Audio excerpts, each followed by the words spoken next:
Wow. Holy crap, what is this? It just sends me back to this instead of going straight into the next one? The Resolve of Ryunosuke Naruhodo.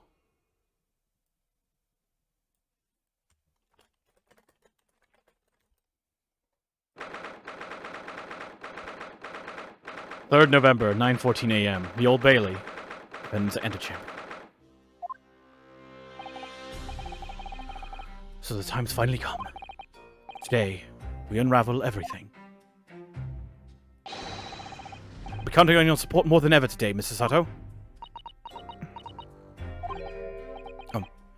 Mr. Sato.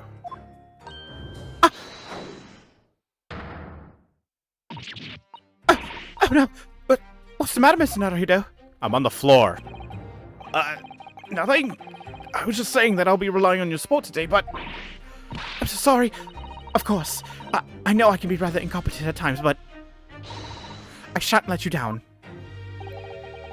Would you mind helping me to my feet, then? I'm really very sorry.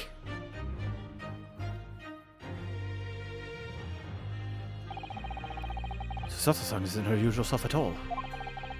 It's hardly surprising, I suppose. She just found out that her father is a partner of a world-famous detective. Not to mention... Good morning, sir. Huh? Lord Van Zieks. Thank you for all your efforts yesterday. What? Did I hear that correctly? What? Oh, no, nothing. Just, I hope we can clear things up today. I really can't make this man out. His face says, I hate you, but his words are most jovial today. In fact, he hasn't been very Reaper-like at all since this all began yesterday. Lord Van Zieks isn't the Reaper, Mr. Naruhodo. Good point. The Reaper? I suppose in hindsight, I shouldn't have allowed that misconception to go unchallenged. Huh? It was my tacit acceptance of that pseudonym. My failure to stop the Reaper becoming something more than a mere legend. That led to all this. But you're not to blame for that, Lord Van Zieks. It's only because serious crime in the capital dropped off so sharply when the public started calling you that. That's why you didn't say anything, isn't it? To be frank, I'm not sure that was the sole reason. What do you mean? There was a rumor at the time that the Reaper was really the ghost of my late brother. That having been slain by that evil killer, Prince Restless Spirit returned as some sort of demigod to wield a deadly blade of justice where I, by dint of the law, could not. Yes, we've heard that story too. I lost him. I felt as though I'd lost my guiding light. I didn't know where to go or what to do. And so, in some small way, I wonder if perhaps those rumors made me feel his absence a little less keenly.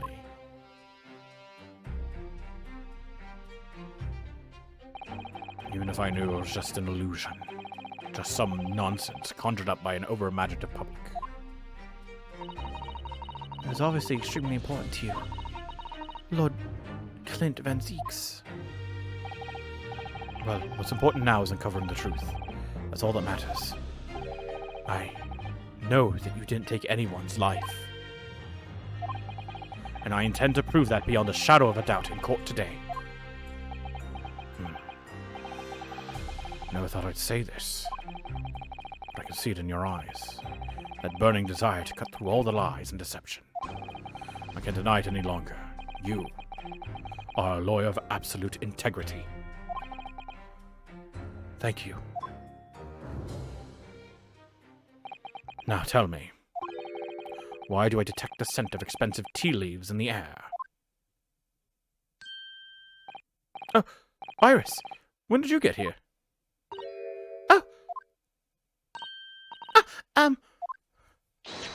I brought you one of my special blends. Hurley loves it. He says it helps him to clear his head. I thank you. Oh. That's surely the first and last time I'll ever see a sight like this. You seem different today, Iris. Oh? Sort of subdued, I suppose. I am not. What happened yesterday is obviously still playing on her mind a lot.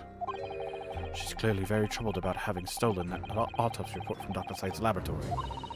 Laboratory, my bad. All right, then. Good luck to you both. I have to make a move now. You're not staying? I thought you'd want to watch today's proceedings. Well, I'd like to cheer you on, obviously.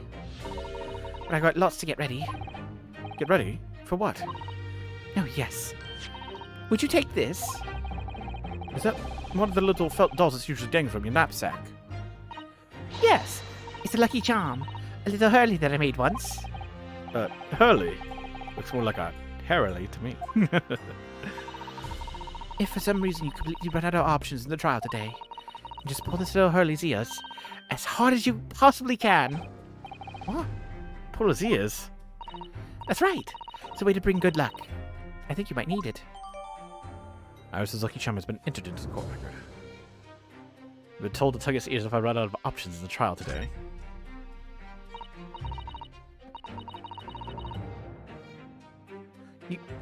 You think what we'll need is luck? Absolutely. I just sneaked a peek inside the courtroom. And it seemed very different to normal. Yes, it would seem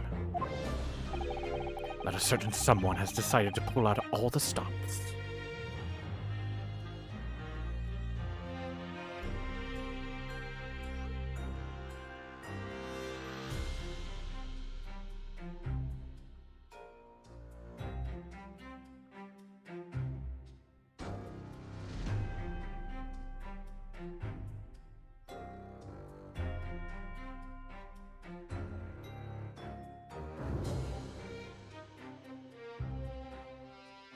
Sorry about that. My friend texted me. I want to text her back. What does that mean?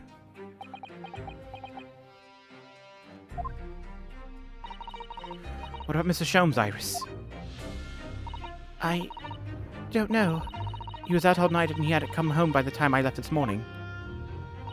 Oh. I see.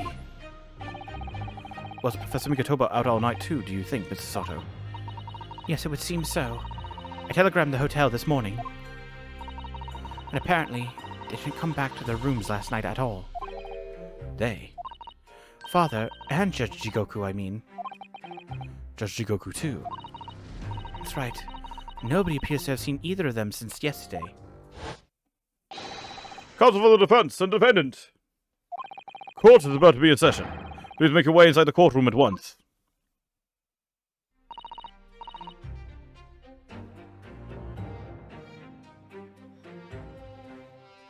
Good luck then, Runo. Good luck, Susie. Yes. Thanks, Iris. And you, Mr. Reaper. I hope it goes well. Once again, I thank you for the delicious tea. It was very soothing. Oh, I'm so glad. We must go inside now, Lord Van Zieks.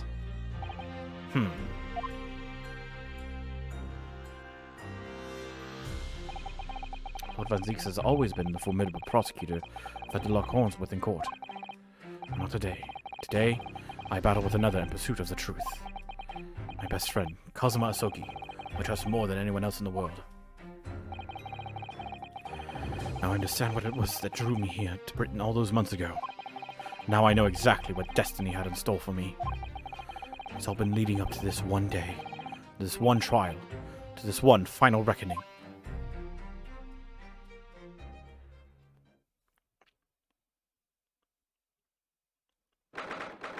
3rd November, 9:30 a.m. The Old Bailey courtroom.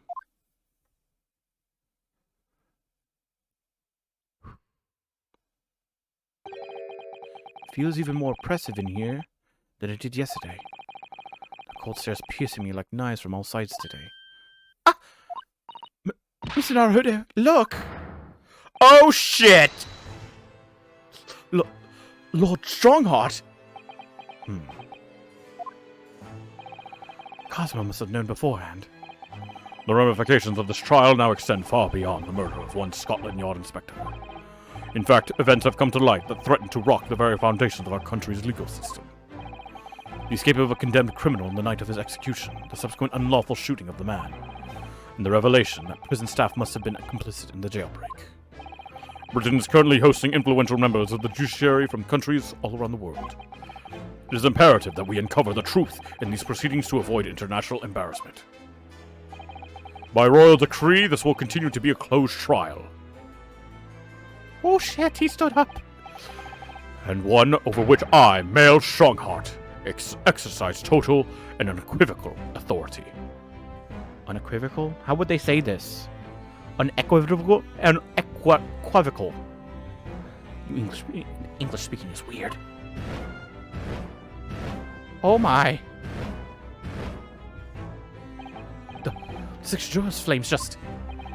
As was the case in yesterday's proceedings, those here present in the public gallery are distinguished members of our judiciary, assembled to bear witness to a fair judicial process.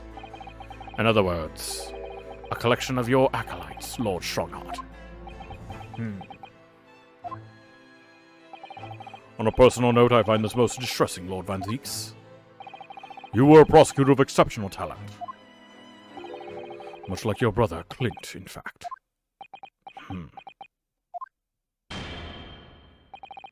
In the name of Her Majesty the Queen, I hereby declare this court to be in session. For the trial of Beric Van Zieks, who officially stands accused of murder. Counsels for the prosecution and defense, are you in full readiness to proceed? The defense is ready, my lord. As is the prosecution. Yesterday's proceedings brought to light a shocking and disturbing fact. There was aside to the victim, Inspector Tobias Gregson, and was unknown to his superiors at Scotland Yard. Yes, he was carrying out operations in secret, which Scotland Yard knew nothing about. And in those clandestine operations, he had an accomplice. Mr. Daily Vigil, who would be given the inspector's identification, and present himself around the capital in order to establish credible alibis for Gregson. In that way, Gregson appeared to be carrying out his regular Scotland Yard work, when in fact he wasn't. At the end of yesterday's session, Mr. Vigil, who had been suffering from amnesia, regained his memory. It would appear he buried his memories of the time deep inside himself as a means of self-preservation. Because whilst he was engaged as chief warder at Barclay Prison, he abetted the convict's escape. Mr. Vigil is currently recuperating at St. Simon's. He recovered enough to give a signed statement about his movements on the day prior to the incident. He is formally admitted to posing as Gregson whilst investigating the Red-Headed League. Which brings us to the crucial issue of the victim's time of death. The defense yesterday proposed a suggestion that the victim may have been killed 1 day earlier. This was based largely on the discovery that the victim's pocket watch had not been wound. The prosecution has something to report on that subject, my lord. Really? Go ahead, Prosecutor Asogi. I met once again with the coroner yesterday to discuss the issue. She confirmed that the defense's suggestion could not be ruled out. It's entirely possible that Inspector Gregson was killed on 31st October, the day before his body was discovered. I have here an updated autopsy report that includes the amended details. But the official opinion of the investigation team was made clear yesterday, that the time of death was 5 p.m. on 1st November. There are indications of an attempt to disguise the real time of death, however. It seems that the natural decaying process of the victim's body may have been slowed by keeping it chilled. That's out of the question. There are no refrigeration devices in that part of London large enough to accommodate a human corpse. My lord, this is more than just conjecture. There's evidence to support the idea. We must investigate it thoroughly. Very well. The court will accept the new report as evidence. However, if this updated report is deemed to be accurate, it would give renewed significance to the movements of the victim on the day before the Fresno Street incident. It would, yes, especially since on that day, Inspector Gregson was using Mr. Vigil to cover up his real movements. It's conceivable that he was killed in the course of his secret activities. Do I sense the prosecution has some information regarding those activities? Scotland Yard put an enormous effort into investigating that precise matter yesterday. I think we should begin by presenting the results of that investigation work. So the prosecution calls its first witness now. Gina? Gina! Hey, Gina. State your name and occupation for the court. Inspector Gina Lestrade reporting.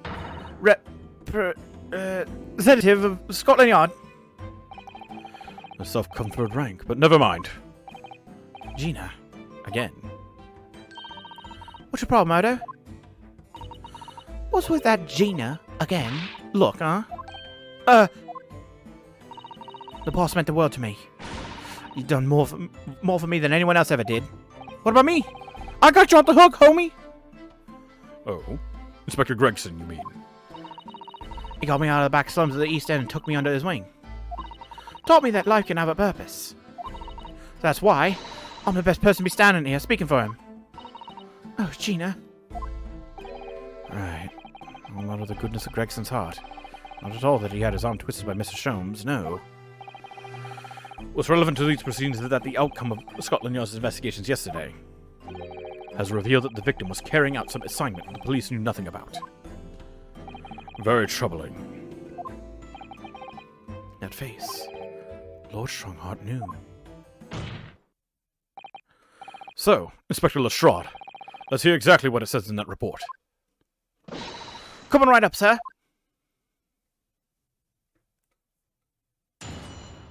Witness testimony. The victim's movements. All Yard detectives are supposed to follow orders and investigate what they're told. But a little search of the boss's office turned up a notebook that had a load of secret meetings in it. According to that, the boss was looking into some smuggled goods dealings that day.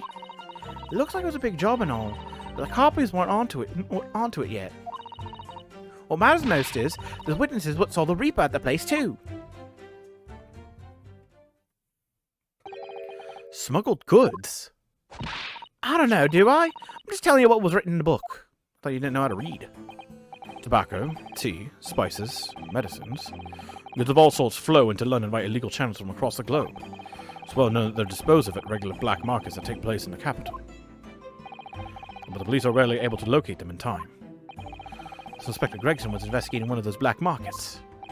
It's been suggested that high-ranking government officials may be involved in black market activity.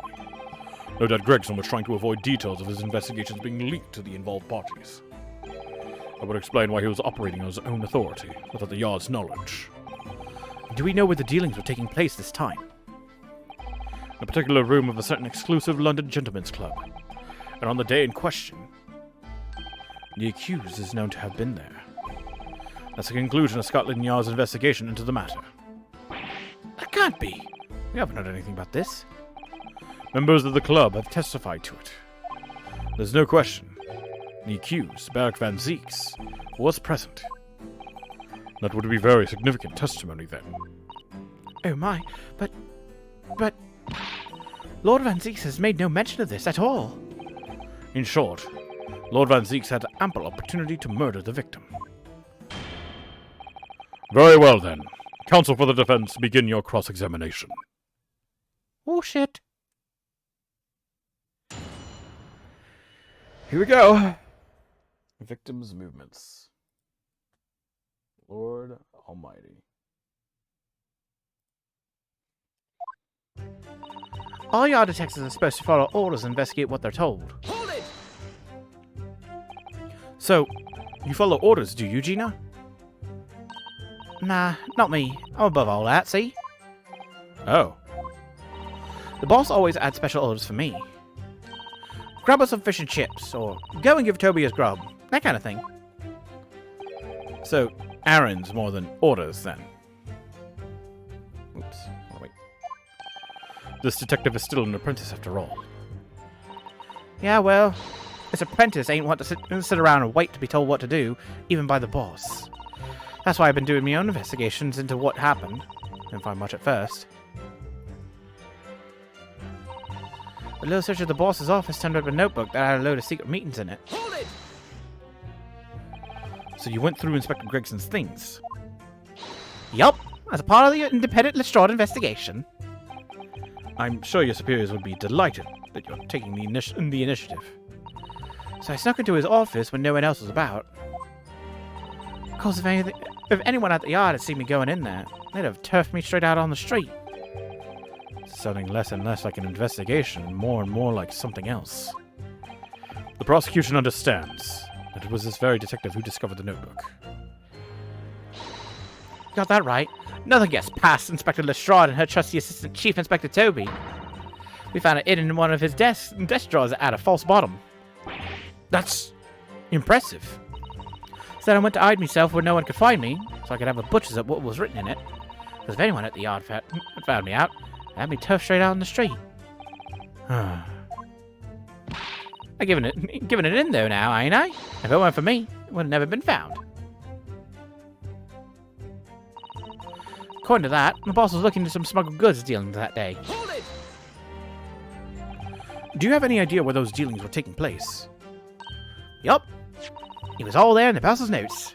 Let's see if I can remember. As already said, the illegal dealings were due to take place at a gentleman's club. Yes, I remember. But I was hoping to find out the name of the club. That won't be necessary. What? It's conceivable that the club might be used again by the smugglers in future. Therefore, the prosecution has been asked not to reveal the name in these proceedings. I don't know what all the fuss is about. It's right here. All I gotta do is read it out. And I could too. I've got this reading game buttoned up now. Can I show you what I can do? Go on, what's the arm?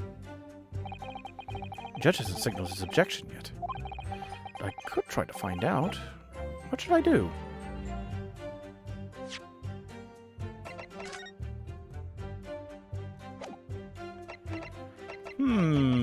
What should we do?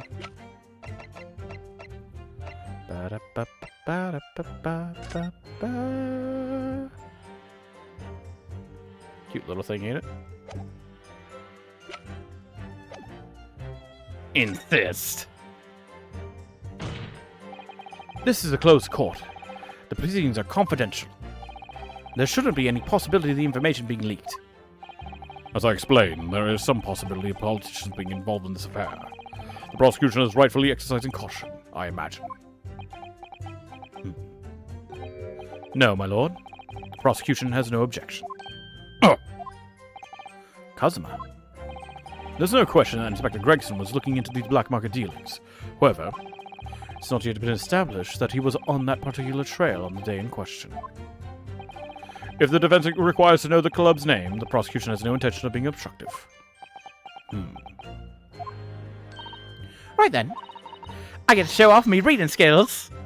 Nice. Apparently, the smuggled goods deal was going to happen at a gentleman's club called the Grouse. Grouse, huh? I feel like I've heard that somewhere before. But where? Where have I heard grouse?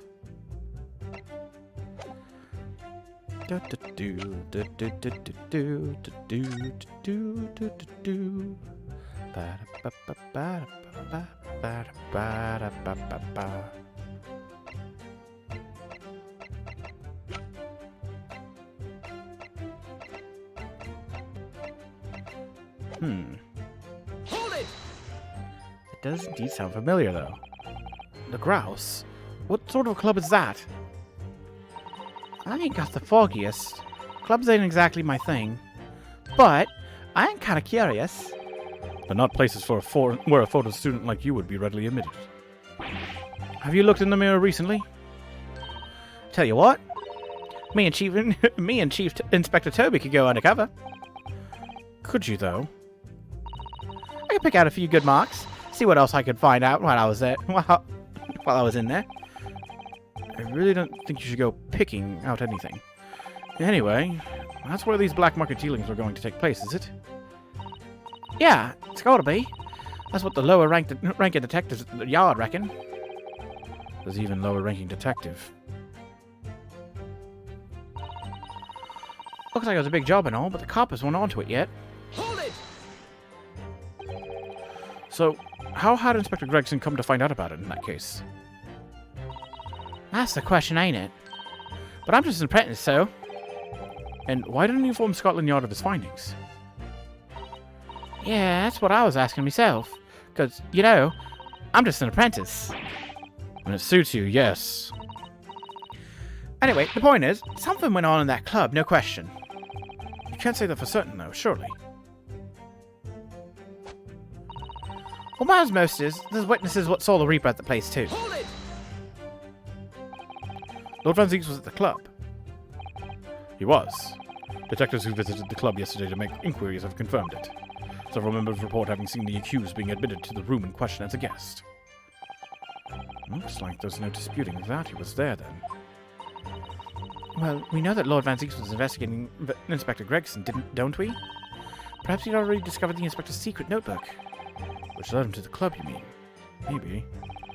Presumably, then, there are also eyewitnesses who can testify that Gregson was there. None have been identified at this time, no. What? So the all-important victim was seen at this mysterious club. Oi, why don't you ask Inspector Lestrade, huh? So that's all I've got to work with. Gina's not holding back with that ice-cold stare of hers, is she? I really don't know what to make of all of this. Lord Van Zieks told us that he was investigating Inspector Gregson, but he never once mentioned that he met the inspector the day before the incident. You don't think Lord Van Zieks could have been lying to us, do you? There's only no way to explain this. Oh? Everything Lord Van Zieks has told us is true. And there must be a mistake in this testimony somewhere. You mean, there are details we've yet to uncover? Exactly. A clue, perhaps, that even Gina hasn't noticed. That's what we should be looking for here. All the other detectives are supposed to follow orders and investigate what they're told. The low search of the boss's office turned up a notebook that had a load of secret meetings in it. Apparently, smuggled goods deal was going to happen at a gentleman's club called the Grouse.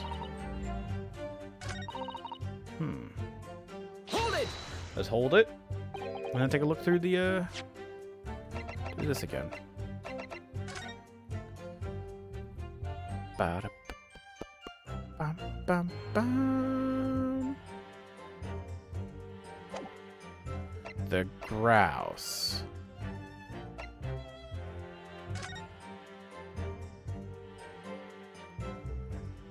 Clause 132 of Her Majesty's Code of Conduct for Prisons. You expected.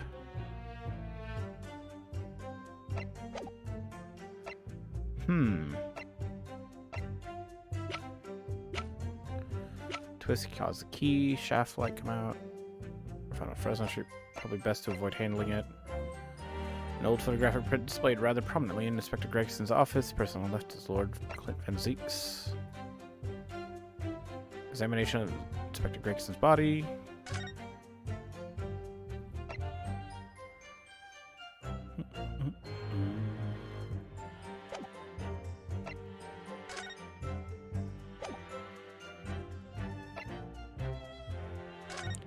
Bloody handprint on the backside. The details of the whole raft case are dating back years on here, aren't there? This paper from 10 years ago is browning with age, look. Out of interest, the most recent thing appears to be this newspaper cutting here. Oh, it's the same red-headed league advertisement that Mr. Sholmes had picked out. Do you remember? There was a red-headed piece at the scene too. Inspector Gregson exponent of the red-headed league then. Not anything but the Grouse. And that just made a big bang.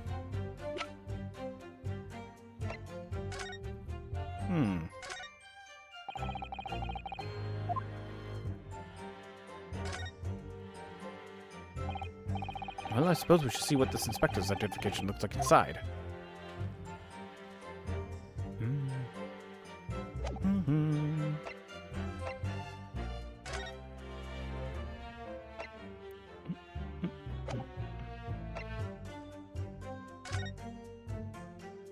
What was this again?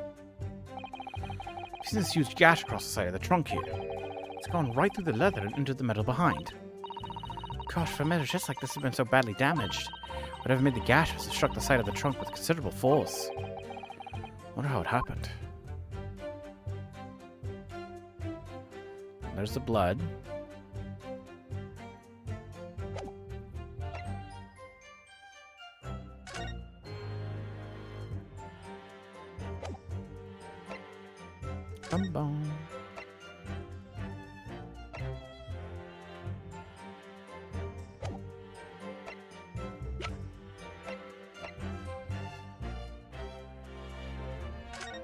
Hmm.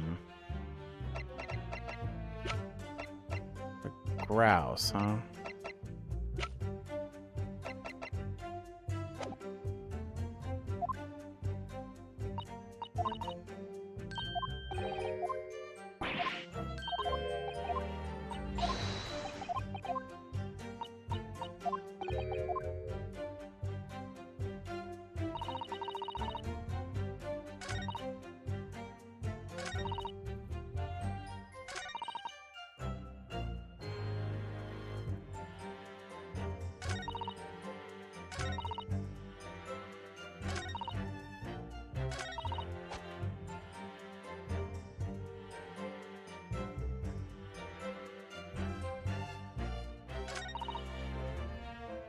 Hmm. Looks like there's a big job on all, but the cops weren't onto it yet.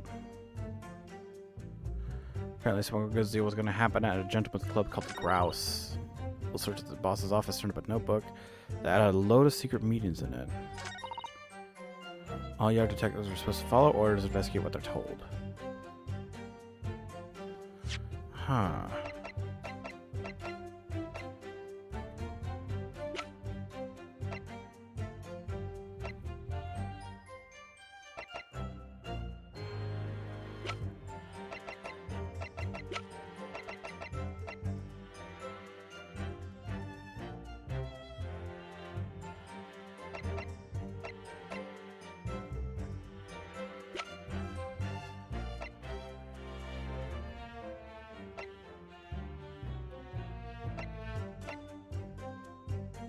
Interesting. I pressed everything, but I can't really see what the what the contradiction is here. So you follow orders, do you, Gina? And above all that, I see. Yeah, that's right, because.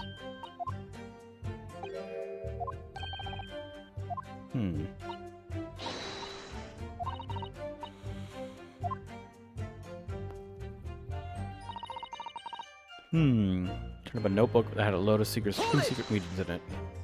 Went through Inspector Gregson's things. Part of the independent Lestrade investigation. What else is about?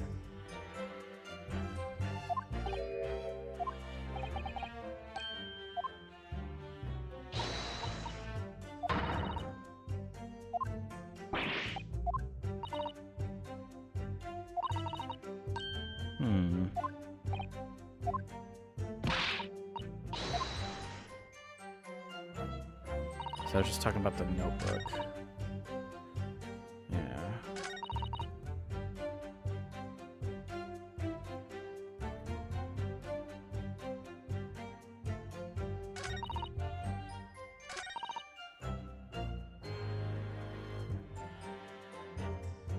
The grouse.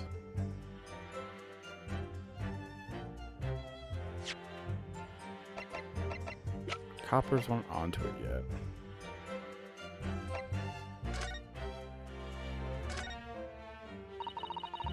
Charming little rabbity version of Mr. Sholmes. Do you suppose that's how Iris sees him? Are you alright, Mr. Naruto? Your eyes are veritably boring into the poor doll's ears. Sorry, I was just wondering. What do you suppose would happen if I were to tug its ears with all my might right now? I'm sure that we'll find out. The time is right. To become a proper gentleman, you really must learn stoic patience. But I want to know. Not only that, but the options I have right now, none of them look really good.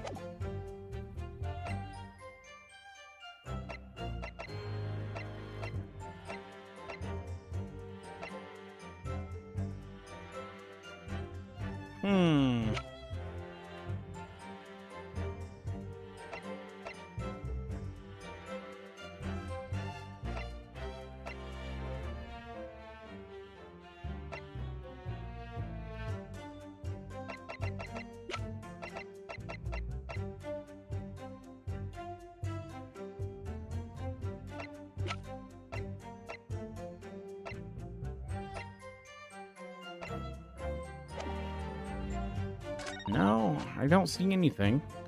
What matters most is there's witnesses what saw the Reaper at the place, too.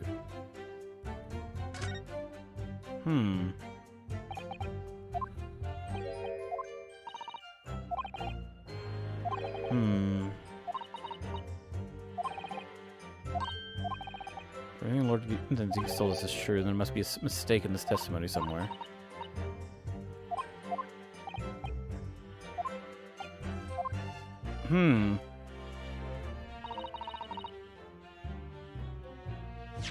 I would really like to see that notebook. It doesn't look like I'm gonna get it anytime soon.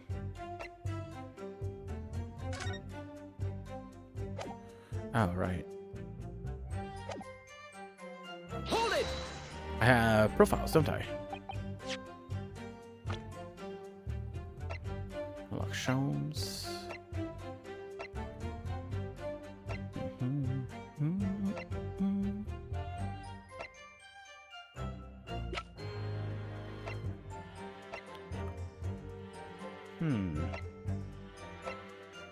Seems he was good friends with Professor Miyatoba during the Japanese man's time in Britain as a visiting student.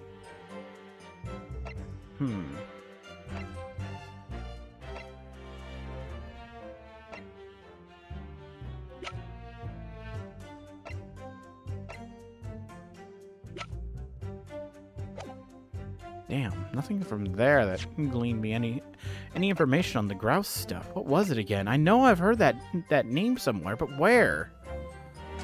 Damn, I don't remember.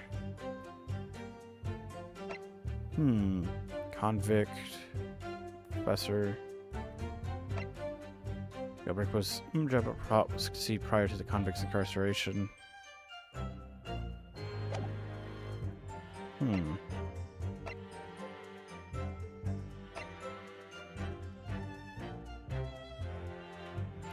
So... This is just talking about the grouse smuggled goods deal.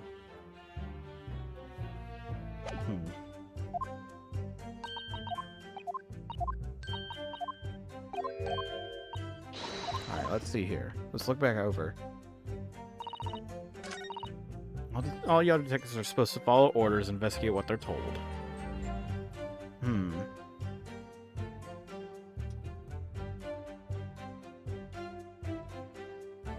Oh wait, guys, I gotta take this. Okay, I'm back. Alright, let's start thinking about this again.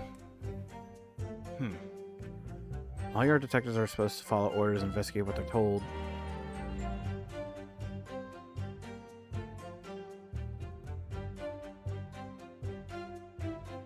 Which technically he didn't do, if that's the case. Because this has nothing to do with the Red-Headed League stuff. Unless the Red-Headed League stuff is the stuff that he wasn't supposed to be investigating. The search at the boss's office turned up a notebook that had a load of secret meetings in it. Which included the passage of all sorts of different goods. Apparently, a smuggled goods deal was going to happen in a gentleman's club called the Grouse. I definitely feel like I've heard that before somewhere.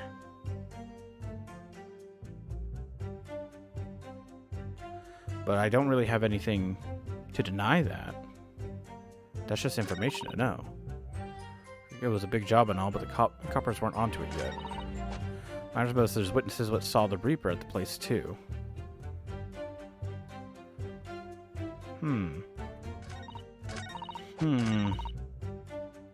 Coppers weren't onto it yet.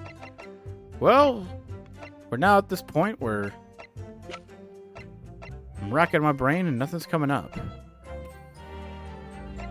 So when it comes to this point, in all Ace Attorney games, you just kind of fire randomly and hope for the best.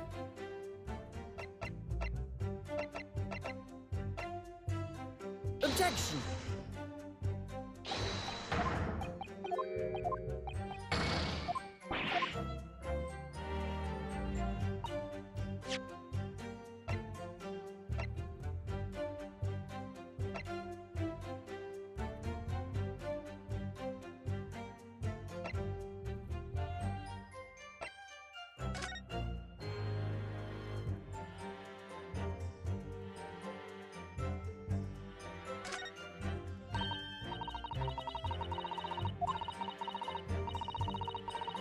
There!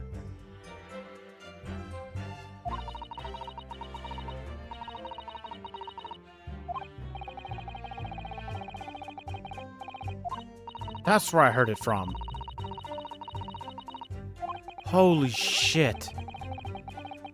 Oh my fucking god.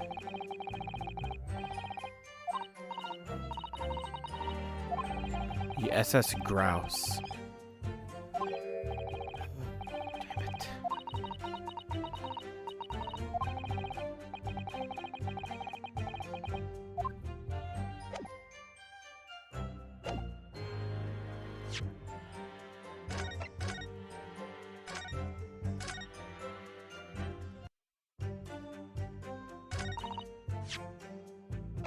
Objection! Finally, we can move on. Jesus Christ. I've read about these clubs that exist here in Britain. As I understand it, they're places where well-to-do gentlemen socialize with friends and colleagues. Don't imagine for a second that a foreign student like you would be admitted. Seriously, is your bear cracked or something? Do we know for sure that the contraband dealings were definitely happening at a club called the Grouse? The police are currently looking for evidence, but haven't found anything definitive yet. And I'm sorry to say, they probably won't. What do you mean by that? I mean, the place Inspector Gregson was secretly going to visit on 31st October may not have been a gentleman's club at all. You're showing a very irreverent attitude towards our country's police force there, Counsel. If it wasn't a gentleman's club, then what was it? A steamship. You think it's a ship? I have the evidence to prove it. Here! Let me see that. This dark-suited young man is not in the least bit untrustworthy. The other side, my lord. Be more specific next time. Oh. Ah, this would appear to be a ticket for passage upon a steamship, yes. The SS Grouse. Objection! So there's a steamship named the Grouse that happens to share a name with the club. But I'm afraid to say, there's a flaw in your logic there. How? Look at the ticket. Notice the date of arrival in port. The ship arrived at the port of Dover on 1st November. Ah. The day on which the sound like a gunshot was heard on Fresno Street. In other words, on the day in question here, 31st October, when the victim was on his clandestine mission. That ship hadn't yet docked on British shores. That would certainly make an undercover investigation somewhat challenging. Objection! The fact that the steamship hadn't reached Britain substantiates the defense's assertion that the victim was investigating the SS Grouse on the day in question. Then show your evidence for that assertion. Very well. In that case, counsel for the defense. Present your evidence to the court now. Evidence that substantiates your claim that the victim was investigating the SS Grouse on 31st October. His passport! Take that! I think. What's this? A passport for travel issued to the victim. Dated 31st October. What are you suggesting? I'm suggesting that just one day before the inspector's body was discovered, there's a distinct possibility he wasn't even in the country. Ugh.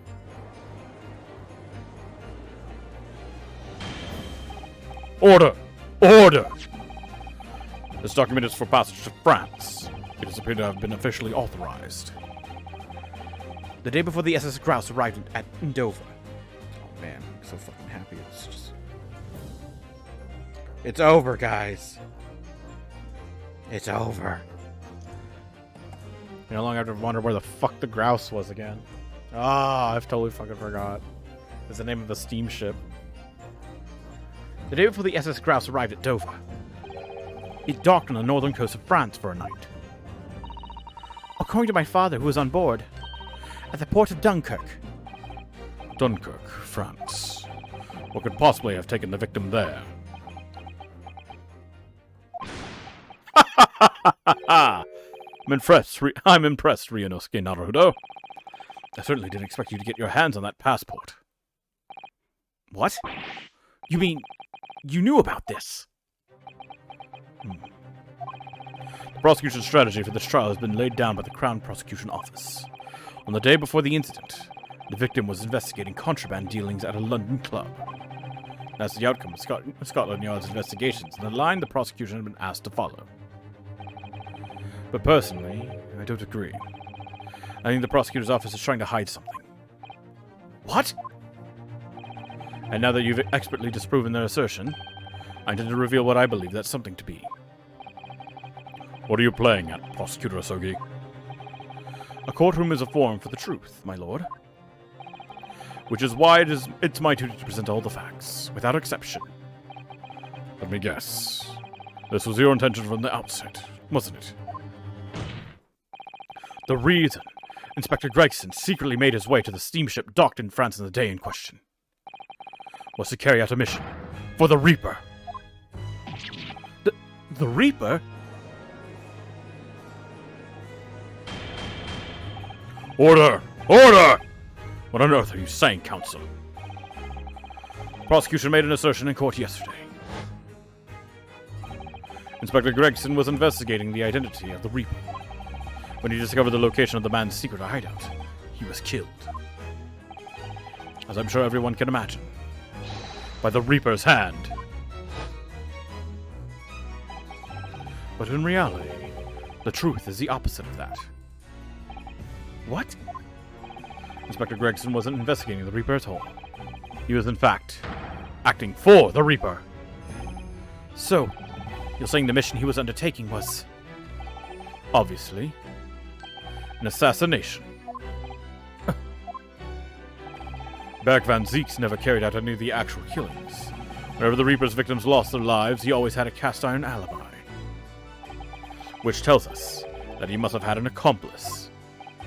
And you claim that was Inspector Gregson. Hold it! What the hell do you think you're saying, huh? My boss would never have done anything like that. And yet, when you consider all the facts, it all makes perfect sense. No, it can't be. We also arrived at the same conclusion, didn't we? That Inspector Gregson was operating as the Reaper. Even so, there's no way that the person giving him his orders was Lord Van Zieks. No, the true Reaper is somebody else. Back Van Zieks is not the Reaper.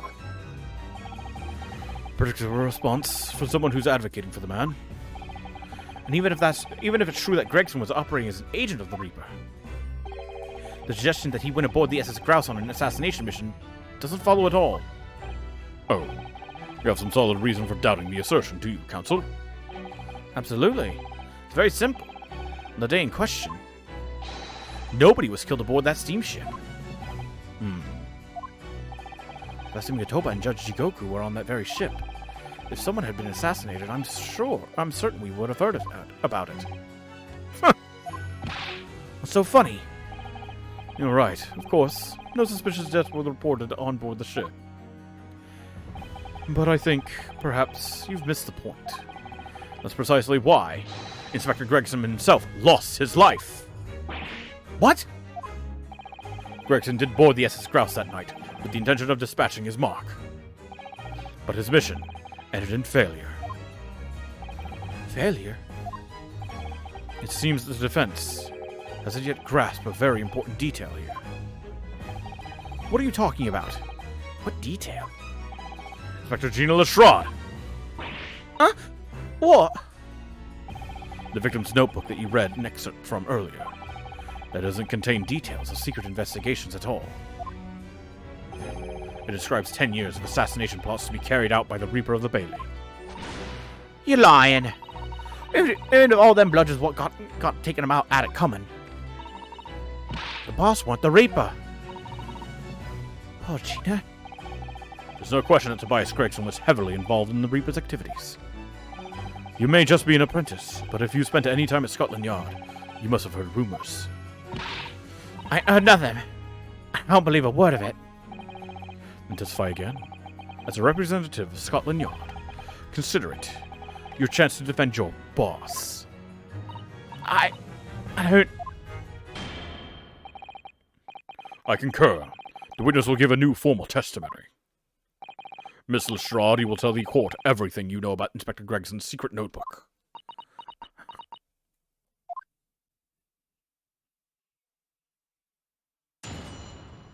Woo, new testimony. Yeah, this notebook does have a lot of stuff about what the Reaper got up to the past 10 years. Names of victims, dates and places and stuff. And the last entry in there was 31st October. So grouse for the place on that date. And the name of the mark. There's a notebook about him being a criminal what got away from the Reaper in court 10 years ago or something. But honest, the boss didn't do none of it. It's just investigating the Reaper, that's all.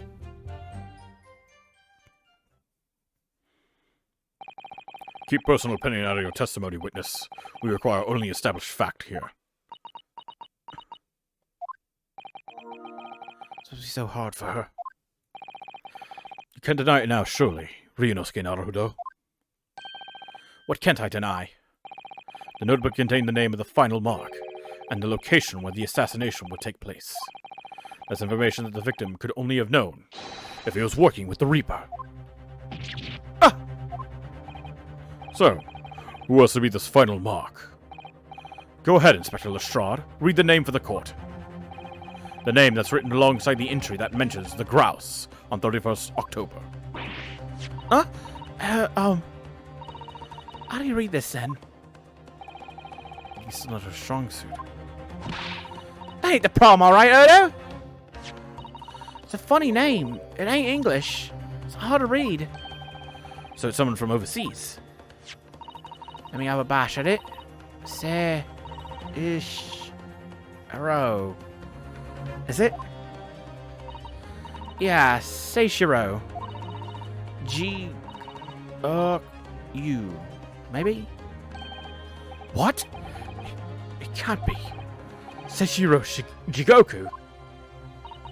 But that's Judge Jigoku. Seishiro Jigoku. Certainly not an English name, you're right. Objection.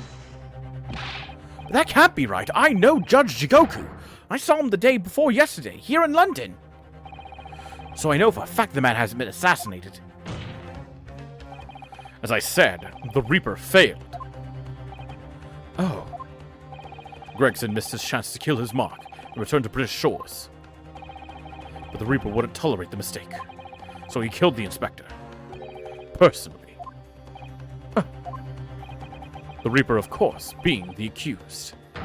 Barak van Zieks. It's an undeniable logical argument. Cosimo, you planned for the trial to go this way all along, didn't you? Hold it! Oh.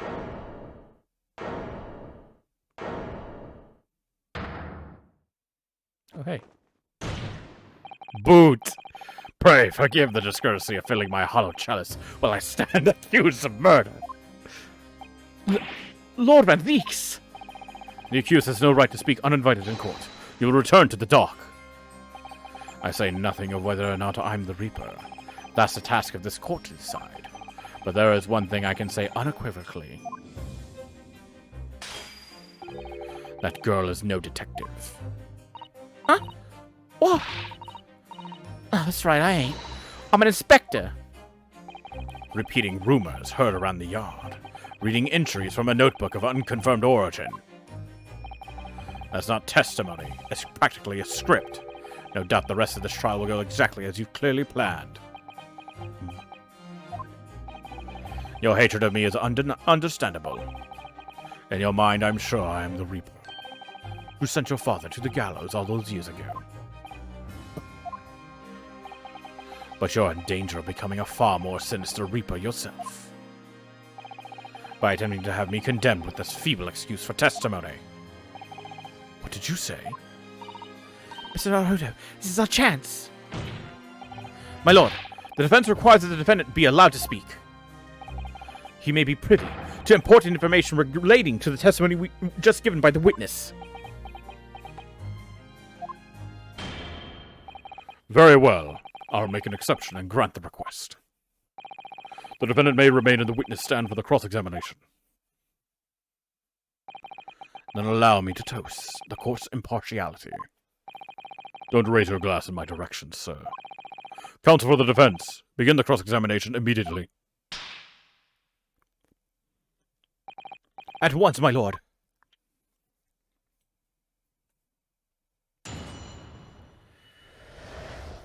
Okay.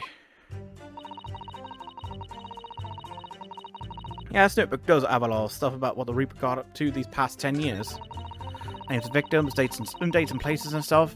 The last entry in there was 31st October. It said grouse for the place on the date and the name of the mark. There's a note about him being a criminal what got away from the Reaper in court 10 years ago or something. Hold it!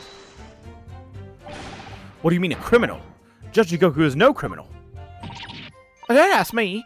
I know nothing about it. Oh, do you remember what Father told us? That Judge Jigoku did appear once in court here in Britain. It was related to the Professor case, I'm sure. Yes, of course, you're right. Seiichiro was trying to mitigate Genshin's guilt, so he took to the stand to testify. But he got a little carried away and actually managed to break the witness stand. He also said some contemptuous words about the British Empire, for which he was charged.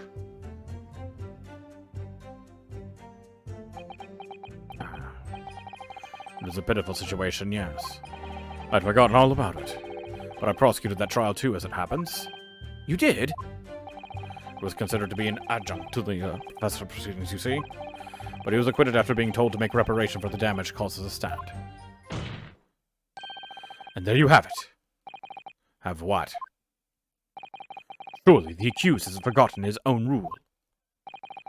But there's no saving anyone who faces the Reaper in court. Guilty or innocent alike. What?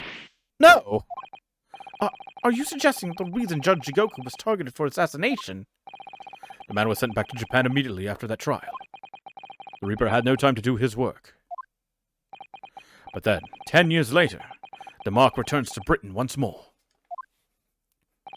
Perhaps now you start to see just how vindictive the Reaper is. Come on, that's absurd! To take someone's life for that? Isn't the whole premise of the Reaper absurd? Killing those who have been found innocent. Clearly the rules by which the man operates are beyond the sane person's comprehension. But...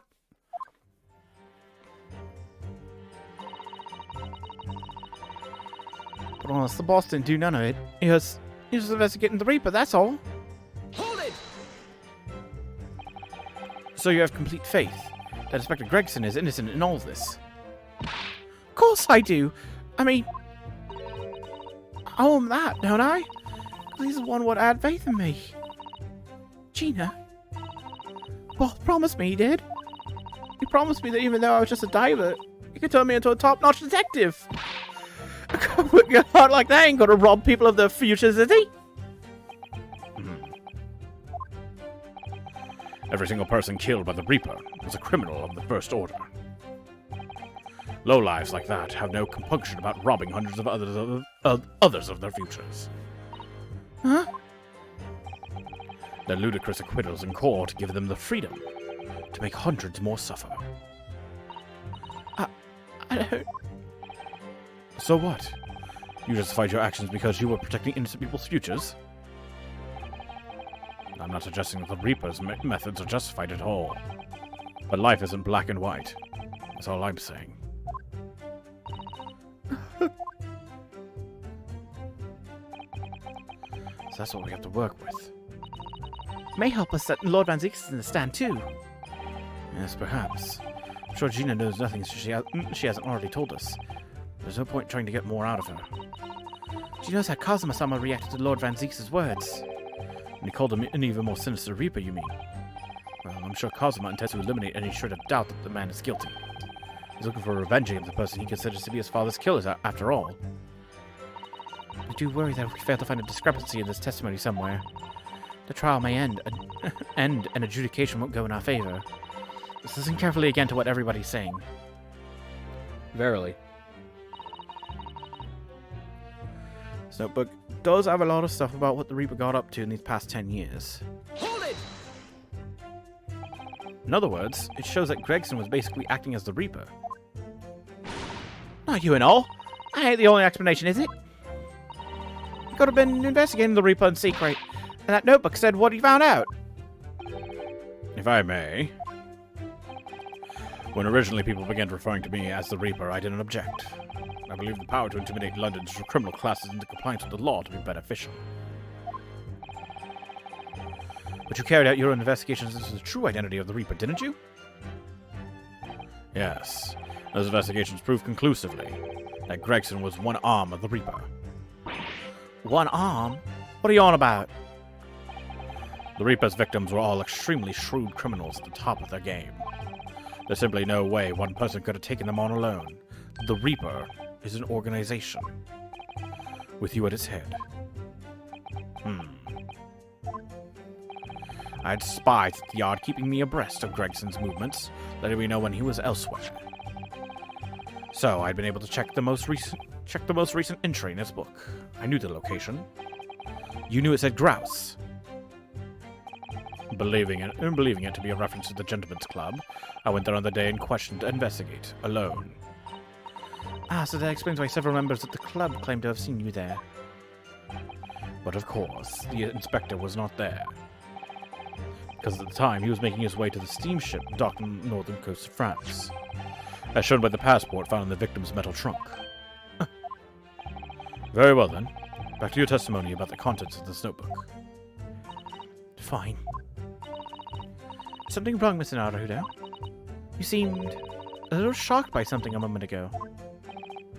Oh, no, it's all right. Overthinking this, aren't I? No, you're not. I only presented the passport. I didn't present the metal trunk.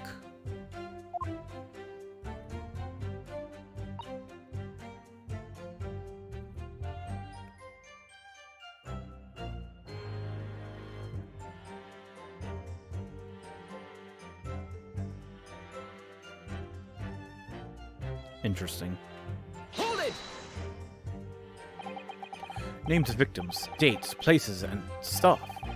What in particular? Well, besides the victims' names, this other name kept cropping up. What other name was that? It's the one I told you yesterday. The same name, written over and over again. You mean Assassin? Yeah, that's the one. She's a friend of yours or something, isn't she? Were you even listening yesterday? Assassin. The assassin. What? Like, a killer, you mean? Gregson was the tactician, the one who came up with the plan of attack. He investigated the marks thoroughly, finding out when they would be vulnerable, and who to use to get at them. But the person actually executing his plans with someone else, you're saying? If that's true, then the Reaper does indeed start to sound like an organized group of vigilantes.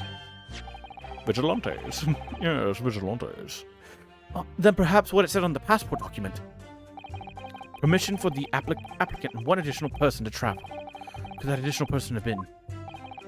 Clearly the assassin, who was meant to take Seishiro Jigoku's life. Gina, can you confirm that? Against the final entry that listed Grouse and Seishiro Jigoku, what name was written? Well, that's the only entry that didn't have a name next to it, as it happens. What? It just had, like, a question mark or something there, I think. In other words, Gregson himself didn't know the identity of the assassin in that case. But Gregson was the one making the plans, was he not? Oh, how infuriating. A nameless assassin.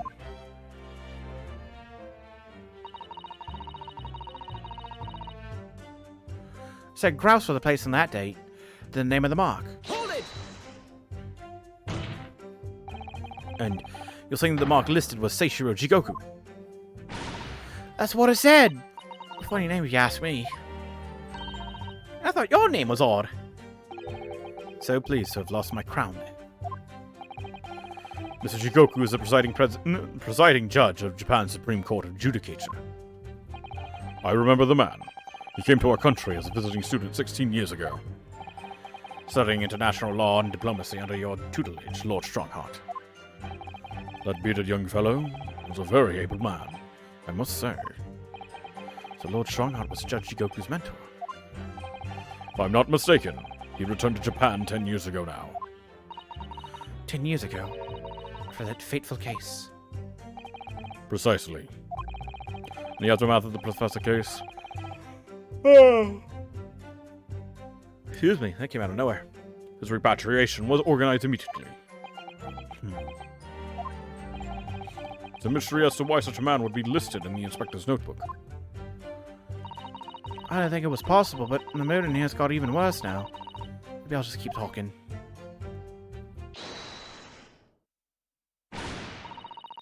Right. I've had just about enough of this. Gina? All this nonsense about the boss planning to kill people. It's cobblers! Come on, Odo. Yes? Why is she saying nothing? Why? Why is she yelling out objection or something? What? You gotta find a flaw. You do usually. Someone's lying here, no question. You gotta work out who it is. Please. The boss.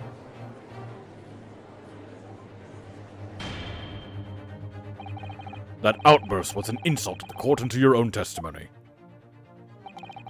Might have known that a common pickpocket from the back slums couldn't make a detective. When this trial is over, you will forfeit your warrant card, Miss Lestrade. Is that clear? I don't want the lot of you. It's nice every bleeding place you look in this world, isn't it? I've had enough. Gina. So have I. After a little speech of Gina's, I made up my mind. To do what, Mr. Naruto? There was one point in this cross-examination when something that was said just didn't sit right with me. One statement that seemed odd. Do you mean? I'm not going to let Gina's plea for help fall on deaf ears.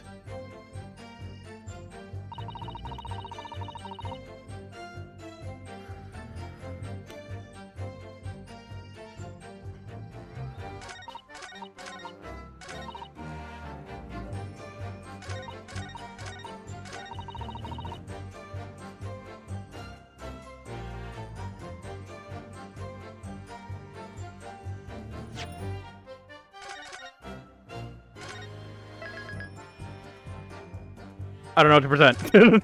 We shall find out in a moment. Hold it! Let's hold it first. I want to thank you, Gina. You helped me find my resolve. What do you mean? Amongst everything we've heard during this cross-examination, there's one thing that defies explanation. One inconsistency. What? An inconsistency? Really, Odo? I don't quite know what it means yet, but... Yes, there's an inconsistency in something that was said by... Take that! By you, Kazuma Asogi. Me? Is this some attempt at filibustering, counsel? Prosecutor Asogi has given no testimony. What are you suggesting I said that was inconsistent? You let something slip, which you shouldn't have. When I present the relevant piece of evidence, I imagine you'll realize what you've done. Very well then, counsel. Go ahead. What evidence reveals this alleged inconsistency in something Prosecutor Asogi has said? Take that!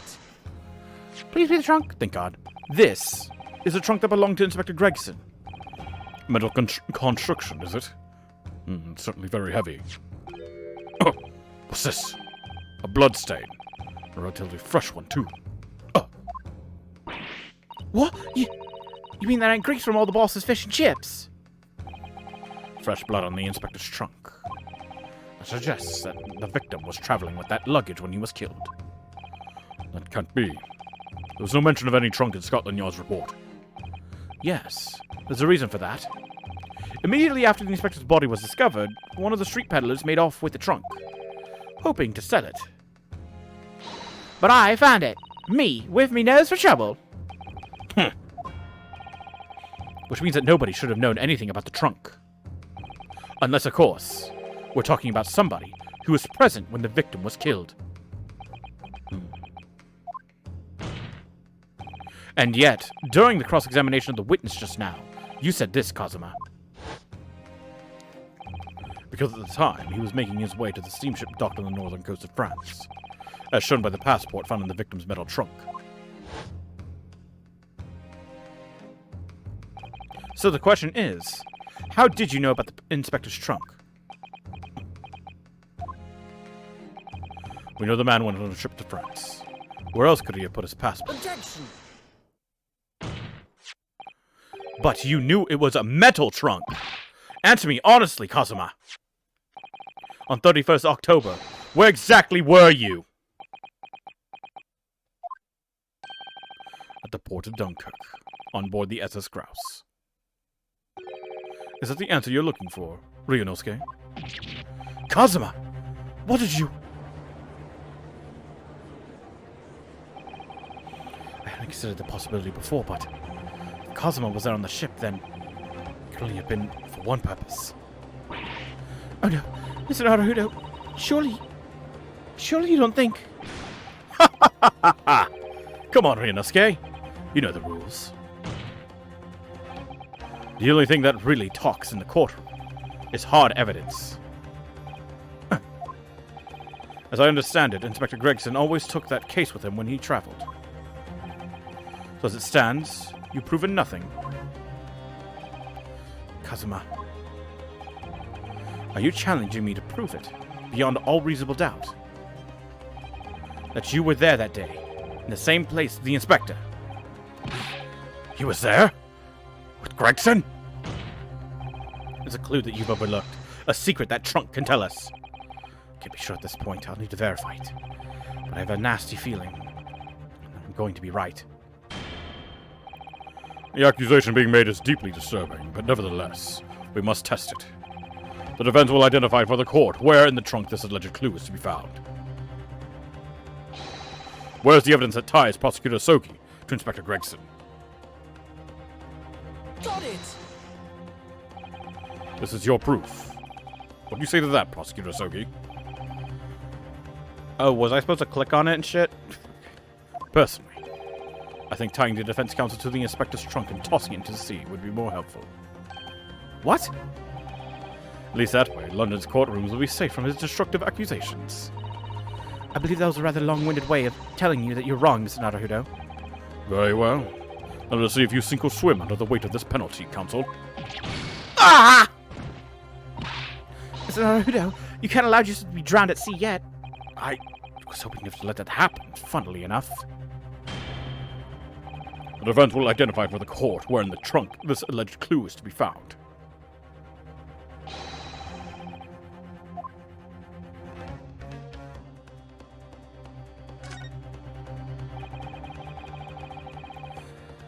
Have you seen this huge gash across the side of the trunk here? It's gone right through the leather and into the metal behind. Gosh, for a metal chest like this to have been so badly damaged. Oh, is that a metal shard at the top of the gash? Open up. Let's have a look inside. Sure is. Do you see that? There's something stuck in the side of the trunk there. It's glinting. It looks like a fragment of metal or some sort. But it's wedged in so tightly, I can't remove it. Don't cut yourself. You better leave it, I think. Got it! There's a small piece of metal lodged in the wall of the trunk here, like the tip of a blade. Huh? A blade? Kazuma, slung around your waist as ever today, is the esteemed blade Karuma. Of course it is. Won't you draw it, here in this courtroom, for all to see? Exercise caution, my learned friend. That man is the son of London's most notorious killer. Bailiff! Watch Prosecutor Yosogi like a hawk. That won't be necessary.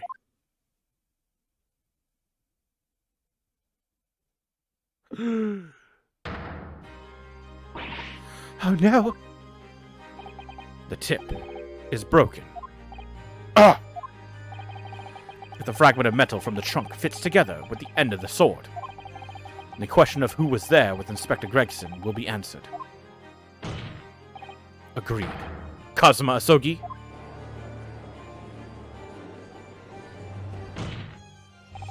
Expertly done, Ryunosuke. That's a point to you, and well deserved. Do you mean to tell the court, Prosecutor Asogi? Yes, on 31st October, I accompanied Inspector Gregson to Dunkirk. in order to carry out a mission. So the additional person authorized to travel was me. And the mission was the assassination of the Mark. What? What? You mean you're the killer whose name was omitted from this notebook? You were following the Reaper's orders to dispatch Judge Jigoku. Let me make one thing perfectly clear. I have killed no one. Explain. I accepted the assassination mission, yes, and I accompanied Gregson to Dunkirk, but I never had any intention of carrying out the plan. You were never going to do it. We can believe Kazuma-sama. I'm sure. After all, Judge Jigoku arrived safely in London the following day. On the 31st, I boarded a train from London with Inspector Gregson. We traveled to Dover, from where we crossed the channel to Dunkirk. Then we boarded the SS Grouse and made for the cabin deck, as indicated in the plan. You went to Judge Jigoku's cabin? Exactly. He wasn't there, though. We decided to wait, but you've already told us you had no intention of going through with it anyway. I didn't come to Great Britain to take anyone's life. So I left Gregson and disembarked the ship. I spent that night at a boarding house in the town, and returned to England the following morning. A boarding house? In Dunkirk? My signature will be in the register book. It would be simple enough to verify. Then, what became of Jigoku? Gregson was no assassin, so the Mark was spared. I'm sure it's easy enough to imagine what happened after that.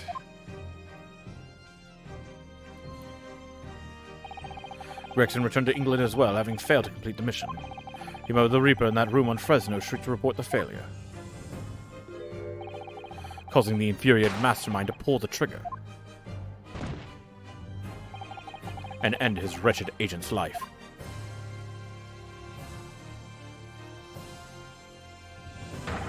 That's the real truth behind Inspector Gregson's murder. Objection! But if you did nothing as you claim, how did the tip of your sword come to be lodged in the inspector's trunk? I don't need to answer that. The victim was killed by a gunshot. A small fragment of a Japanese blade isn't relevant to the case. And accordingly, I choose to exercise my right to silence on that matter.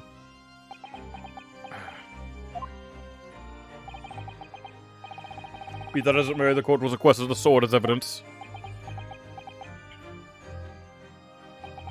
As you wish, my lord. Shit.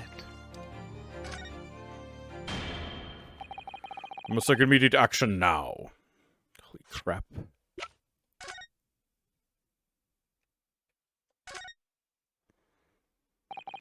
Karuma, the great blade. Such a thing of beauty. I want to gaze on it for hours.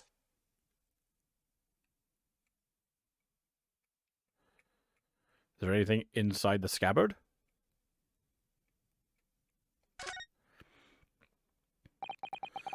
The tip of the great sword.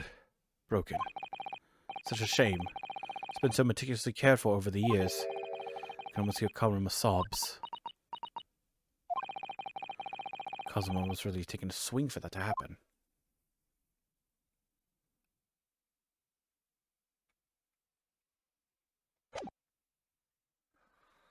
Oh boy. To verify whether Seshiro Jigoku remains unharmed. What? Remains unharmed? I agree. That should be our first priority. It's recently come to my attention that he hasn't been seen since yesterday. What did you... When a foreign dignitary invited to Great Britain goes missing for 24 hours, it's only natural the question of his safety should arise. You don't mean to say that you think Judge Jigoku may have been killed? The Reaper has more than one assassin at his disposal, and he has the power and influence to give orders from the inside of a prison cell.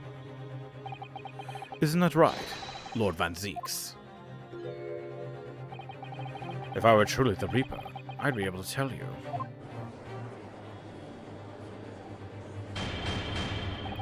Order! Order in the court! Order! We'll take an emergency recess for 30 minutes. Now, guests of the symposium have been told to maintain regular contact with the organizer's office. If the man can't be located within half an hour, we will have to assume the worst. Oh no, not Judge Jigoku. No one would want to kill a harmless Japanese man who'd only just arrived in the country. Except that is for the Reaper, wanting to finish off a mark that slipped through the net 10 years ago. I would have to agree. Mr. Naruhodo, for the defense's sake. My lord. I sincerely hope we are successful. If we are unable to confirm Mr. Jigoku's healthy existence in the next 30 minutes, we will face grave difficulties. The court is adjourned for 30 minutes.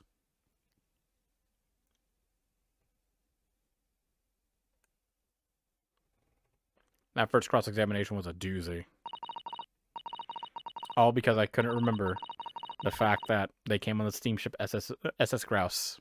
Damn it. Kazuma-sama, the Reaper's assassin. I feel as though I'm in a nightmare. I can hardly believe it either. But on the other hand, Kazuma isn't in the habit of making up stories. I have such a terrible sense of foreboding. Something awful has happened to Judge Jigoku. I feel as though things will only spiral further and further out of control. This was from the moment I stepped into the courthouse this morning. A strange sensation that we were careening towards a foregone conclusion. Well, in the worst case, we might only have 30 minutes left. Unfortunately, though, I don't think there's anything we can do but wait now. We're out of options. Actually, there's one last hand we can play. Or rather, one last ear. Of course! The little Mr. Sholmes doll that Iris gave us. If for some reason you completely run out of options in the trial today, then just pull this little Hurley's ears as hard as you possibly can. Until he just ate the word. Perhaps now is the time. What should I do? Or Hurley's ears or not?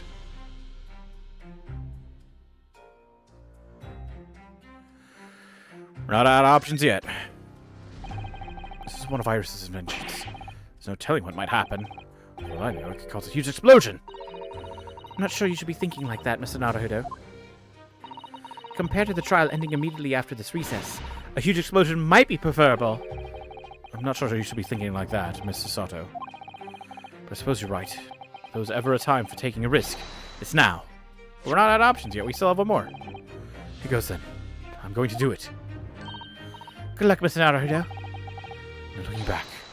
Heave! Ow! A scream. Sounded like Mr. Sholmes. Oh, it did? Mr. Sholmes, where are you? Here, my dear fellow, here! It's the felt doll talking. Pull the ears again, Mr. Naruhodo, as hard as you can. Alright then, I'll pull all my strength into it. Heave! Ow! Please, my dear fellows, you don't need to pull my ear off. Mr. Sholmes, where are you? Myself and my trusty partner are presently in the first-class cabin area of the SS Grouse. The SS Grouse? She left over last night, after the final pieces of cargo were loaded. We are currently docked at Dunkirk, but due to being underway again in half an hour... You've taken a ship to France? Please, even with my athletic prowess, we struggled to jump the Straits of Dover. After we left Baker Street last night, we hurried by cab to the station and by train to the port. In order to board this vessel in time. So, you mean you'd already worked it out? The steamship was where everything really took place. Mr. Naruhodo, pray, what is my name? Herlock Sholmes, world-famous great detective. Recited to perfection. Well done! You're a genius, Mr. Sholmes. That's the only word for it. Ow, ow, ow, ow, ow! Mr. Sato, gently with this genius's ear, please. I'm ever so sorry. If I may, Sholmes. Ah, there you are, Mikitoba. May remember that it was in fact I who made the connection to the SS Grouse. Scotland Yard yesterday when we examined that notebook and I recalled my steamship ticket. But of course it was, my dear fellow. And not once did I controvert that fact. I merely had our court-bound companions utter my name. Yes, you did, didn't you? We just entered a recess. The trial resumes in 30 minutes from now. If we're unable to present any new leads, then I'm afraid to say. Do not fret, please. It's for precisely that purpose that my partner and I have made this journey. I have no doubt we shall welcome news for you within the half hour. Thank you, Mr. Sholmes. That would be wonderful. Until later, then. Yes, you'll be hearing from us if we're not in touch first. Ow, ow, ow, ow, ow, ow, ow! I shan't be hearing anything you keep tugging my ear in that mindless fashion. What was the idea behind making a receiver operate in that way in the first place, Sholmes? Why the deuce should I know? It's Irish's invention, not mine.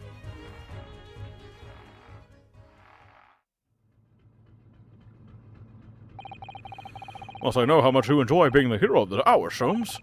We have but half that now before the grouse puts to sea again. If we don't conclude our investigations rapidly, we shall find ourselves in Naples before long. There are times, Mikitoba, when you make a surprisingly amount of sense. So, let us begin.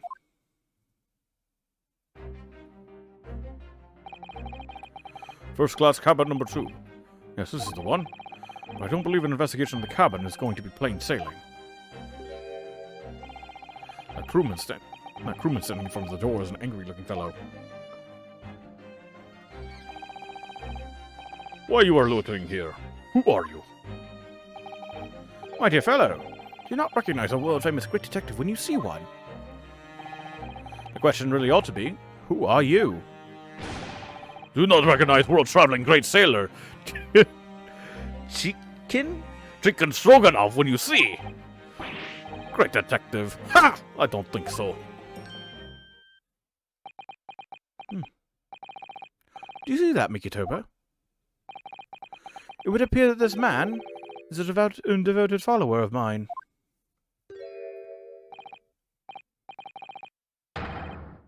Goodness me. Is that a tattoo that says Sholmes? I must say, whilst adoration is flattering, naturally, it does leave me a little cold. What are you talking about? Leave! Now! How distressing. My lord devotee knows me only by my name and not by appearance. And yet, I already know a great deal about you, sir. You have a brother, I believe. Like yourself, he's a shipman. Currently traveling the world aboard a Russian steamship, in fact. How could you know this? Elementary, my dear Mikitoba. I'm sure it was. 3 days ago, I was bound for London aboard this ship, you see. We're looking for one of my fellow passengers, a man by the name of Jigoku. There is no one with this name on board. But we know that he purchased a ticket for passage. Ah, you mean Eastern man. He left ship 2 hours ago. Here at Dunkirk. He said something about emergency, I think. What? Are you sure? Sasashiro has realized that we're after him, has he? His cabin is the one behind you. We should like to investigate, please. No! I have orders not to let even mouse inside. Mikitoba, be a good man and draw the sailor's attention away, would you? Make up some excuse that he leaves the area. Doesn't great detective see? But even sailors have ears, both left and right. Curses! The plan is ruined. You've only yourself to blame, I'm afraid, Sholmes. Forget it. Cabin door is locked. If I am not here, you cannot get inside. Mikitoba, I'm sure you haven't forgotten my special talent, have you? Oh, opening any lock. Within a mere 5 seconds. So, if you'd be so kind to afford me the requisite time, old friend, in your typically accommodating manner. How could I refuse such a typically unappealing request, old friend? I need to distract the burly sailor for 5 seconds, do I? Good man, so, the game is afoot.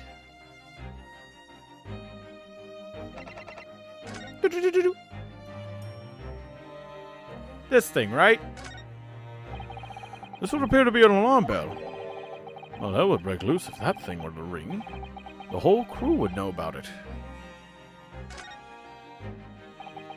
Here goes then. Pardon me in advance.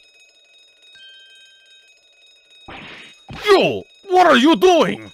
If we were at sea, that would be a very bad problem. Stay under there. Seaman Stroganoff, report at once. Oh! Sorry, sir, nothing to report. It was a stupid trick. No, not by me, by world famous... No, as I told you. Now, Shums, now! Done! Not even 5 seconds. Not even 5 seconds, sir. I don't just stand there copying up my brilliance, Mikitoba. In we go. Oh, yes. Walk right into the door. The fuck happened in here? 3rd of November. SS Grouse, first class cabin number 2. Good gracious. It would appear that the occupant of this cabin did indeed disembark rather hurriedly. There's clothes on the floor there. They say she rose without question. Well, it seems we're just a little too late. That's by about 2 hours.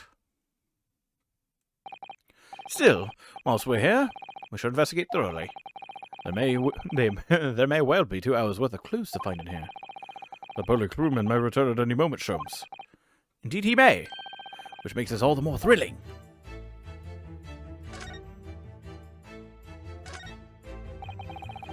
This is the wastepaper basket. Look, there's still rubbish inside. Indeed, and there's pry. I've discovered recently I have a penchant for exploring the contents of others' wastepaper baskets. Sincerely hope only for your work. Ah! Here we have a notice issued to passengers from 3 days ago. 3 days ago? The night before we arrived in London, then. And I was still aboard myself.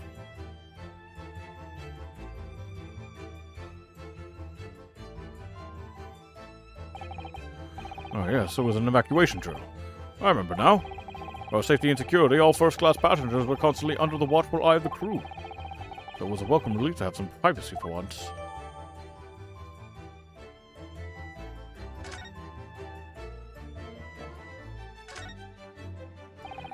Quite the exquisite glass, I must say. See here how it... Is something wrong, Sholmes? You suddenly trailed off. Ice, Mikitoba, ice. What opulence the first-class passengers enjoy. Chilled drinks. Pardon? Could it be that the steamship is equipped with an electrically refrigerated cold room, do you think? Well, this is a luxury liner after all. They have enormous refrigerators for storing all sorts of lavish produce as well as ice. On our voyage from Japan, we enjoyed culinary delights from all over the world. Suddenly, Mikitoba, the sight of you is making my mouth water. I haven't taken on the flavor of the food I ate, you know.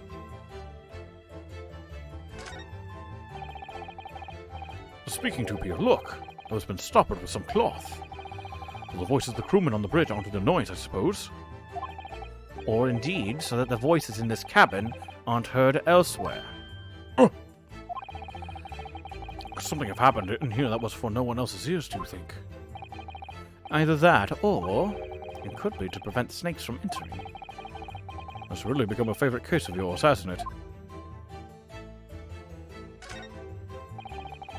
According to the report I was given, Naruto was concealing himself in Asogi's wardrobe. Indeed he was, and it was of a similar size to this one. Ah, you must climb inside yourself, my dear fellow. What? Whatever for? It was the site of my first fateful meeting with Mr. Naruto. You can experience the moment for yourself now, complete with my dramatic rhetoric. Come along now, in you go. This will only take a moment. Really, Sholmes, surely you can just tell me what you said. Well, I did some brilliant remark and opened the wardrobe to reveal the stowaway murderer. I think I'll just read about it in the Adventures of Herlock Sholmes.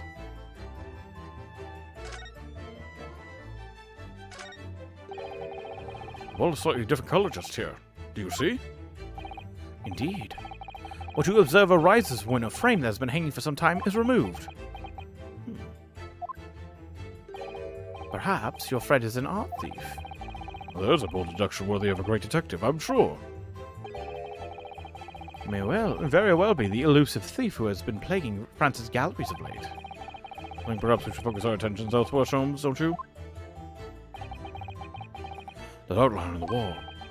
Feels as though I might have spotted something of a similar shape and size elsewhere. These are the rules of passage. Passengers must not keep weapons or other dangerous objects in their cabins. Pets are also strictly forbidden. Additionally, there are severe punishments for stowing away in wardrobes and or travel cases. I feel the rules have increased since I last read them. Probably just my imagination. What about the fact that they're not straight on the wall? Doesn't that strike you? You may be right. Probably just your imagination, though. A trifle. And you know what I always say, Mikotoba? There is nothing more important about trifles. It's probably just my imagination, but I think that might be slightly off.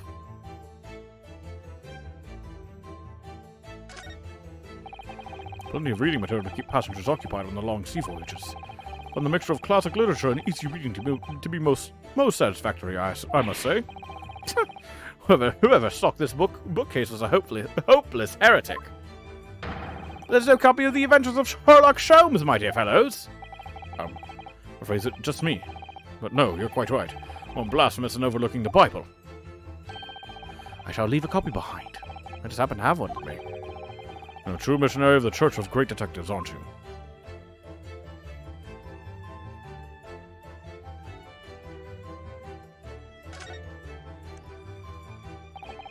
That's a very sizable chunk indeed. Seishiro is partial to all things large. What a clumsy fellow if he failed to notice he'd left that behind. Perhaps he left it on purpose. Slighter than you might think, but still a hindrance to a speedy escape. Pity. It's locked, so we can't look inside. Surely 5 seconds from now, the situation will be quite different, though. Sadly not. It's a 7-digit combination lock.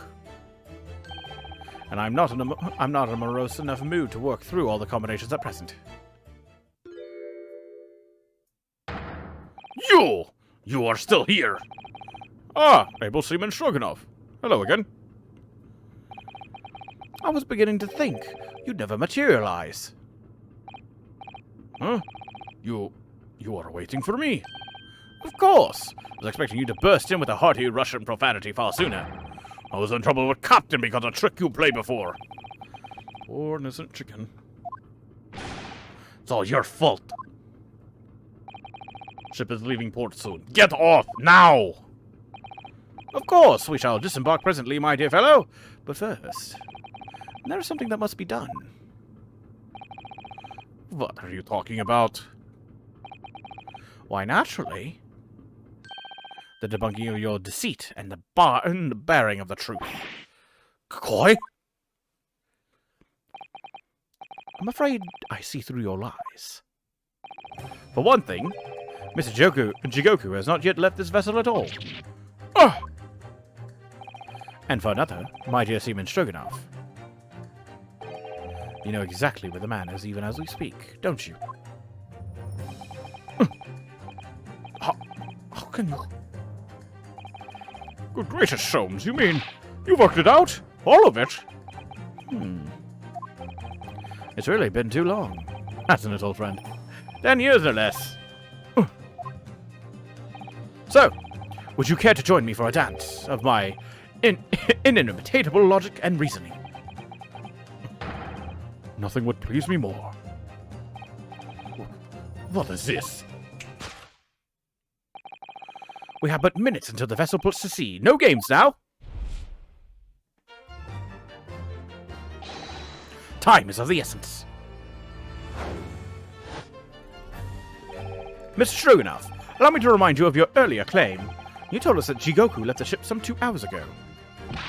Ah! That is what I said! Sadly, that was a rather clumsy lie. You see, there is something in this room that quite clearly contradicts it. What? Ah! Yes, of course. I see you've noted it too, Mikotoba. Then please, do take the lead. What in this cabin shows the impossibility of Jigoku having disembarked 2 hours ago? Let's see what the last 3 years have done to your observational skills then, Mikotoba. It's been 10 years since we last did this, Sholmes. Not 3. Why, of course it has, quite. Now, all the clues are here in this cabin for your eyes to see. But as I always say, you must not merely look, but observe. Observe, and the answers become clear. So, impress me. I think I can manage that. Take that!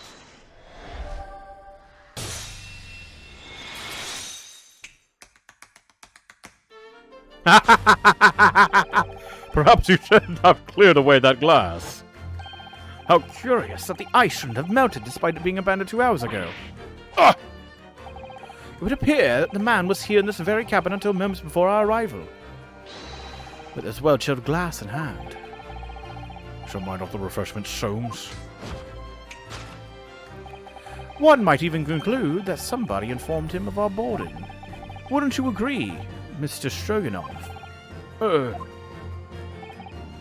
But why would Seishiro run from us? Before we consider that question, allow me to confirm one small matter. Would I be correct in saying that these first-class cabins of the SS Grouse are the same ones in which you and Mr. Jigoku were accommodated on your voyage from Japan? Oh, that's right, they are. I was in the cabin next door, and Seishiro was, yes, 50 days in this cabin during our voyage. As suspected. For you see, there are traces in this cabin of a dark secret that Mr. Jigoku had to hide. What traces? I know nothing about this. This is news to you, is it, Mr. Stroganov? Sholmes, what exactly are you getting at? As I said, there are traces in this cabin of some nefarious activity. Something that happened that appears out of place, which I'm quite certain won't have escaped your notice. Something out of place in here. That's the key to this, Mikotoba. That's the key to this, Mikotoba. The remnants of this dark deed that took place in here are being masked by something quite incongruous. I must say, I didn't foresee ever doing this standard deduction with you again, Mikotoba. Oh, quite. But life is full of unexpected twists and turns, as we well know. Now then, let's see if I can uncover the truth here. Yes, you have the floor, my dear fellow. Take that! The rules of passage.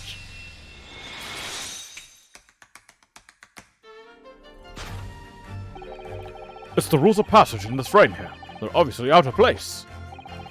The way they're hanging crooked on the wall. It's as if they were put there in a hurry. Yes, as I'm sure you've already concluded. The frame was originally over here. The shape and size are a perfect match. Ah, you are right. When did the frame move? Hardly the most observant of crewmen, are you, Mr. Stroganov? I would think your captain is quite justified in having this reservation about your reliability. Oh dear, that really seemed to touch a nerve. So, Mikotoba, why don't you lift that frame off the wall? Find the bullet hole. Indeed, indeed, indeed. That looks like a bullet hole. Oh, who has been shooting walls? I see. The projectile has been removed. Clearly the careful occupant of this room has already disposed of it.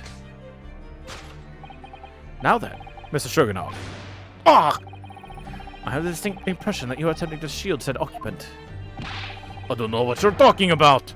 Why would I try to protect Eastern Stranger? Ah, so we're talking about the same man, I see. Good. Oh! I'm sure we can get to the bottom of this in no time. Aren't you? Because there's some very noteworthy evidence. That explains the reason why you're lying for the man. Yes, you've been told to keep up this pretense, as clearly shown by... I really don't know how to approach this one, Sholmes. Ah, my dear Mikotoba, simply first principles in mind. Study your subject from every angle. And I'm quite sure that you'll see it. In fact, I'd put a wager on it. So I'm to glare at the fellow from all sides. Well, I can certainly do that.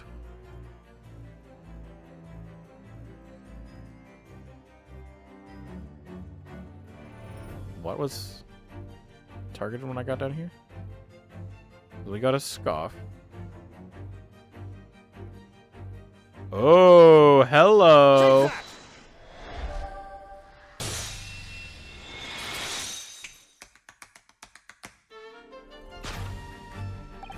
It's almost too obvious for words. Quite. The universal language of the world. Money. Ah! And I'd wager that the Eastern fellow in question is Seishiro Jigoku. Yes. Ah! So, I presume you realize what this means? There are clear signs that a crime has been committed in this cabin. The way you're going, sir, you'll find yourself accused of being an accomplice. But I believe you know, Mr. Shogunov. You know where Mr. Jigoku is hiding at this precise moment in time.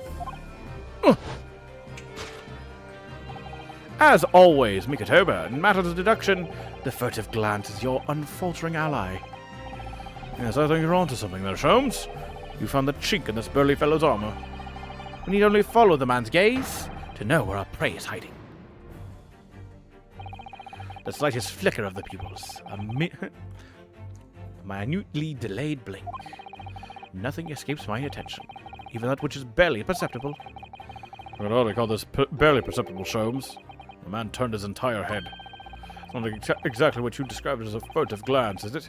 It's almost too obvious. We shall let your tapping toes decide, my dear fellow. Take that!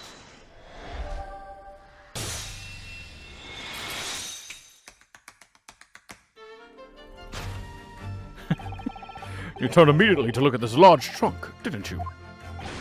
Ah! The truth is, Seishiro Jigoku was unable to escape from the ship in time, and is, at this very moment, doing his best to stifle his breath inside this trunk. If he still has a breath to take, I fear he may be running dangerously low on air. I imagine he didn't count on us making a nuisance of ourselves for quite so long. I think it would be in everyone's best interests for us to open the trunk as quickly as possible. But how can we? Are you forgetting about the combination lock? We don't know the 7-digit code. I said 7-digit, I meant 6-digit. The combination lock can't be opened from inside the trunk. Therefore, there must have been an arrangement for somebody to open it after our departure. Of course. In short, before Jigoku hid himself inside that trunk, he must have told somebody the 7-digit number from the lock. Oh, I thought it was 6. 7-digit number. As I'm sure you can confirm, Mr. Shogunov. No! I know nothing about combination code. Don't move a muscle, my good seaman. Huh? Now, Mikotoba, would you do the honors and open the trunk? How on earth do you expect me? It's a 7-digit number, remember. Quickly now, we have little time.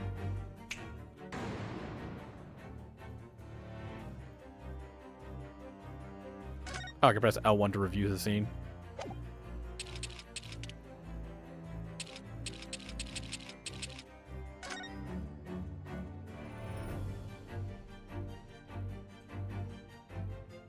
What would that be?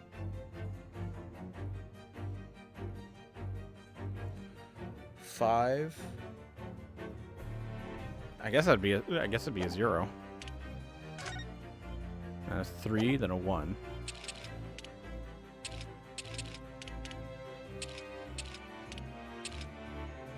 Take that! Is that right? No, it's refusing to open. Tell me, what number did you use? Well, to begin with, I thought I'd try my birthday. Your birthday? Interesting, since as of today, with that absurd guesswork, you're dead to me.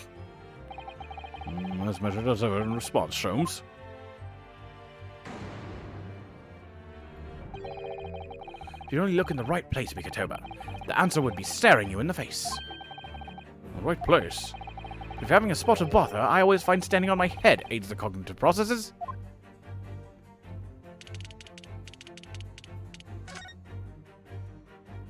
Then what is that number? Oh, is that a 2? Take that! It's a 2! Click. That did it. It's open. You had a medal, didn't you?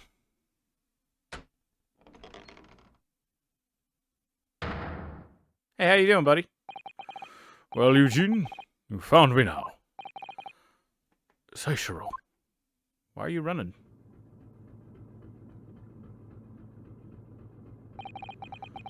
I was really hoping beyond hope not to find you here, you know? But you're not entirely unsurprised, I take it. Oh, quite. I just was sort of some other way. Well, are you ever going to introduce me? Ah, your reputation precedes you, Mr. Sholmes. I've read stories of many of your exploits. Excuse my manner, Sholmes. This is Mr. Jigoku, my old friend and traveling companion. The devil is in the details, Mikotoba. I believe you meant to say your old friend and traveling companion. Who made the cowardly decision to flee the country without a word to anyone when things turned sour? I see my reputation precedes me as well. What an honor. Well, Seishiro, are you going to explain all of this? You know it all by now, I imagine. What you didn't know, of course, is that 3 days ago, on the night before our arrival in Britain, an attempt was made on my life here on this very ship. By the Reaper of the Bailey. Yes, I've since heard. Because you were once prosecuted by the Reaper, weren't you? 10 years ago now, mind you. And I had no idea at the time what a dangerous individual he was. Anyway, when we arrived in London to find the symposium was postponed until goodness knows when. It became all too apparent to me that I might very well be targeted again. So you decided to flee the capital without saying a word to me about it? I'm afraid so, yes. Of course, I realize now. I really ought to have confided in you. Somewhat surprising, I must say. What is? Well, first-class cabins aboard luxury steamships are in very short supply. It's more than a little hard to believe that this one just happened to be available. So this is the protagonist of some colorful short stories. Well, I don't care for your opinion. The cabin did just happen to be available. So I purchased the ticket, and here I am. I've just seen for myself the obvious remnants of that incident in this cabin. So you'd already purchased your return ticket before we even docked in Dover, had you? To prevent anyone else from taking this cabin and seeing the evidence. Is that it? Eugene, I have nothing to say to you. Well, in a mere 5 minutes, the ship will set off on its onward voyage and not make port again until Italy. I'm afraid we must insist that you disembark with us at once. You have no jurisdiction over my movements. We have these, Seishiro. Take it. What is it? There's a subpoena from the Old Bailey. You're a man of the law. You know what the ramifications of ignoring a document like this from the British courts would be. You came prepared then, Eugene. Come on. Let's go. One moment. What is it, Sholmes? Inside Mr. Jigoku's trunk, I found this rather fascinating trinket. What is that, Seishiro? I can't help you, I'm afraid. Some small component from something. But what, I have no idea. The look on his face. I think he genuinely doesn't know. It's a good thing I do. Well, let us pocket it as a small souvenir of our brief sojourn in France. Small component has been entered in the court record. Well, young Naruto, I think we've done as much as we can, I'm afraid. The rest will be on the shoulders of you and your assistant.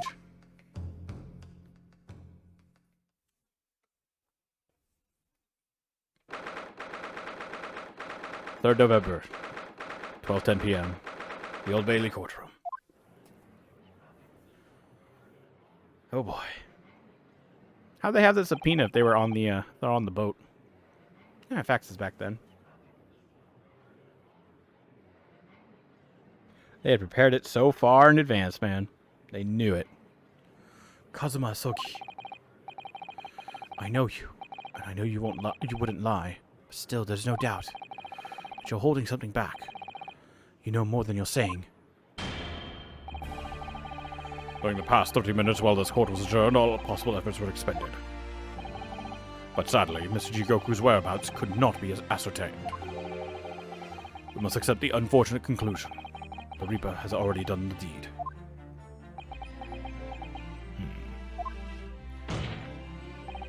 There's no sense in wasting any more of the court's time. The prosecution calls for an immediate verdict. Objection! No. The trial cannot end now. You're a Japanese man, Ryunosuke. You should know when to lay down your sword. And you should know never to presume when the battle is won. The court has already been presented with all the evidence and heard all relevant testimony. And there can only be one conclusion, that the accused is guilty. All relevant testimony? Far from it. There's still a crucial witness from whom the court has yet to hear a single word of testimony. In that case, call your witness to the stand at once, counsel. Yes, my lord. Tomorrow, if possible. The witness is already on his way and scheduled to arrive tomorrow. Who on earth is this crucial witness? Seishiro Jigoku. The very man allegedly murdered by the Reaper. Judge Jigoku, you found him!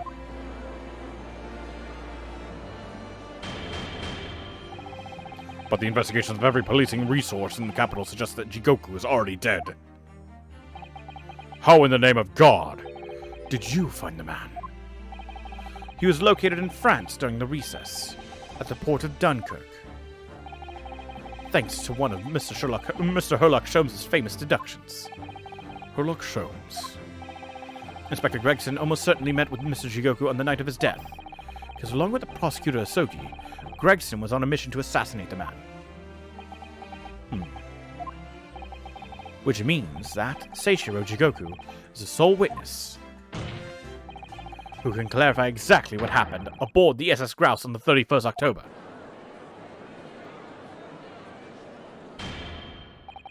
Well, it would appear that it's too soon to move to adjudication at this point.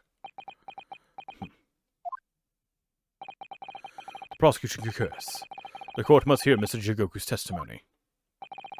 No judgment should be passed until all testimony has been considered. In that case, I hereby call the end of today's proceedings. Court will reconvene at the same hour tomorrow. No objections from either side. No, my lord. No objections, my lord.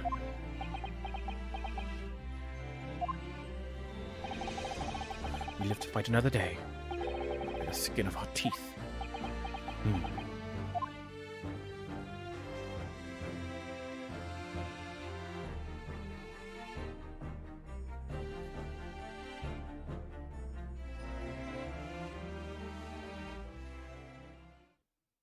I wonder how much time is left in this final chapter.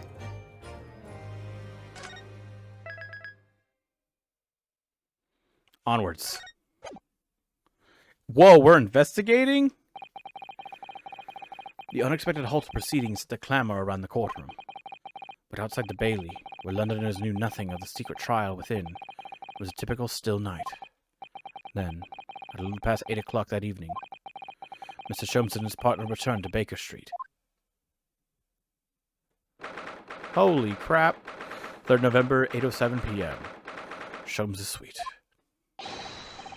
We have returned, my dear fellows! Welcome back to Britain, and thank you for your timely help. Think nothing of it. I believe you've had an even more wearing day than Mikotoba and I, no? You could say that. We were on the brink of defeat in court earlier.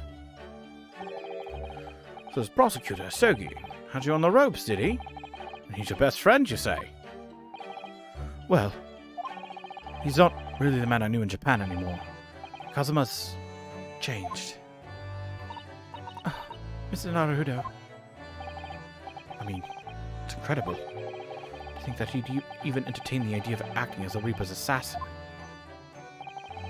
Well, nevertheless, you must introduce me. After all, I've only ever met the young man as a corpse.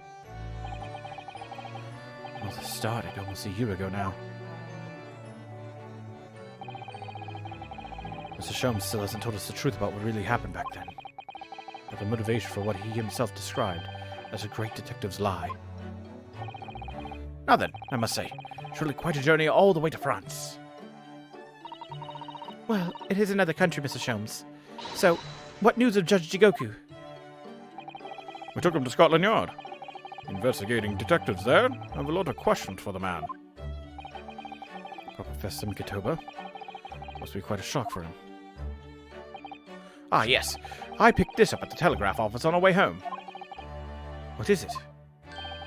Surely you haven't forgotten already. I put upon you for the matter only yesterday.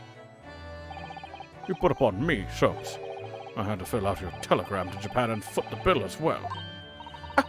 You had a reply already? What was so urgent, though, Mr. Sholmes?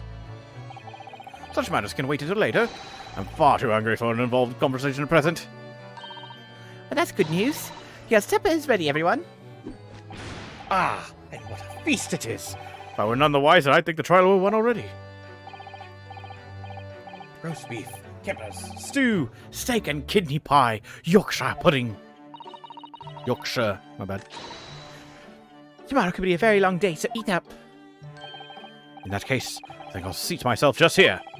This place appears to be the only one set, with a helping of pheasant as well. Oh, sorry, Hurley, not there. Are we not? Are we not in set places this evening? Yes, and that place is for Susie's daddy. For me? That's right. I made it especially for you, Professor Mickey. I see. That's terribly kind of you. It's a shame, really. What do you mean? Well, for a brief moment, I believed it. That Susie and I were half-sisters, I mean. Oh!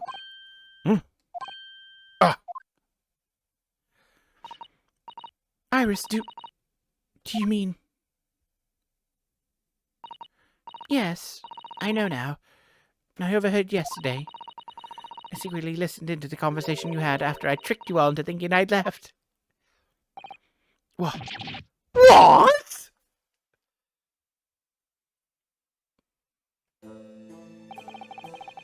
A misunderstanding arose because of that autopsy report from 10 years ago. But actually, turned out that neither Dr. Wilson nor Professor Mikotoba are Iris's father. Who would have thought? Yes, about that, Iris. You know, I know. Can't tell me at the moment.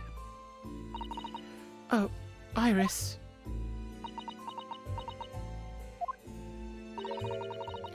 The pheasant is by way of an apology. I'm sorry for eavesdropping. No, that's quite all right.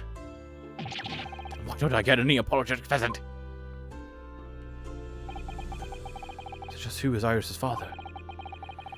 I suppose that's not something we'll be finding out today. So then, let us dine while our largely pheasantless plates are still piping hot. Fine idea, Sholmes. That looks absolutely delicious.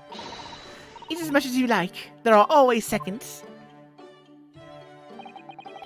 This could be your last chance to ask questions before tomorrow's trial. About that telegram from Japan. About Kazuma. Can't let this opportunity slip away.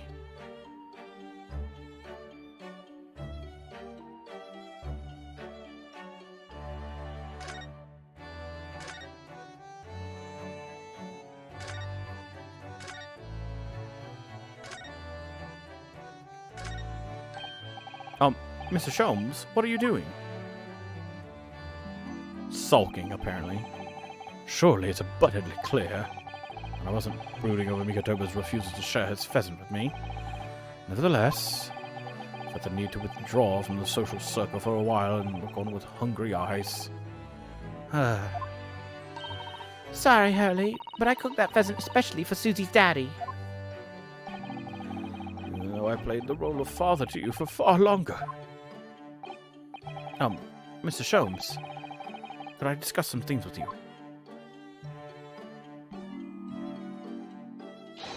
Certainly, my dear fellow.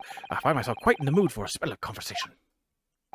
No doubt you're hungry to learn more of my deep love of game.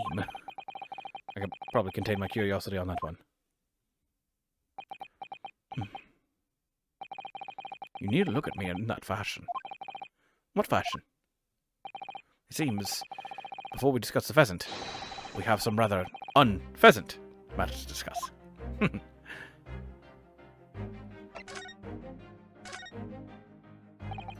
So, what was in the telegram you received back from Japan, then? Ah, this. Thank my lucky stars it arrived in time. Record found as indicated. Duplicate follows. K. Asogi, A. Shin, T. Gregson, J. Wilson. What? Those 4 names. We've come across the exact same list before. They came up in that unforgettable case last spring. What appeared to be a simple case of aggravated murder turned out to be masking a monumental intrigue. A plot that involved the sale of British governmental secrets to foreign states. Exposing the means by which those secrets were being leaked, we deciphered a fragment of message.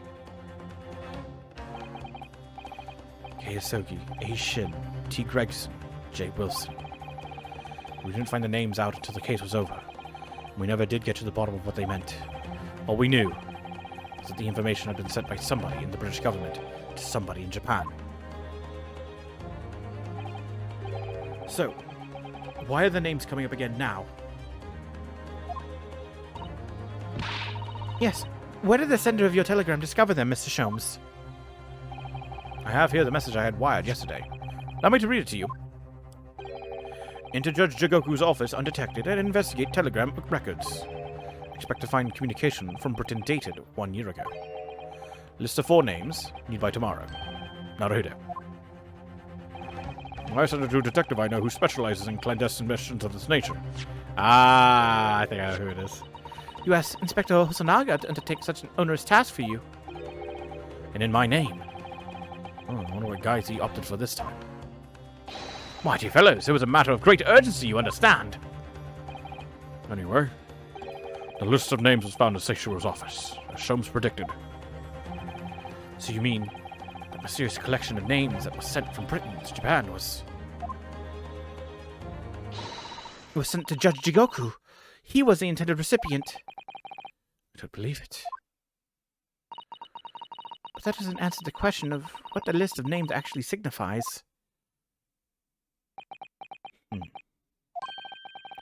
I did formulate a hypothesis about that. But without a shred of evidence, I couldn't possibly have shared it. Mr. Sholmes looks deadly serious for once. Telegram from Japan has been entered in the court record.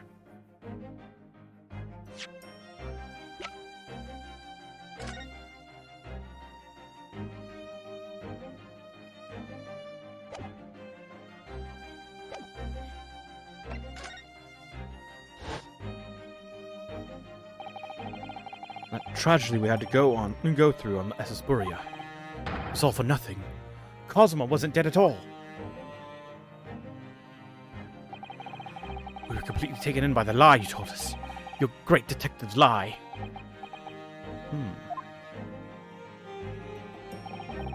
I took no pleasure in deceiving you. However, at the time, all that concerned me was preventing the young man's study tour from taking place, whatever the cost. What? I capitalized on the events that transpired to see that he was sent back to Japan. His remains, you mean? Precisely, Miss Susato. And then, I made sure that somebody else was sent to Britain in his stead. Oh my, you mean? The arrangement between our 2 countries is already in place. 1 university student lawyer and 1 judicial assistant to be accommodated on a study tour. In other words, by arranging for someone else to fill the place originally intended for Mr. Asogi, I would successfully prevent the man from arriving on our shores for several years at least. Wait, do you mean to say that it was all in aid of stopping Kazuma coming to Britain? That's why you... Think back, Mr. Naruhito. Was there not somebody who quite casually urged you to continue on the voyage to England? The terms of the study tour were negotiated by the Department of Justice in both Great Britain and Japan. In the light of Mr. Asogi's unfortunate death, the study tour can no longer go ahead.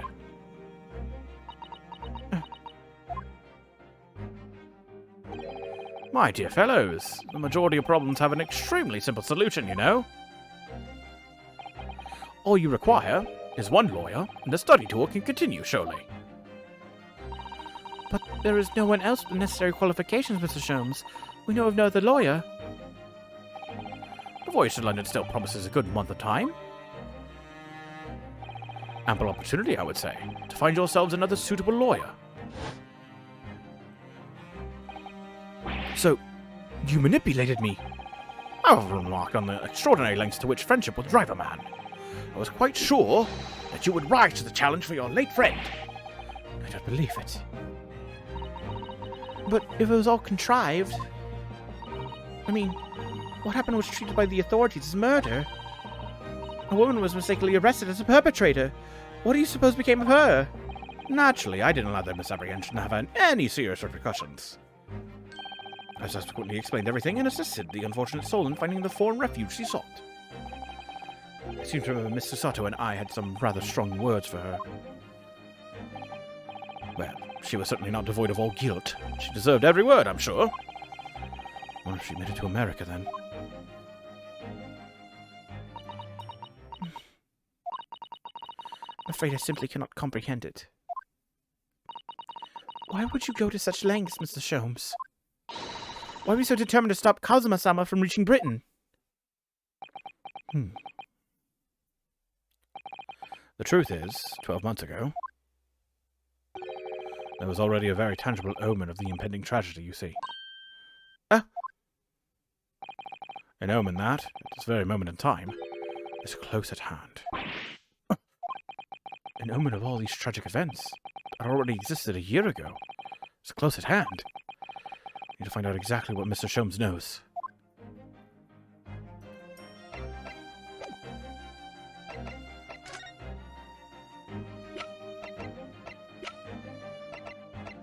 Is it this? Mrs. Sholmes, would you mind looking at this? There's hardly the time, Mr. Narhado, as I'm sure you will appreciate. No, of course not. My attention is hardly drawn to one single matter now. The pheasant. I don't think you hadn't eaten in weeks. Well, he would know about Quentin and Zeke's autopsy report.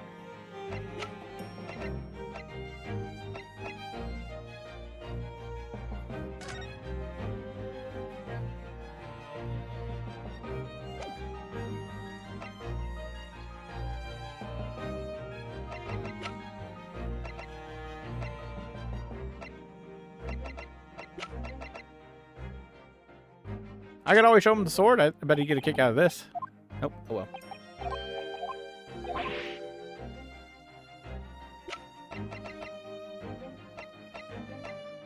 Has something to do with the autopsy report?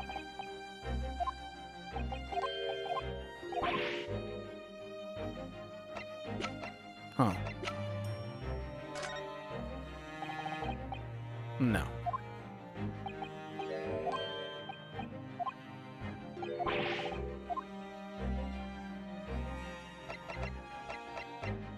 What omen?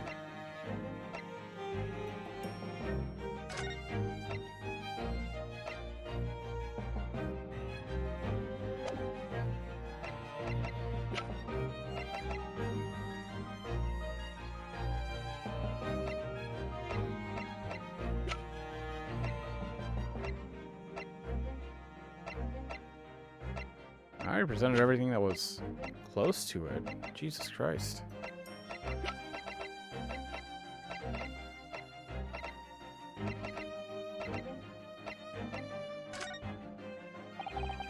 Not this, neither. Jesus Christ, what am I supposed to present? Am I supposed to present anything? Am I supposed to examine?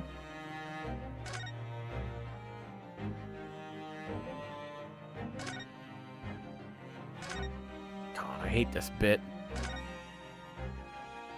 What am I supposed to present to the guy? Not examine.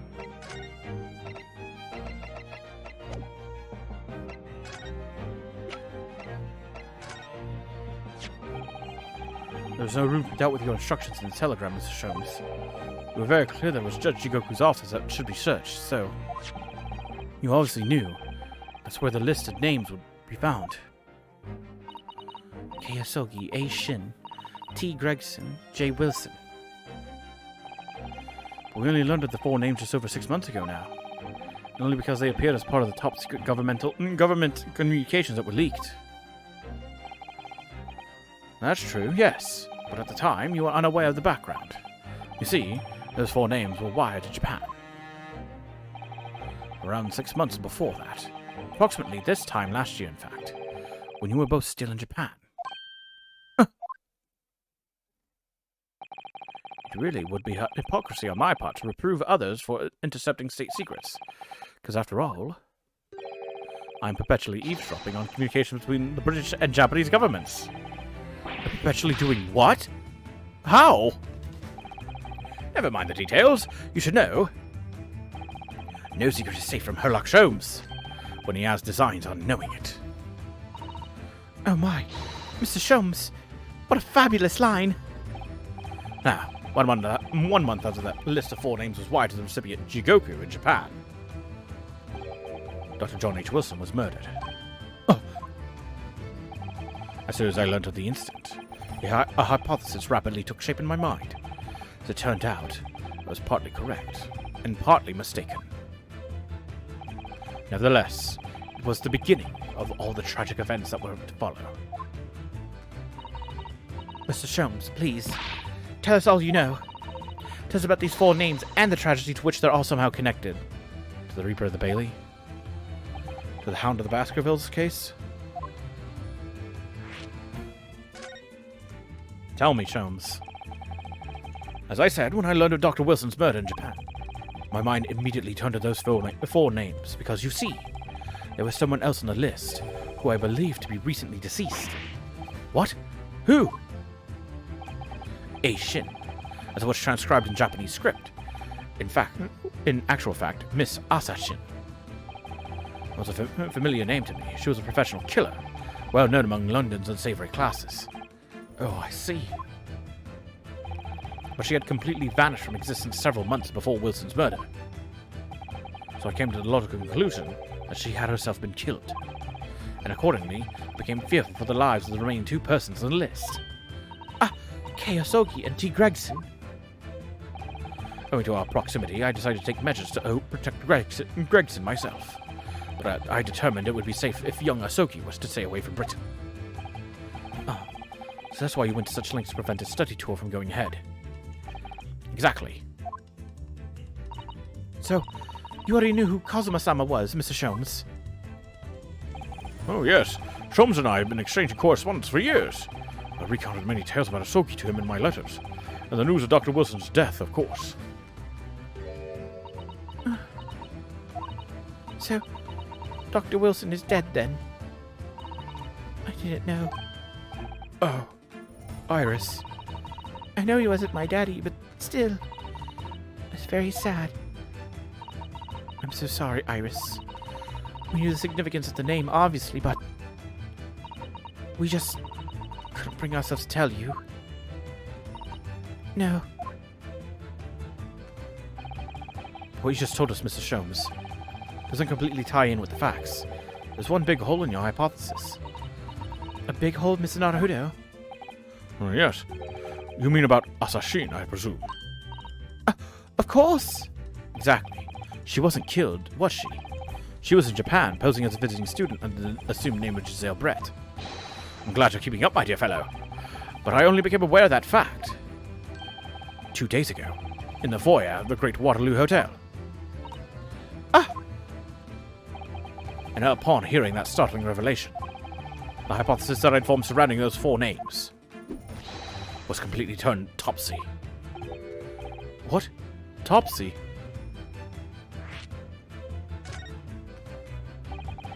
What do you mean when you say our hypothesis was turned topsy, Mr. Sholmes? I believed all 4 names on the list to be the names of victims. However, I was mistaken. Very much so. Asashin was a killer. So this telegram is a list of both victims and killers, is it? Indeed. It would seem that Miss Shin was dispatched from Britain with the sole intention of dispatching Dr. Wilson, her visiting student status being merely a front. Which would of course explain why no motive could be determined for her actions. The real reason Dr. Wilson was killed by Assassin is because he was a target of an assassination. Informed with that knowledge, fresh consideration of this telegram puts the list in a very different perspective. What do you mean? Well, does it not strike you as another among the four, who subsequently became a visiting student? Wait, you mean... What, of course. A name you know only too well. You mean... Kazuma? He detained court earlier today. Yes, on 31st October, I accompanied Inspector Gregson to Dunkirk in order to carry out a mission. And the mission was the assassination of the Mark. Young Mr. Osogi accepted that mission a year ago now. Surely not. In conclusion, this document is a contract of sorts. An international agreement, one might say, detailing an assassination exchange.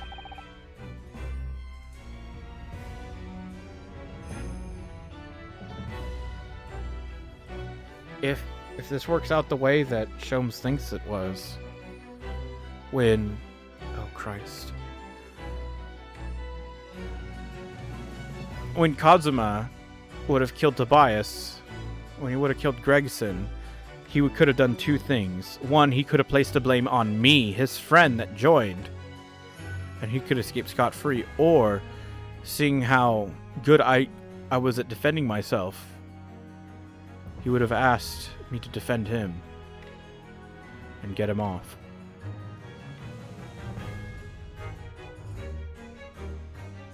If Sholmes' theory is correct.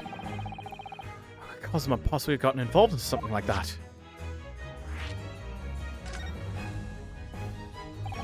Let's assume that we have two parties, each wishing to dispose of a distinct individual. Those two parties then make a contract to swap the respective assassination targets. There will then be an assassin exchange. So to begin with, the British assassin is dispatched as a visiting student in Japan, where she kills her target. What? Why would Jigoku want to kill Wilson? And whoever sent the initial telegram, which I'm guessing is Strongheart, want to kill Tobias Gregson. Huh. So to begin with, the British assassin is dispatched as a visiting student in Japan, where she kills her target. And then, the Japanese assassin is dispatched as a visiting student to Britain, in order to eliminate his target. It certainly does sound like an exchange. But what on earth is the point? Don't forget, Naruto, the British assassin at least escaped conviction, thanks to diplomatic immunity afforded by consular jurisdiction. Oh, yes. Such jurisdiction should be null and void under the terms of a new treaty between our two nations. So the fact that it was brought into play suggests intervention at the very highest levels. The highest levels. These murders were two sides of the same coin, linked not by common motive, but by contractual agreement. As such, they appeared utterly unrelated. Yet in truth, assassins were complicit in one singular, devilish scheme. That disassociation and the safeguard of diplomatic immunity were, I believe, the motivation behind this plot. But wait a minute, Sholmes. If this telegram really is describing the exchange of assassins as you're suggesting, it would mean the Japanese killer's target was never Seishiro Jigoku at all. It would mean Osogi's target was actually Inspector Gregson. What? Kazuma was here for Gregson? So Judge Jigoku wasn't actually the Mark. This is exactly what it would mean.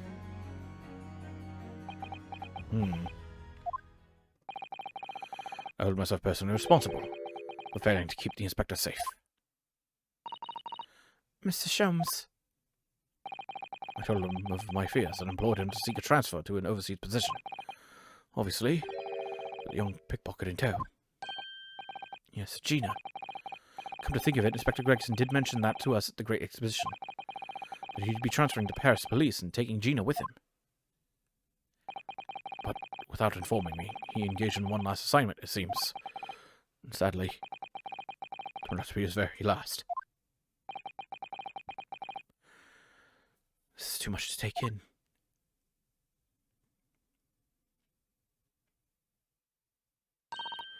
All right, everyone.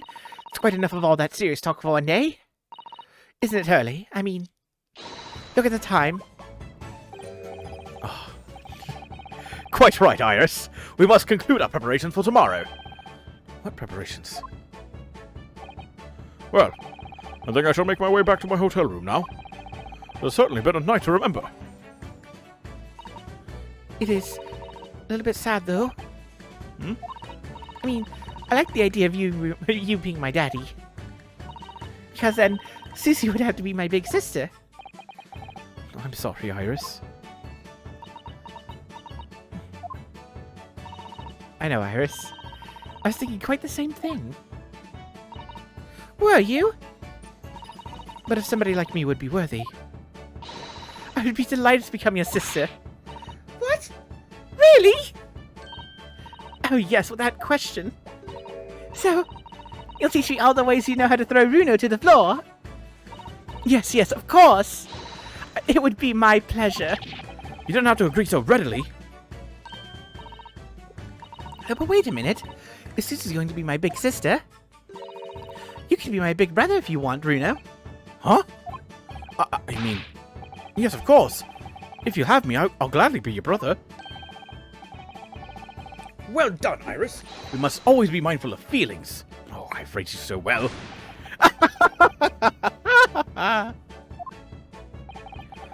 Because being sensitive is your strong suit, naturally.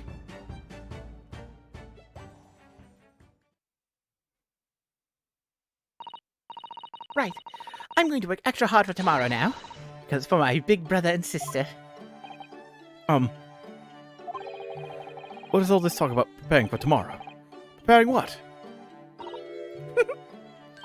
You'll just have to wait and see. Oh. Good luck in court tomorrow. I'm expecting a sterling performance. Do my very best, of course. Woof. Huge lore dump.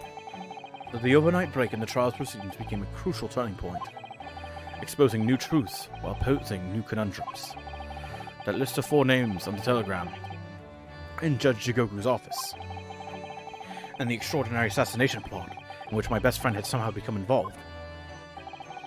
I felt as though I had been plunged into an even greater darkness all of a sudden. At the same time, I felt sure I would see the light again soon.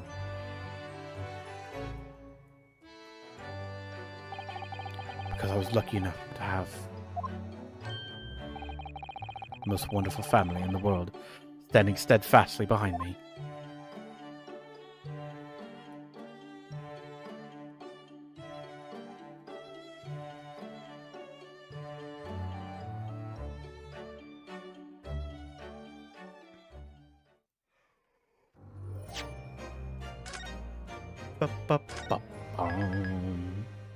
Quick investigation. This should be it. This should be the end of the game.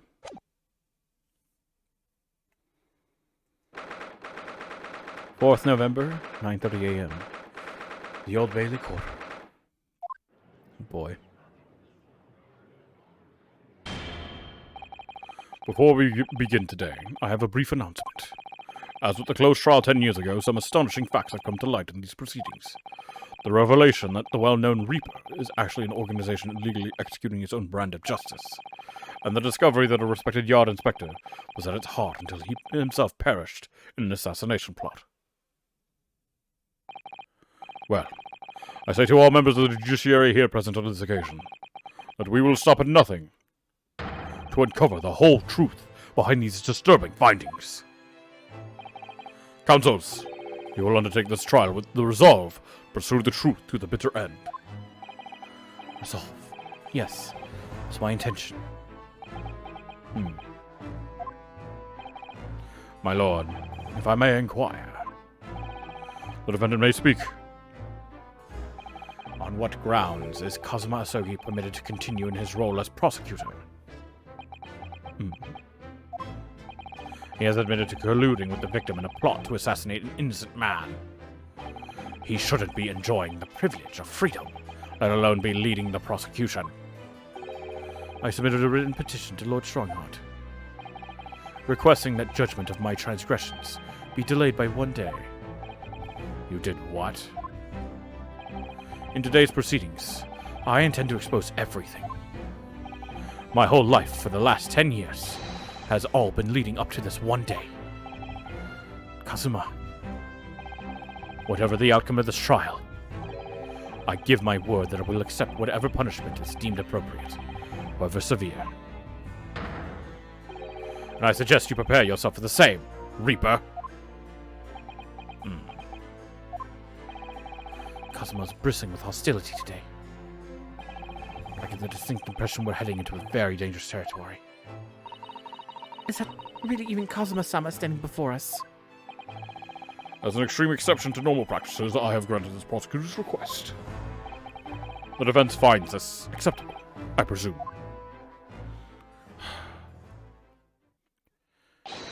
Yes, my lord. In that case, in the name of Her Majesty the Queen, I hereby declare this court to be in session again. We resume the closed hearing of Barak von Zieks. The defense is ready, my lord. The prosecution is more than ready. Very well then, this preamble has taken long enough. Prosecutor Asogi, begin. As you wish, my lord. Prosecution calls the first witness to the stand. Bring Seishiro Jigoku into the courtroom. Last then, we've reached the final battle. He's putting literally everything on the line now in order to get to the truth. Come on, Ryunosuke. It's time for that steely resolve, as this is going to test it to the limit.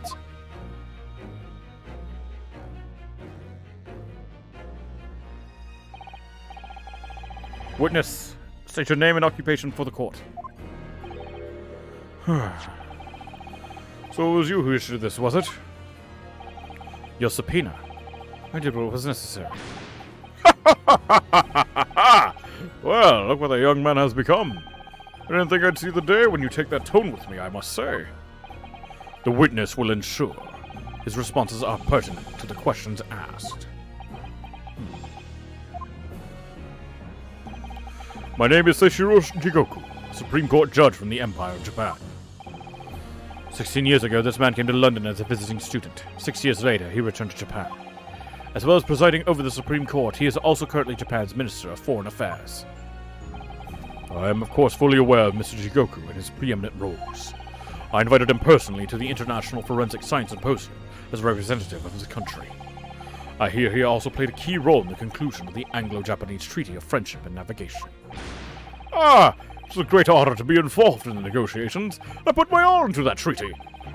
Judge Jigoku, I must ask. Well, I never. Fancy a young murdering student turning up here of all places.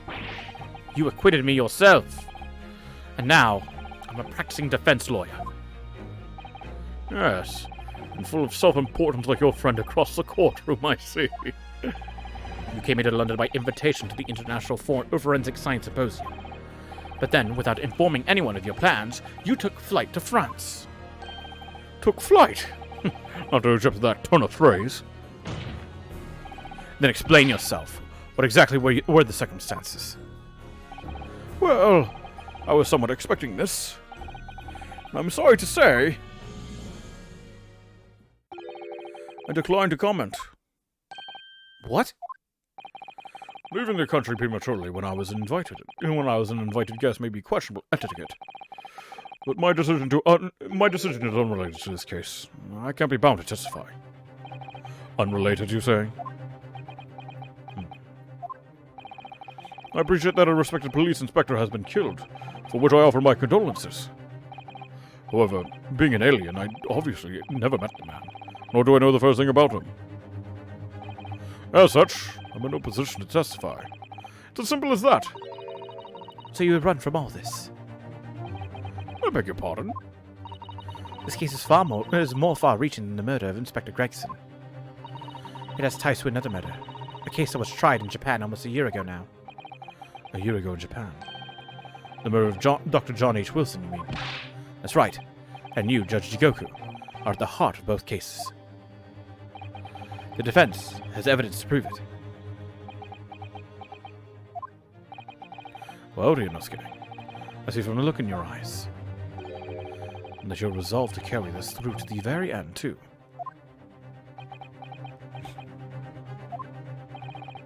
Let's see your evidence, then.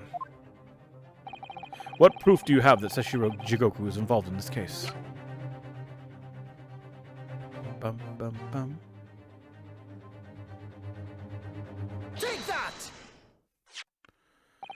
This is a telegram detailing a communication sent between Japan and Britain approximately 1 year ago. The communication contained 4 names: Kei Asogi, A. Shin, T. Gregson, and J. Wilson. Hold it! You little... Where did you get that? In Tokyo. From your office, Judge Jigoku. What? How on earth did you... What's this all about? Why is my name on that list? The list of 4 names follows a certain pattern. T. Gregson and J. Wilson are the names of victims. Kei Asogi and A. Shin are the names of assassins. No. A year ago in Tokyo, Dr. John H. Wilson's life was taken in a Western-style restaurant in the capital. The culprit was found to be a visiting student who went by the name of Giselle Brett. But her real name was Asa Shin, a professional killer sent on a mission to kill from Great Britain. A. Shin and her victim, J. Wilson. And the murder that just took place here in London was the counterpart of that crime. An assassin sent from Japan, also a visiting student, Kazuma Asogi, whose victim was the British police inspector Tobias Gregson. Kei Asogi and T. Gregson. One assassin from each country to kill a target residing in the other. What exactly is the defense suggesting? These 2 cases of murder, one that took place in Britain and one in Japan, were masterminded by a pair of individuals from each country as a form of assassin exchange. The telegram the defense has acquired is proof of this international contract to kill. What?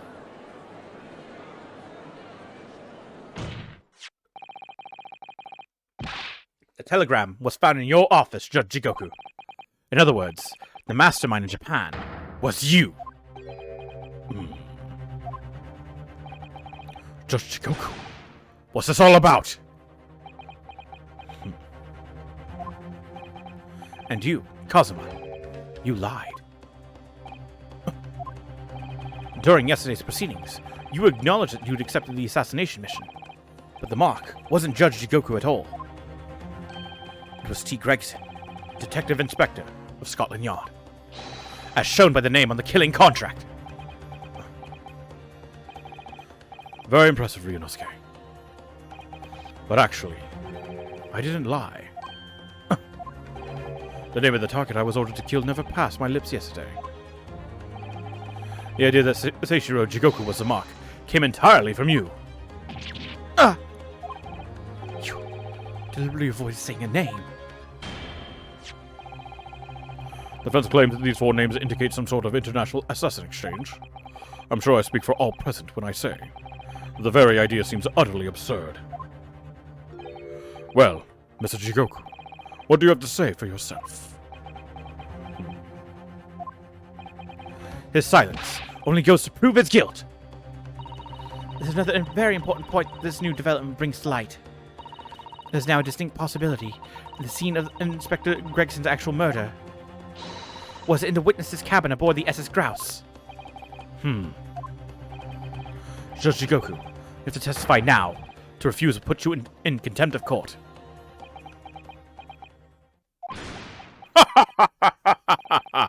There's no need for quite such a vicious stare, young man. Very well, then.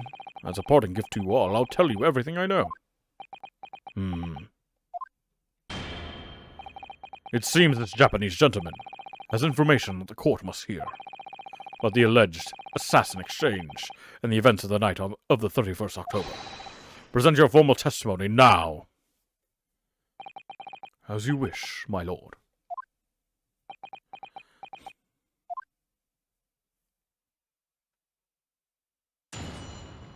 Witness testimony. It's true that Kazuma Asogi was assigned the assassination mission 1 year ago now. The target was Inspector T. Gregson. That was a condition of the British study tour. However, in the end something happened that meant the young man was unable to carry out his mission. On the evening in question, a member of the crew was on duty outside my cabin at all times. If there had been a shot fired, the crewmen would have heard it. So clearly, I can't be involved.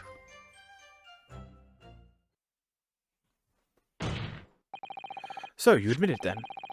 As this communication suggests, there really was an assassin exchange arrangement between Britain and Japan. A political endeavor at the highest levels. Not something I can discuss here. To use such a worthy practice as foreign study to coerce somebody to commit murder. It's the most appalling thing I've ever heard. Appalling? Well, it's easy to judge. Pardon? Asogi had a reason for taking his sword to that British inspector, you know. What? Which is why he accepted the mission in the first place. Isn't that right, Counsel? Kazuma-sama. Shoshikoku, if you are the mastermind behind this operation in Japan, then tell the court the identity of your counterpart in Britain. I'm not obliged to divulge that information. As I said yesterday, I've killed nobody. I freely admit that I accepted the mission, but on the night the plan was to be executed, I backed out. In short, this assassin exchange that the defense has identified is unrelated to the events of this case. The crucial point is this. Your police inspector can't have perished aboard that steamship in Dunkirk. Because if he'd been shot in the cabin, it's inconceivable that a member of the crew wouldn't have heard it. That's right. Gregson was killed after returning to London, in the room on Fresno Street. And the perpetrator of the crime was the Reaper, Barak van Zieks. The prosecution's accusation remained unchanged.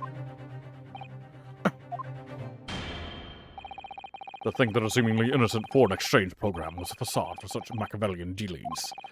Clearly it's a plot only a government minister and high-ranking judge such as a witness could hope to execute. Well, I seem to recall that it was someone on the British side who controlled everything. Be that as it may, it is not the place of this court to pursue this villainous assassin exchange plot. We are concerned only with the tangible evidence pertaining to the murder of Inspector Gregson. Is the defense clear on that point, Counsel? Yes, my lord. I'll keep that in mind as I cross-examine the witness.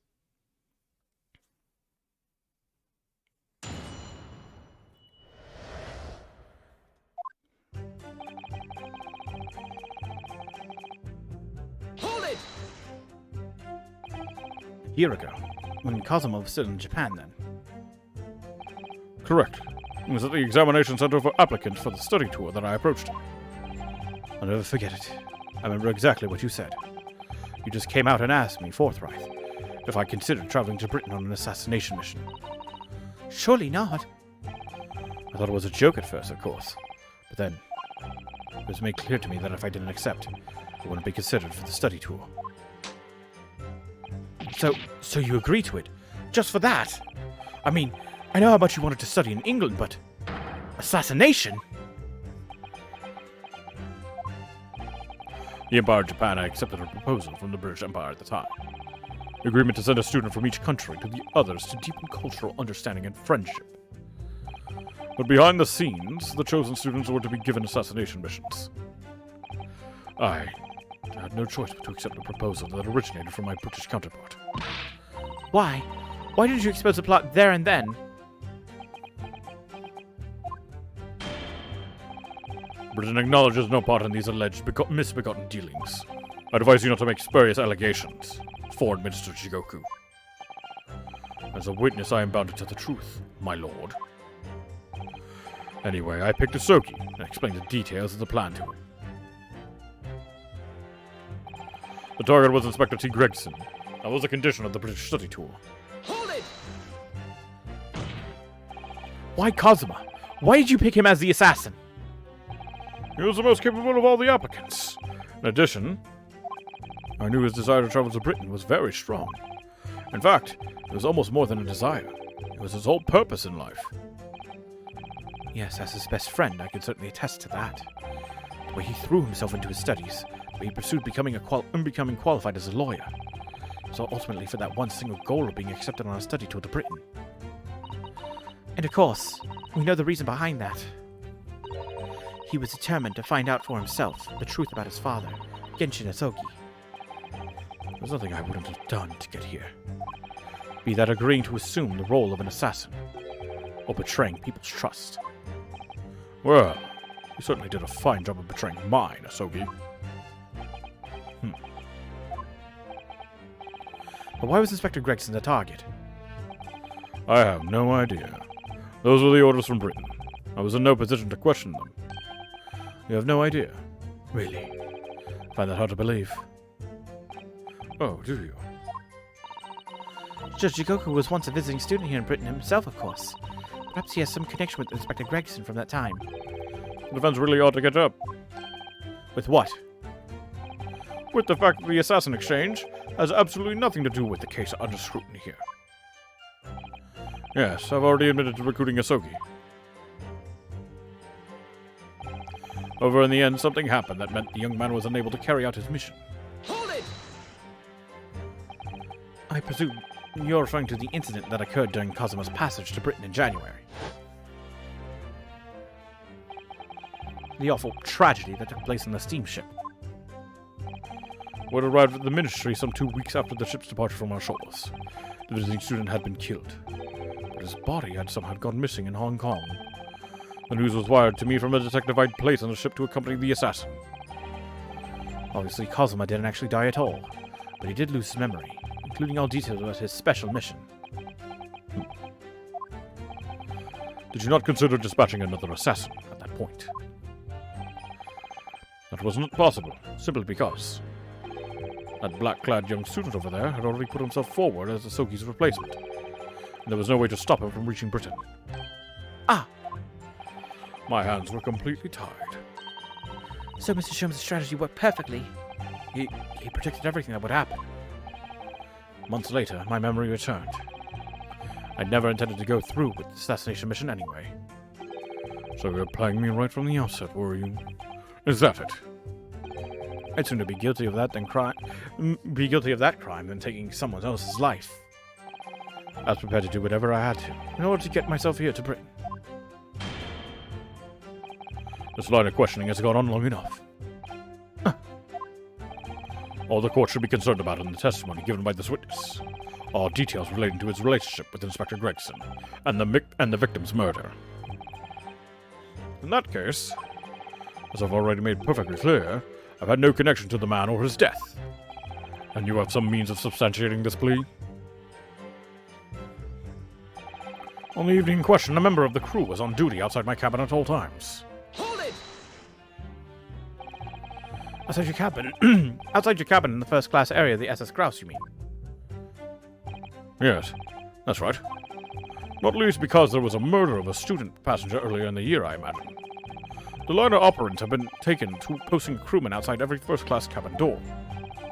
I can confirm the presence of the crewman guard myself. What do you mean? Because I accompanied Inspector Gregson to Dunkirk that night. I witnessed it with my own eyes. There was a well-built crewman standing guard directly in front of the door to the witness's cabin. At that particular time, of course, I'd gone to the ship's dining room for dinner. The inspector and I asked the crewman to allow us into the cabin while we waited for Judge Jigoku's return. I suppose Inspector Gregson was there in his capacity as the Reaper. He was intending to take the witness's life. Exactly. As I said numerous times now, I had no intention of killing anyone. So the crewman let two potential assassins into the cabin he was supposed to be guarding. Not the most convincing of sentries, really. In truth, those were my thoughts too. But anyway, I stayed to talk with Inspector Gregson for a short while. And then I left him there, and made my way off the ship alone. Was the guard still at the door when you went? Yes. He glared at me as I walked past. You see, that proves it. If there had been a shot fired, the crewman would have heard it. So clearly I can't be involved.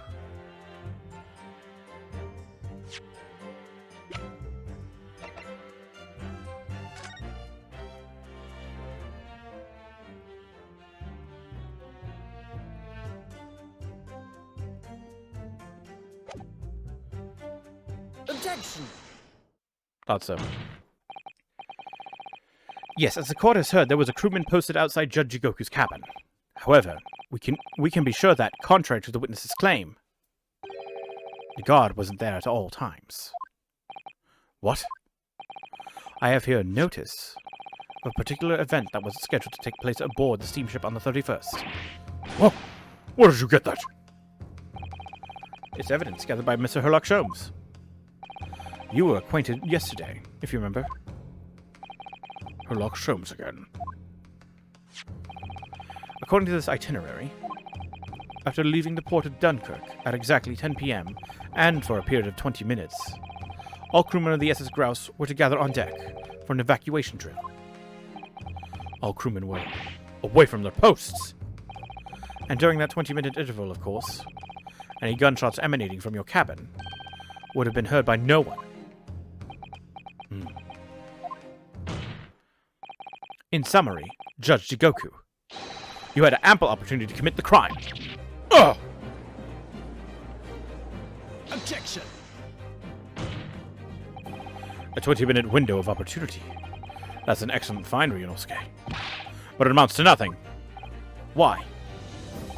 Because the witness clearly stated in his testimony that no incident occurred in his cabin, unless you have some decisive evidence that could show his testimony to be false. Your accusation is nothing more than conjecture. Very true. Well, counsel.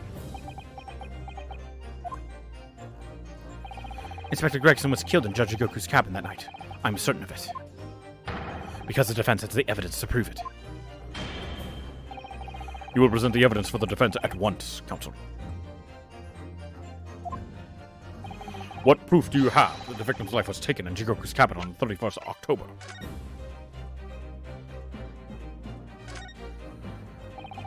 You see these little things all over the place, don't you?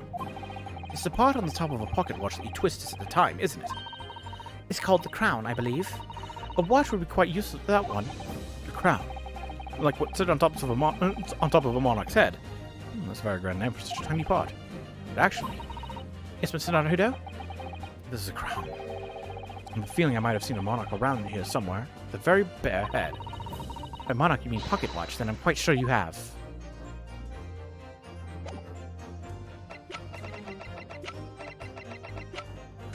We're gonna cover all of our fucking bases.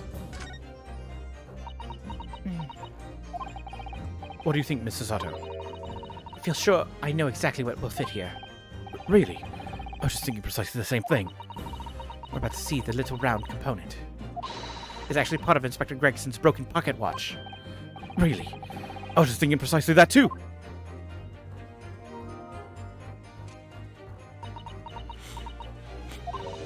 A perfect fit. I knew it.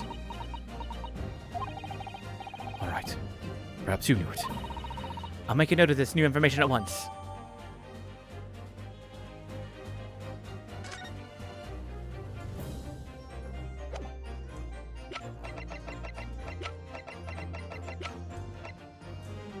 Take that!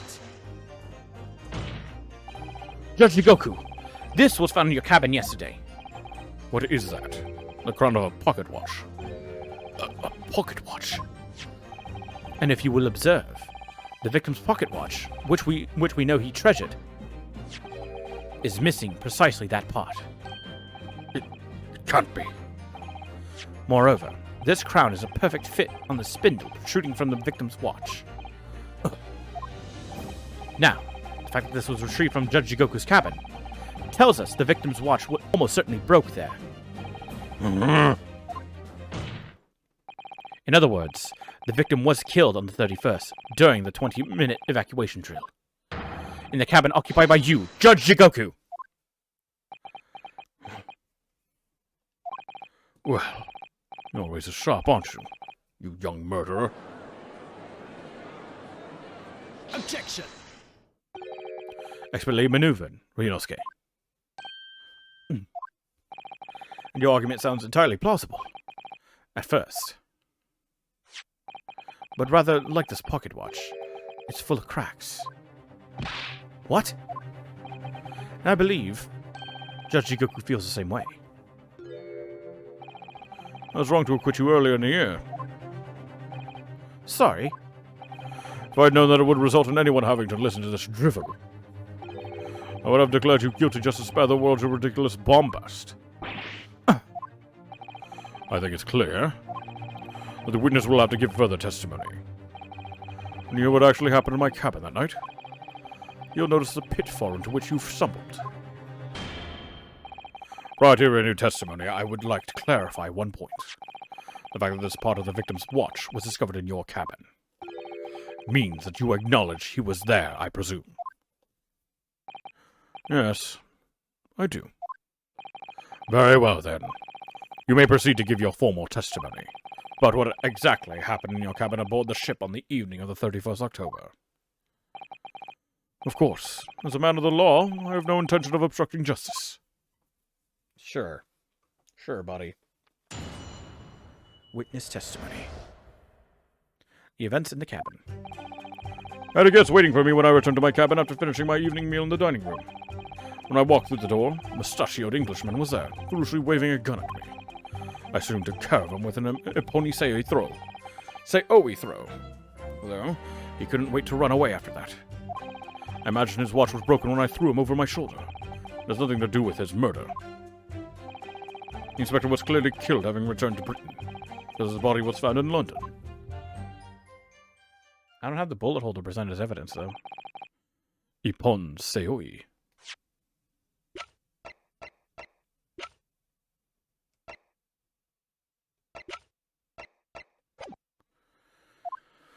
A common jujitsu martial arts technique in my country.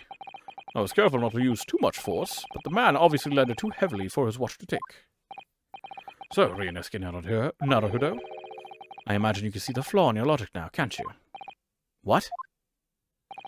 The fact that the pocket watch was broken in the witness's cabin in no way proves that the victim's murder took place there. Ah! I have no doubt the inspector intended to kill me, but he didn't manage to pull the trigger. Yes, because he was merely the tactician, not the Reaper's hand of death. Well, the testimony appears to make perfect sense so far, as I can tell. Let me express my deep gratitude for your understanding, my lord.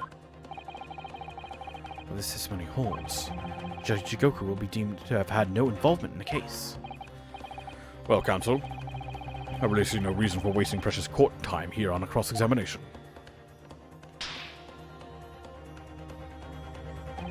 Sorry, my lord, the defense has a right to cross-examine, and I don't intend to squander that. You're an embarrassment to your countrymen, not knowing when you're beaten. In that case, proceed, Mr. Naruhodo.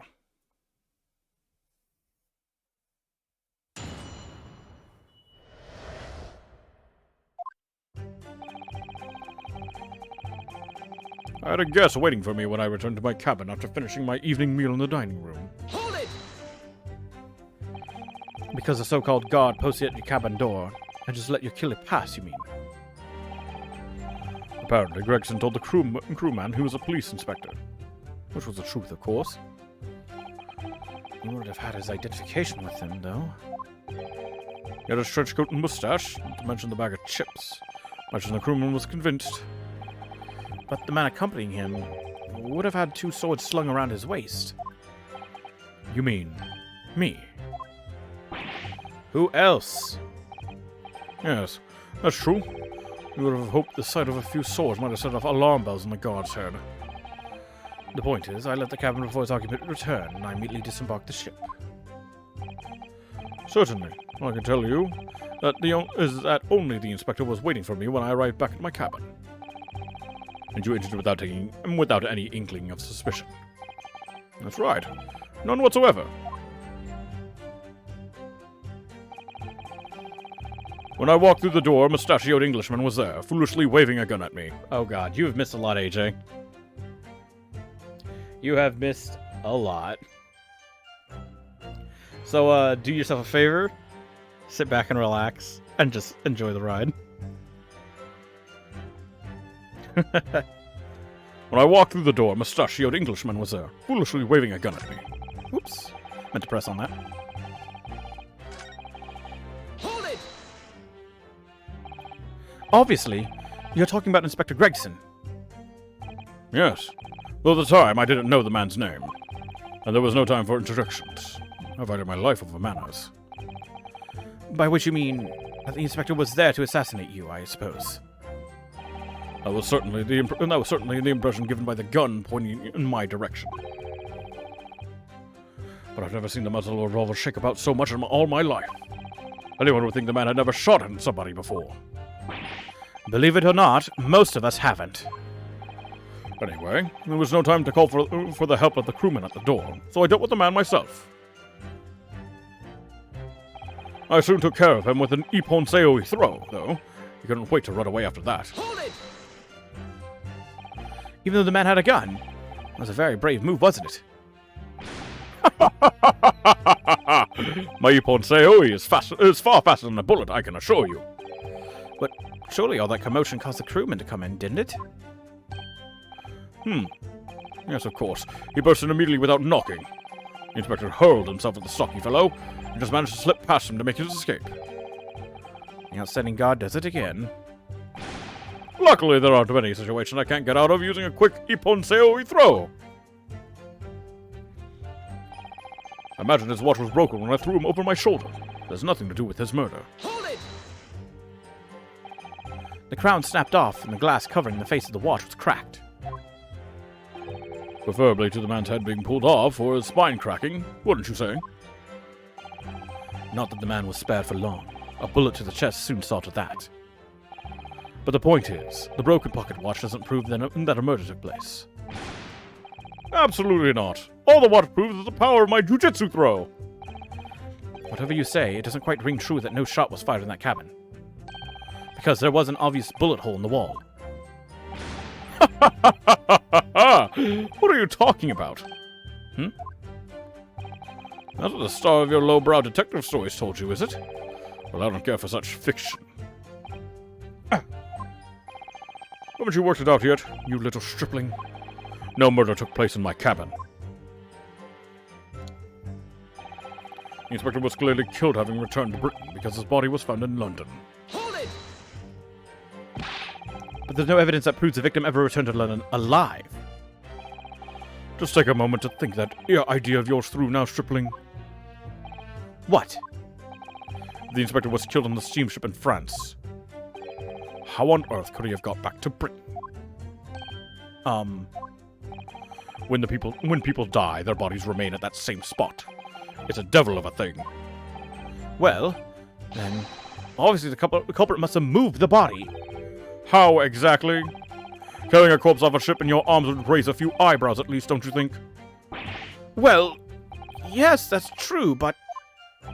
All passenger luggage is suspected when it is unloaded from arriving vessels.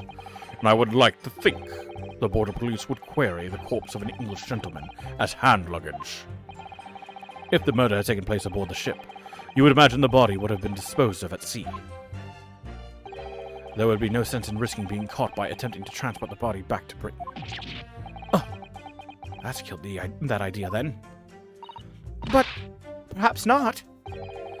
Mr. Sato, we've heard that the first-class passengers were under constant scrutiny by the crewmen posted to guard them, which would mean that the culprit had no opportunity to dispose of the body in the sea. Yes, that's true. So transporting the body to Britain may have been the only viable alternative. Dear me, you really are new to this, aren't you? I thought I'd been perfectly clear, but it seems I'm going to have to explain it in words you can understand. I think I ought to alter my testimony, with your consent, of course, my lord. I have no objection. State your amended testimony now. There's no possible way I could have transported the victim's corpse back to Britain.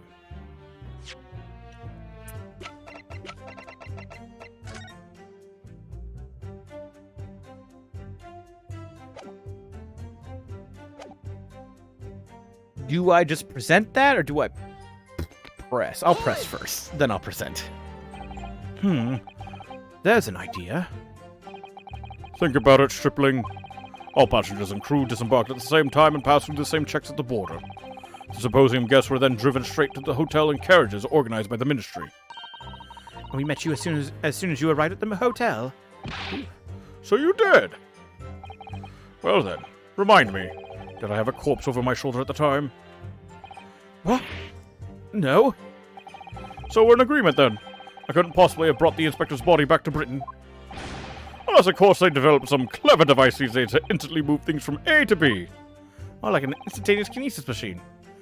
Funny you should say that. Unless the harebrain's invention didn't actually work, if you remember, Mr. Naruto. Yes, of course. The event has become unusually quiet, I notice. Yes, because there's really nothing more to say. Okay, looks like you just present the picture. So that's a story. Well, I suppose if you think about it, whenever you drop a teacup in the office and it breaks, we don't say, Mr. Naruto must have murdered there, do we? Is that a failed threat about what might happen to me if I break another one? And the fact is that Inspector Gregson's body was found in the little room on Fresno Street. If he really was killed in Judge Jigoku's cabin, the body would have been moved somehow, obviously. Transporting a dead body over a country border, that would be impossible for the majority of people. So there must have been some special circumstances that made it possible for the culprit then. That could be vital realization, I think, Mr. Naruto.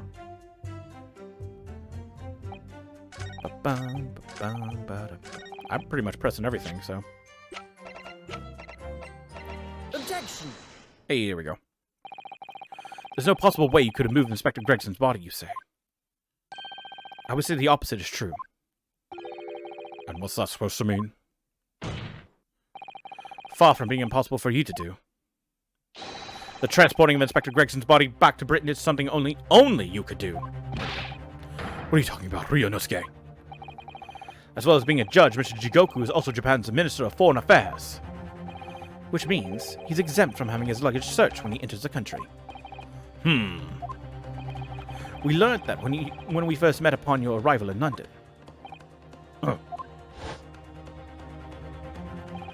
Well, all those passport checks and luggage searches at the border took rather a lot of time.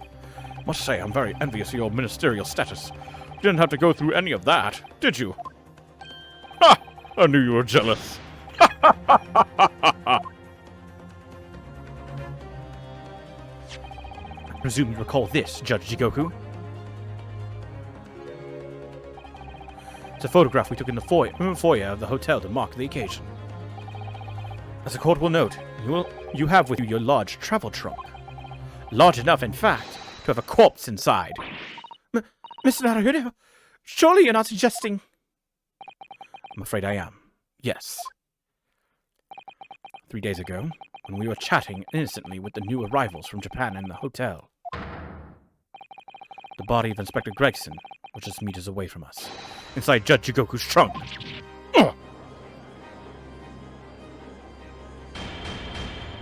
Order! Order! Order in the court! I'm skeptical, counsel, that a grown man's body could fit inside even the largest travel trunk. It could. Because I happen to know that the witness himself, a man of considerable size, fits inside his trunk. And verifying that would be extremely simple. Wouldn't it, Judge Jigoku? But inside his trunk? How horrifying. And after we'd spoken with you at the Great Waterloo Hotel, you had the opportunity to visit the apparent scene on Fresno Street, taking your trunk with you in a cab to deposit the inspector's body. I don't have to listen to this nonsense. Dr. Gory, the coroner who examined the body, has confirmed the possibility. She's acknowledged that there are signs that steps may have been taken to disguise the true time of death. The onset of the body's decomposition could have been delayed by storing it in a refrigerator. Counsel, as I remember explaining yesterday, Refrigerators of the requisite size are few and far between. Yes, I'm sure they are. One place they're certainly found is on large ocean liners. Such ships are equipped with electrically refrigerated cold rooms to keep food fresh on the long sea voyages, and the SS Grouse is no exception. Professor Mikotoba told me about it only yesterday. Well, Judge Jigoku. However much you prolong this debate, you can't eliminate the truth. All the evidence points to you being the killer.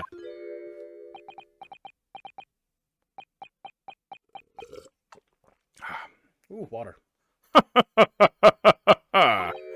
Well, this is all very heartening. I can see that it was a wise move, letting Asogi and you embark on this study tour. What are you talking about now? Logical reasoning, of course. All court proceedings will be built on logical reasoning in the new century. And I can see that you've both laid firm foundations for that already. Judge Jigoku, please stop diverting attention from the issue at hand. The defense has made an accusation against you. How do you respond? Respond? There's certainly no need for me to respond, is there? Why have I not? Because before you can even begin to answer the question of when the victim was killed, you must first establish one key fact. Where was the victim killed? It's quite logical. The actual scene of the crime. The prosecutor's stance is unaltered. The killing took place on Fresno Street when the gunshot was heard. As the accused, Barrick Van Zeeks shot the victim at point-blank range. Since no tangible evidence exists to disprove the prosecutor's claim at this time, the defense's deduction amounts to little more than an elaborate fairy tale. Are you kidding me? I presented evidence every step of the way, baby! I'm afraid that's how the logical reasoning the British are known for really works. Known for really works, young stripling. The victim was shot in that little room on Fresno Street and died instantly. I'm afraid it's the prosecution's claim. That's the only fairy tale here. How can you say that? Quite simply, because the claim directly contradicts a certain piece of evidence in our possession. Very tantalizing, counsel. I think you had better explain yourself to the court, don't you? The prosecution claims that Inspector Gregson died instantly when he was shot at the scene on Fresno Street. This evidence clearly contradicts that claim. Oh, shit.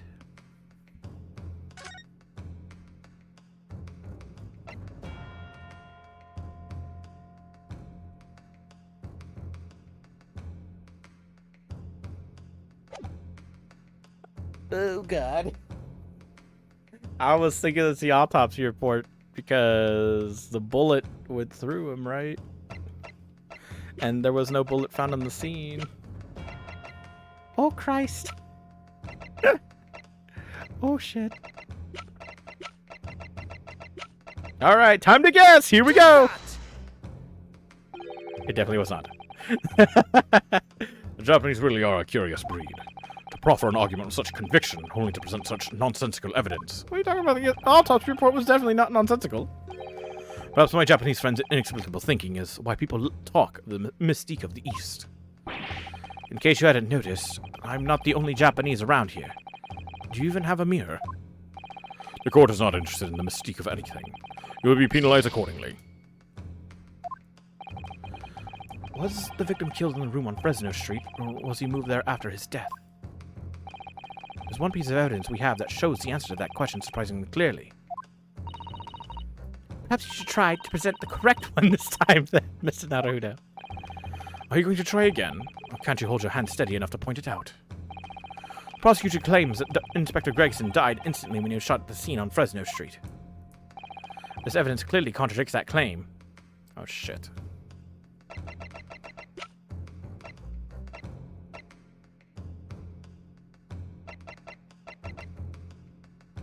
That he died instantly? Or just that he died at Fresno Street? Oh.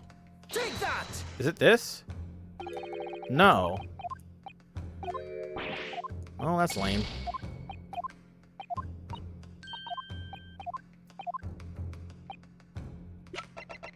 Is it this? Take that!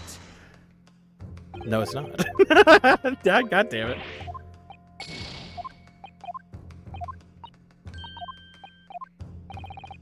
I have several pieces of evidence to prove this, but none of y'all listening to me. Open your goddamn ears!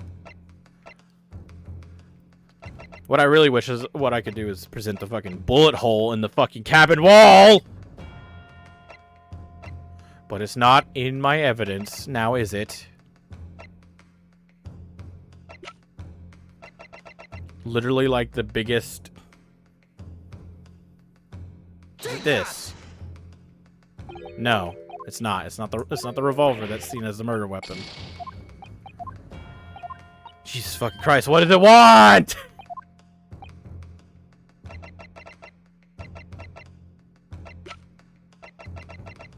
Is it this shit? Take that! It's definitely not.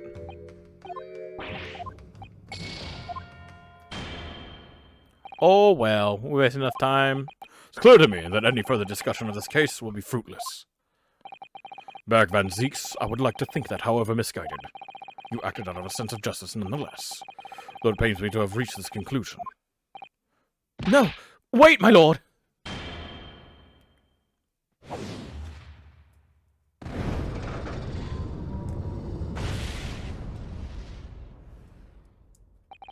In accordance with the findings of this court, I hereby pronounce the defendant, Berg van Zieks, guilty. That concludes business. Court is adjourned. Fucking bullshit. Oh yeah, just tell me how you prove it. I don't know, I had an eyewitness there in the cabin that saw the fucking bullet hole in the wall. That's my evidence!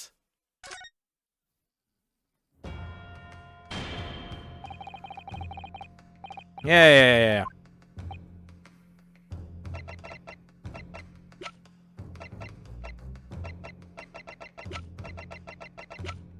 Am I just supposed to present this? Prove that he was killed there? I already like the sword, the trunk, all the shit that was there. Sure. Let's do this. I don't care. Nope. That's not it. God damn it. Piece of shit.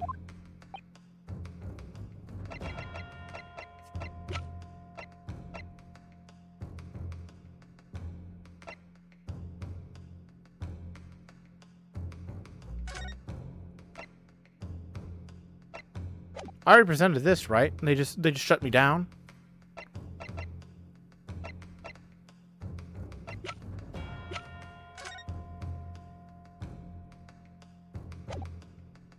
Is it this? Take that! Is it the picture? Cool beans! Fuck yes! A photograph of the victim in the very location you claim he wasn't killed. Yes, but the point is, the posture of the body itself. Fucking what? Oh. If Inspector Gregson had been shot there in that room, it is out of the question that his body would have been curled up in a ball like that. What the fuck?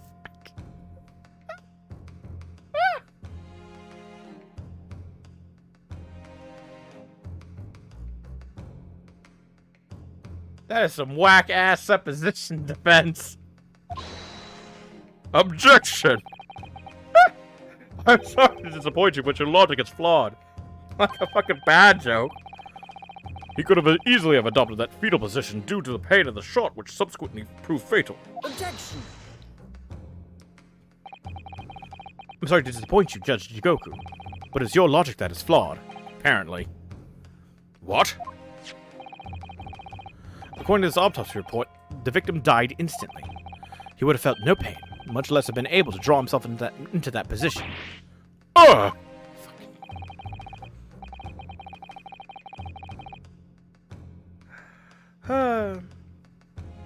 Which begs the question of why the victim's body is curled up in that way. To move him out the way. Fuck it. He's in the way of the door, so I moved him. Though the answer should be abundantly clear by now. You're suggesting.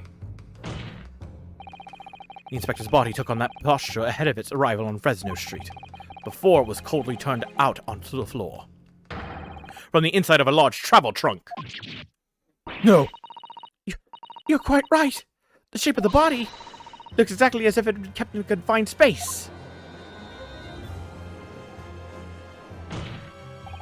Judge Jigoku, present your trunk for examination.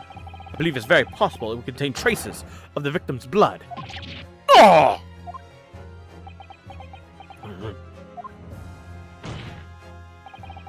Present my trunk? I refuse. What? On what grounds? My trunk. I don't fucking show you shit. I'm the Minister of Foreign Affairs from the Empire of Japan. I shouldn't have to put up with this treatment just because of some stripling's baseless accusations. In other words, Judge Jigoku, there's blood in your trunk. Decline to answer that. As a Minister of Foreign Affairs, I have privileges that allow me to... At this moment, you're not a government minister. You're a witness in a trial in Britain's highest court. I don't care who you are or what your status outside this courtroom might be. You will not withhold information. Nothing is more important than the truth.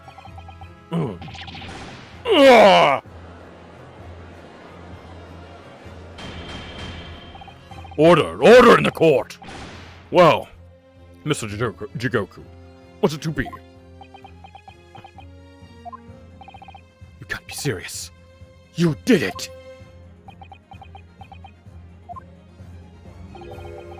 Have you no shame at all, Kazuma Asogi? What? Very well, I admit it. I did bring the inspector's body into the country. Inside my trunk, exactly as postulated by the defense. What? You, dear God, outrageous. So it was you. You admit...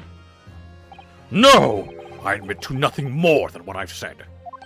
Of killing the man, I certainly have no recollection. What on earth is that cryptic statement supposed to mean? I merely disposed of the inspector's body, which was left in my cabin.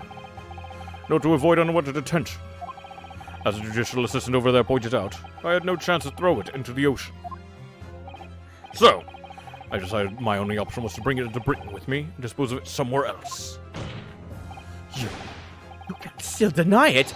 If you didn't do it, then who on earth did kill the man?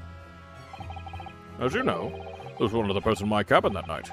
He had the opportunity. And moreover, he already accepted a mission to take the inspector's life. That's right. Who else could it have been? It was you, Kazuma Asogi. You...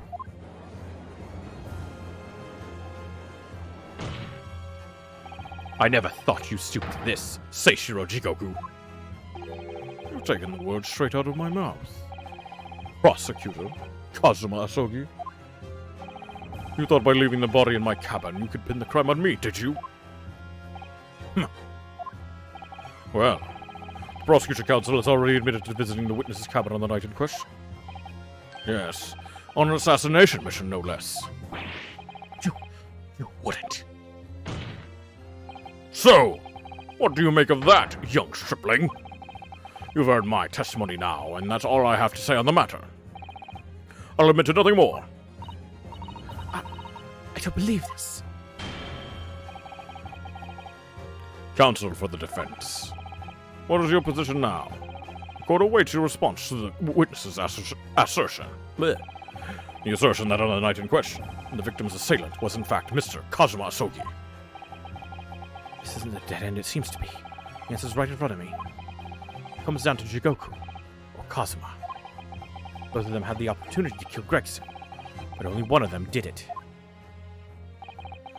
I'm just a step away from proving who. Very well. The defense is ready to respond with the assertion put forward by Judge Jigoku. The idea that the victim's murder could have been committed by Prosecutor Sogi is... Oh shit. It's possible, alright? It's possible that Kazuma could have done it. gonna believe in my guy. Judge Jigoku, let me remind you of something you said only a few minutes ago. You claim that logical reasoning is the future of the judicial process. It is, no question. Well, logical reasoning can prove something here. Namely, that it would have been impossible for Prosecutor Sogi to commit the crime. What? Court will only accept an argument that is supported by compelling evidence. So present what you have, counsel. What proof is there that allegedly demonstrates the impossibility of Prosecutor Sogi's involvement? Okay, cool. I'm talking out of my ass. I totally bluffed. Don't hit me with this. I didn't know what I was saying. All right, can we go back? I'll just say it's possible.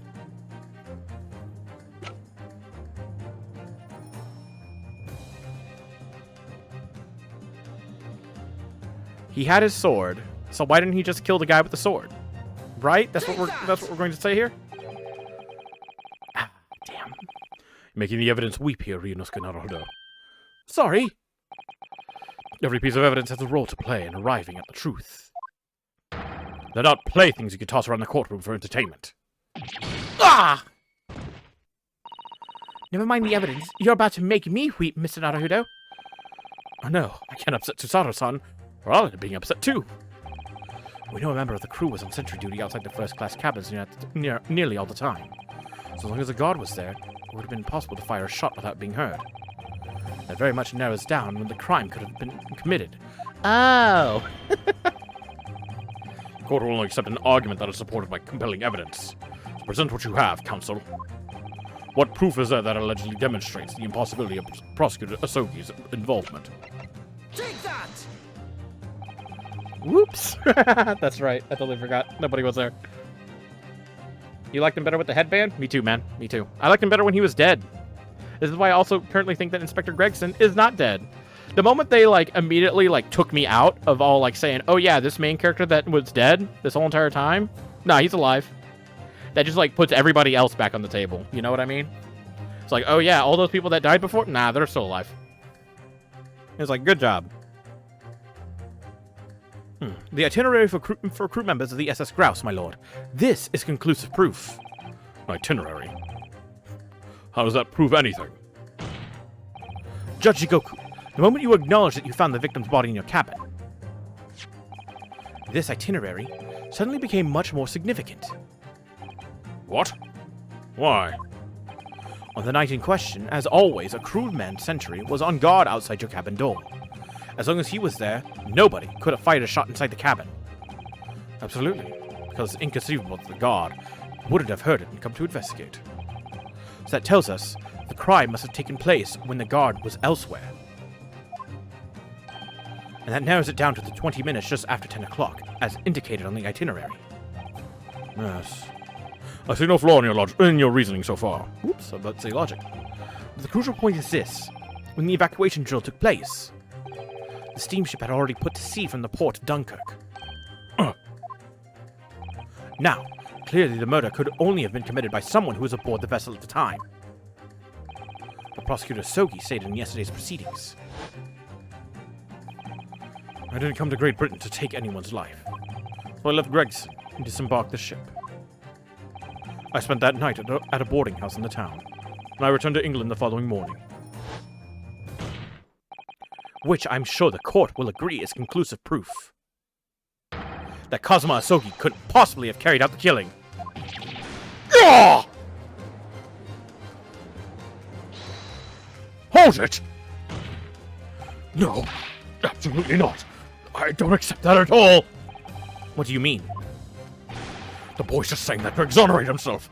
We can't trust that he really disembarked the vessel. Obviously, after he left my cabin, he hid himself somewhere nearby on the ship. Just waiting for his chance to come back and finish it. No, that's out of the question. Isn't it, Kazuma? As the defense rightly recalls, I disembarked the vessel and spent the night in the boarding house in Dunkirk. And as I said yesterday, I signed my name in the accommodations register book. All extremely easy to verify and undeniable proof. No, There's no escape this time. You can't forget that you're a judge or a government minister. It's time you gave the court an honest answer. as a common man. You killed Inspector Tobias Gregson and transported his corpse back to Britain. Then you dumped the body in the room on Fresno Street and made it look as if the murder had happened there. That's what really happened, isn't it? Seishiro Jigoku? It was that damn trial 10 years ago. That's when all this began. Looking back now, my fate was decided that day. I was doomed already. Ah!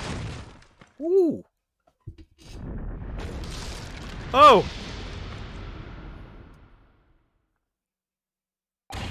It's over. My life is over. Again. Just like you did before, 10 years ago. You broke that witness stand. British assassin to eliminate a professor in Japan. A Japanese assassin to eliminate a detective in Britain.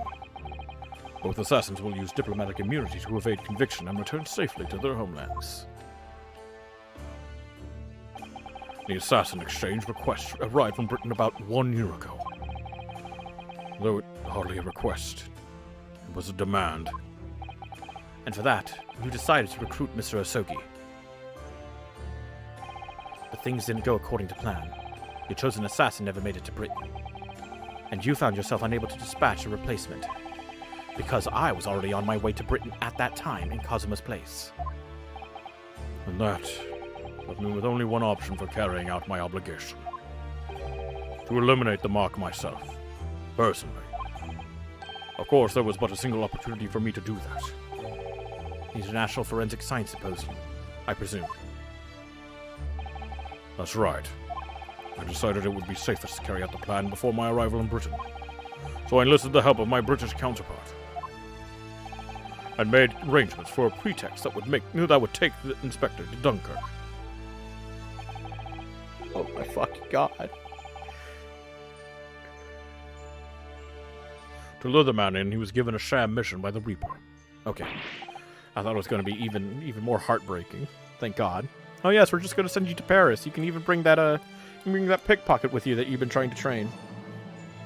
All up front so they can kill him. Might as well kill the girl while they're at it too. Fuck, dude. Thank God, no, that's not what it is. What? The Reaper? There's only one person who could have done that. The mastermind of the entire operation. The Reaper himself. Ah!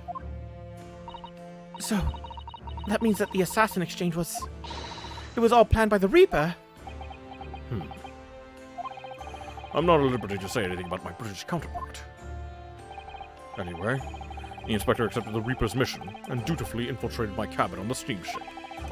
But it was all a trap designed to lead him to France. And his own death.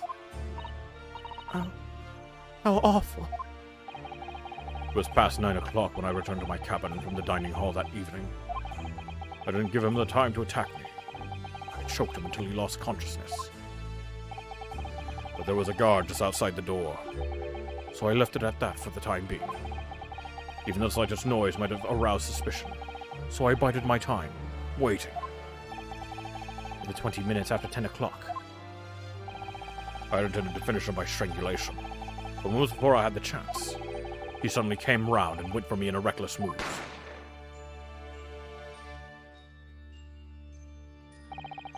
I received the British Itch gun 16 years earlier, being a member of the judiciary as a visiting student. I never imagined I would have to use it for something like that. So the revolver belongs to you, does it?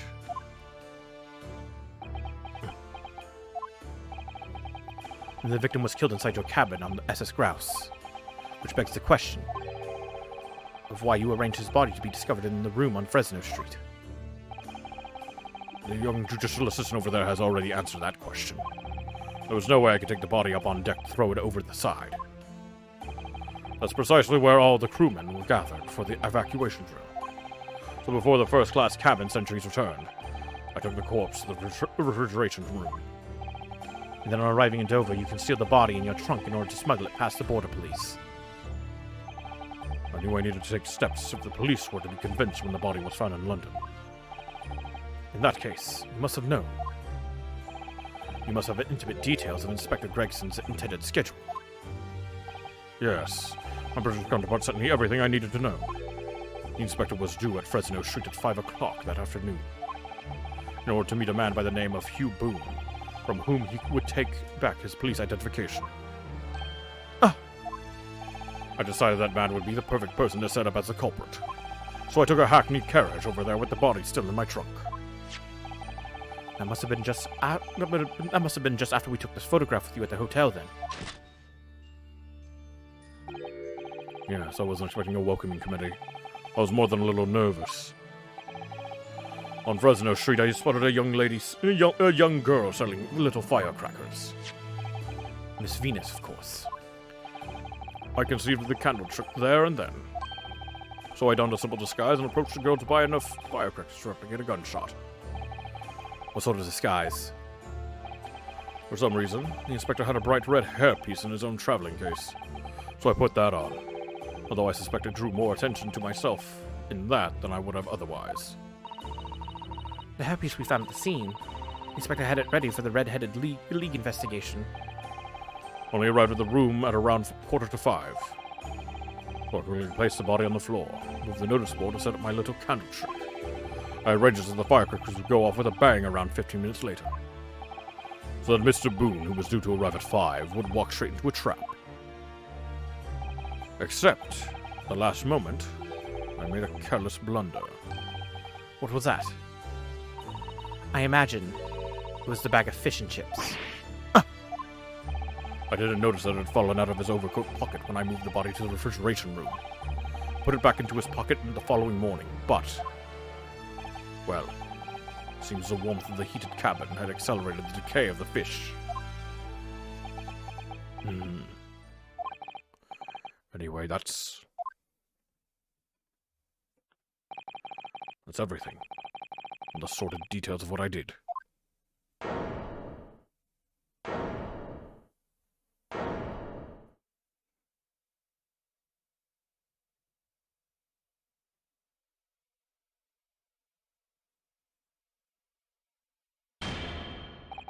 I've heard enough. We've arrived at the truth about the murder of one of the country's most capable and respected police inspectors. The witness will be tried in the coming days. For a crime of such a vile nature, you can expect the most severe penalty.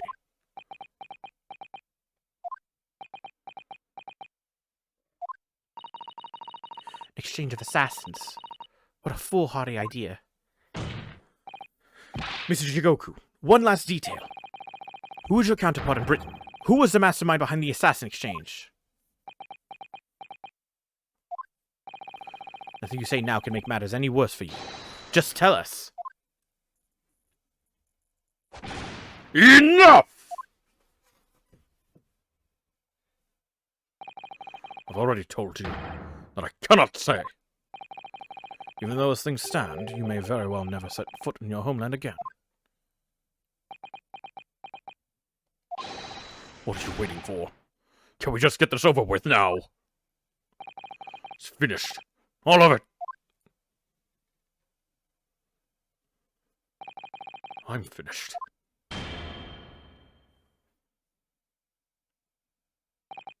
Then, in the name of Her Majesty the Queen, I now pronounce the findings of this court. This man before us has admitted to the willful murder of Tobias Gregson.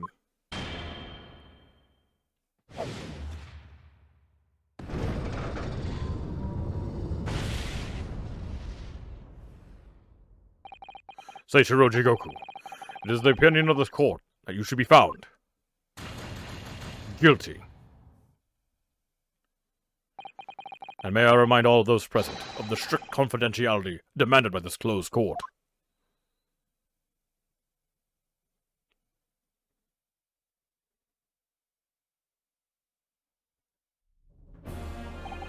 Moments ago, Mr. Jigoku signed a written confession, admitting to the murder of Inspector Gregson and the subsequent conveyance of the body. In short, the defendant's innocence has therefore been established beyond doubt. Oh, wonderful. Well done, Mr. Naruhodo. Yes, thank you. Is something wrong? I'm just a little troubled By his silence. the true identity of the Reaper of the Bailey, and this extraordinary assassin exchange. We do remain in the dark about these mysteries. However, insofar as the indictment brought against the defendant in this trial, we have reached a conclusion. I have every intention of pursuing both mysteries. As a prosecutor. As you wish. Now for the formal adjudication. I hereby declare the defendant, Berg van Zieks. Objection!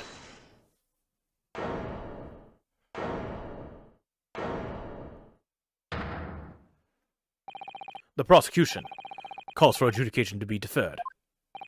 Counsel? The accused's innocence hasn't been fully established at all. And therefore, it would be wrong to deliver a verdict at this time. That is the prosecution's unwavering position. What? But Judge Jigoku has already confessed. Nevertheless, Berg van Zieks has committed crimes for which he must be punished. Well, it would appear you have information that the court needs to hear, Prosecutor Esogi. Certainly, the murder of Inspector Gregson was actually carried out by Seishiro Jigoku. But it's clear from the witness's testimony that he was coerced into complying with the plot, into this sick, merciless assassin exchange. That may be true, but... So what I want to know is, who coerced Jigoku? Who was pulling the strings? The victim went to France having been ordered on a mission for the Reaper, only to be murdered. In other words, the mastermind behind the assassin exchange is someone in a position to give such an order. As we've already established, the Reaper himself. Well, certainly, that would appear to follow. The prosecution hereby formally accuses the man in the dock, Berg van Zieks, of being the Reaper of the Bailey, and furthermore, I'm going to prove his guilt beyond all reasonable doubt. Yeah, good luck with that, buddy. What?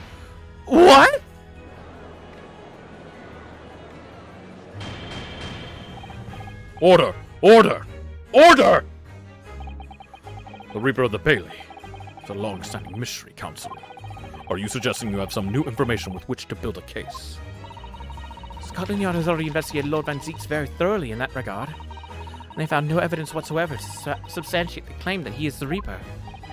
Perhaps, but circumstances have now changed. What do you mean? It's already been established that the assassin exchange was negotiated with Jigoku by the Reaper himself, which means we now have a new line of questioning by which to identify definitively the man's identity. That is the prosecution's intention here. I must say, I'm surprised by quite how tenaciously you appear to want to besmirch my name. You are guilty of an unforgivable crime, Lord Van Zieks. And I will bring you to justice for it, whatever it takes. That explains Kazuma's silence before.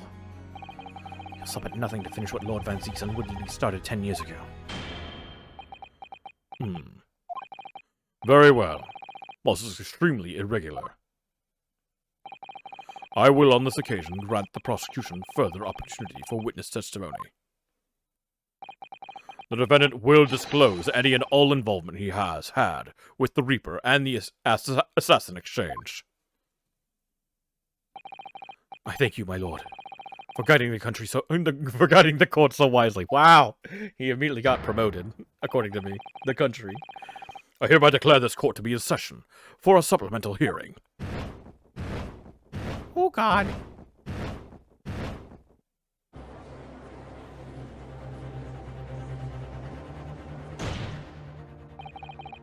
Pray turn a blind eye to the discourtesy as I verify that this vile and unremitting accusation hasn't soured the contents of my hollow chalice. Lord Van Zieks! I first had to suffer the pseudonym of the Reaper 10 years ago now, and ever since that time I've endured the weight of implied guilt that's gone with it. So I welcome the chance to testify now and crush those allegations once and for all. Good. Then let justice decide, Lord Van Zeeks. The prosecution seeks to begin building its case by calling the accused to the stand as the primary witness, in order that he may answer the accusation brought by the prosecution that he is the Reaper of the Bailey. And what says the defense? Putting the defendant in the witness stand can be extremely dangerous. And Kazuma-sama is so emotional at the moment, he's not thinking logically. You're right that he's not himself. But I knew it would be like this. I came here today determined to face him through whatever might arise. As a lawyer, and as his friend. And that's what we must do. The defense has no objection, my lord. Very well. Defendant, you will take to the witness stand and give formal testimony on the subject of your involvement with the Reaper and the Assassin Exchange. Oh, we do have a witness stand. Oh, I totally didn't even notice that he slammed his foot on the witness stand. I thought it was broken. Oh well. As you wish, my lord. Witness testimony. The Reaper and the Assassin Exchange. I've never taken the life of another, nor have I instructed another to kill. I've been investigating the truth behind the Reaper for years, and I was aware of Gregson's involvement. That's the reason why I went to Fresno Street that day, and how I came to discover the body. The point is, no common thread exists between myself, Gregson, and Dr. Wilson. Clearly, therefore, there's no reason to suspect me of being behind the Assassin Exchange. So you deny all accusations by the prosecution, both that you are the Reaper of the Bailey, and that you masterminded the Assassin Exchange. I acknowledge that the public at large believe me to be the Reaper. However, that's a fallacy, which I alone am in a position to forswear. Naturally, the prosecution believes the testimony just given by the accused to be untrue. Ryunosuke Naruhodo. Yes? Let me ask you, why are you here? What really brings you to this courtroom? A desire to uncover the truth. Even if the truth proves your client to be guilty. From all my experiences in this courtroom, I've come to realize something. The truth can't be hidden. Sooner or later it would come out. So it's always my intention to work with my client in pursuit of the truth. I want you to remember what you just said. Enough dilatory chatter. Counsel for the defense, proceed to cross-examine the witness. Ah, yes, my lord. I know exactly what you're thinking, Kazuma. I know you're just waiting to point it out. The contradiction you're convinced lies somewhere within this man's testimony. Why don't you just point it out? You can cross-examine people. This isn't Japan.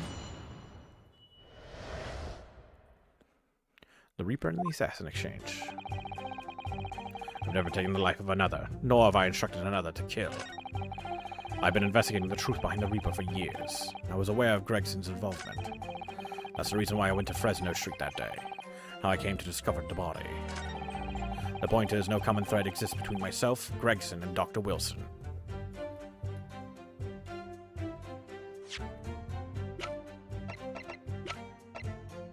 Objection! I'm sorry, man, but your brother was killed.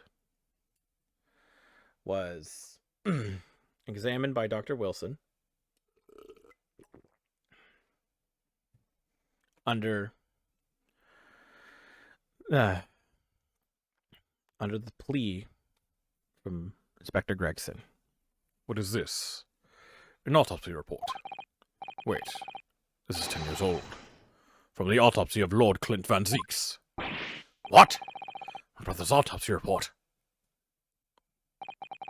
I'm pleased to see the defense doesn't intend to run from the undeniable truth.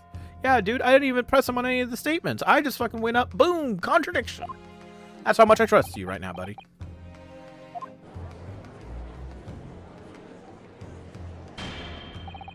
Order in the court. What reason do you have for presenting a 10-year-old autopsy report here, counsel? The autopsy report of the professor's final victim, is an indelible link between Inspector Gregson, Dr. Wilson, and the defendant. Not that accursed name again. The Professor. I personally researched all of the court records relating to that case. I know that at the time, autopsy was considered sacrilege to the victim's souls.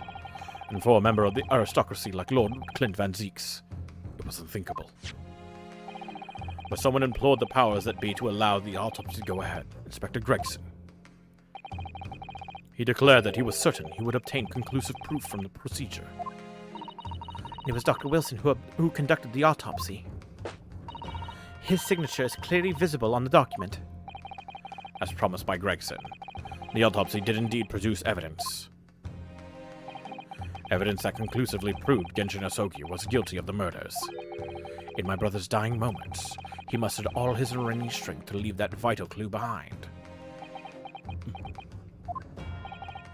Indeed, that was the key to indicting the professor for his crimes, and the conclusive evidence that convicted him. It enabled Lord Van Zeeks here to avenge his brother's senseless death, with a marvelous victory in court. A marvelous victory, was it?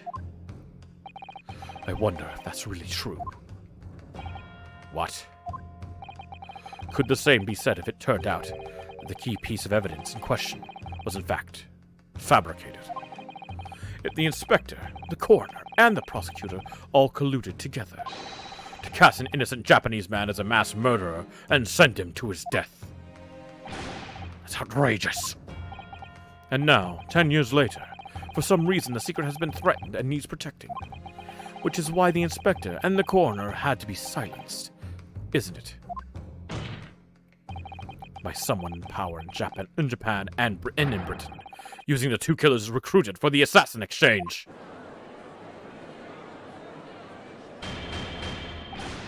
Order! Order at once!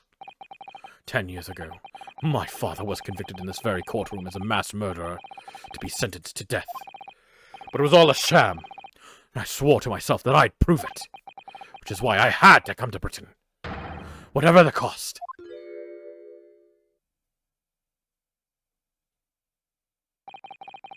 You'll have to forgive me if I feel compelled to toast this vengeful Nipponese tenacity of purpose here.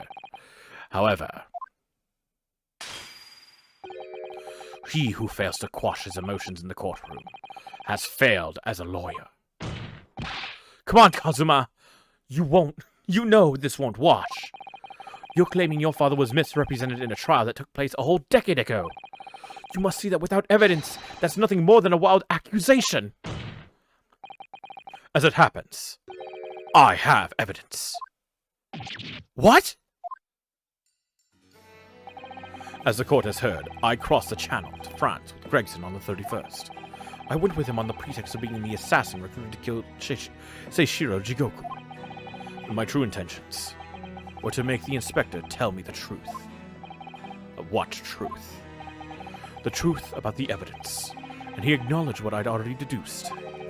There's a closely guarded secret about what went on in that autopsy 10 years ago. What? A secret?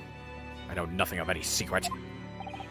While we waited for my supposed mark in Jigoku's cabin, I drew my clan's illustrious sword, Karuma, before the inspector's eyes. He very quickly understood what my true motive was. Right. I see. You're that Asogi's young lad, are you? Or what? You're gonna cut me down with that thing, is that it? It will very much depend on the answers you give to my questions. I want to know what really happened 10 years ago. The truth. That's all. Before we get into it, make one thing clear. I still believe your father was a professor. There's no doubt in my mind. But unfortunately back then, we didn't have the evidence we needed to make the crime stick. So, you admitted then? The evidence used in my father's trial was fabricated? It's for the good of the country. Anyway, I was just following orders. Orders? What exactly did you do? Speak! I'm not saying another word. And if your life depends on it, That's right. Even then.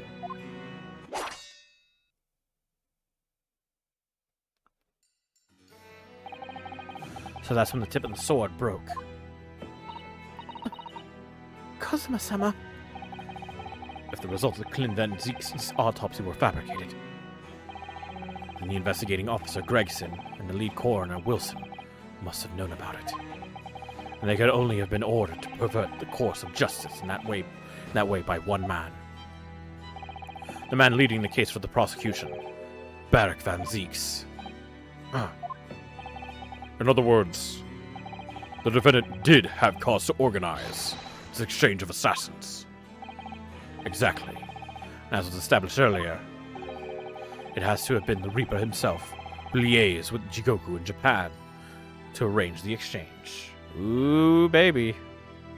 If that's the case, then you don't know, do you, Kazuma? That Van Zeeks was not the appointed prosecutor for this case. Oh, shit. Ah! So it follows that the Reaper's true identity can only be that of the man who stands accused in this courtroom today, Barak Van Zeeks.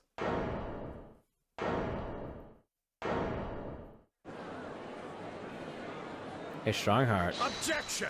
I think you really want to finish this trial right now, huh? Kazuma Asogi. What? What you just told the court. Are you absolutely certain of your facts? Did Gregson really fabricate evidence for that trial 10 years ago? I heard it with my own ears. A shameful admission.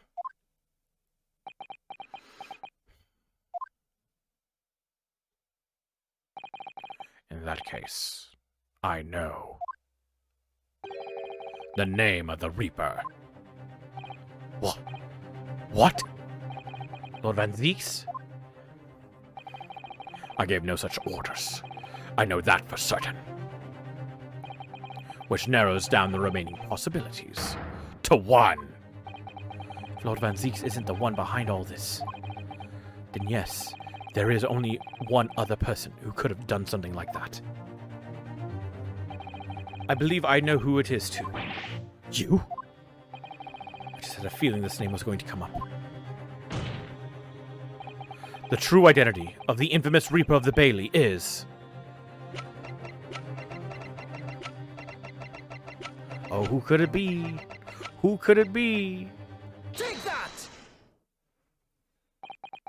The only person who could have arranged the assassin exchange and manipulated the autopsy results is the Lord Chief Justice himself, Lord Mail Strongheart. What?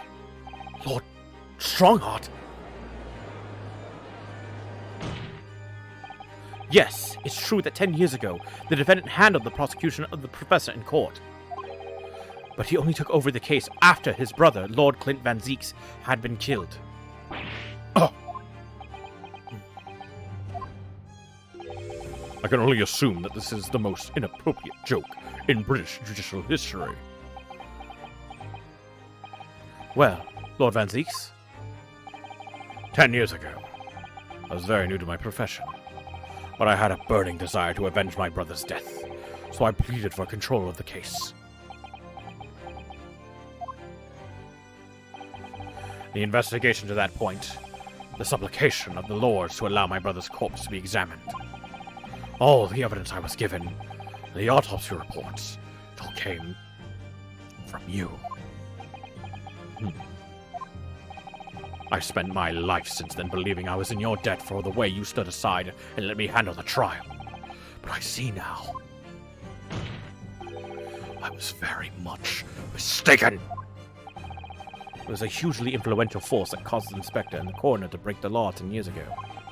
And that same force was still felt a decade later on the other side of the world by Seishiro Jigoku. Lord Strongheart, everything falls into place when we recognize that you are the Reaper of the Bailey.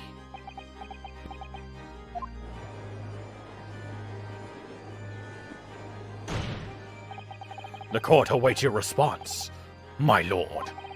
This may very well go down in British judicial history, but I assure you, it is no joke. Consider this a formal accusal by the defense. It doesn't warrant a response. A formal accusal? Don't be absurd. The defense's claims are utter nonsense. A wild fantasy at best. You're not going to defend yourself? You claim there was some wrongdoing with Lord Clint Van Zeke's autopsy. That's utterly untrue. Objection! But I heard it from Gregson's own lips. He admitted to it. And where's your evidence? What? Gregson's dead now. Unless you were thinking of summoning a ghost to the stand. You mean to say? I forget how the system works in your little backwater country. But in the courts of the British Empire, without evidence, there is no case. I have no intention of entertaining some wild fantasy that can't possibly be substantiated by anyone or anything. Oh!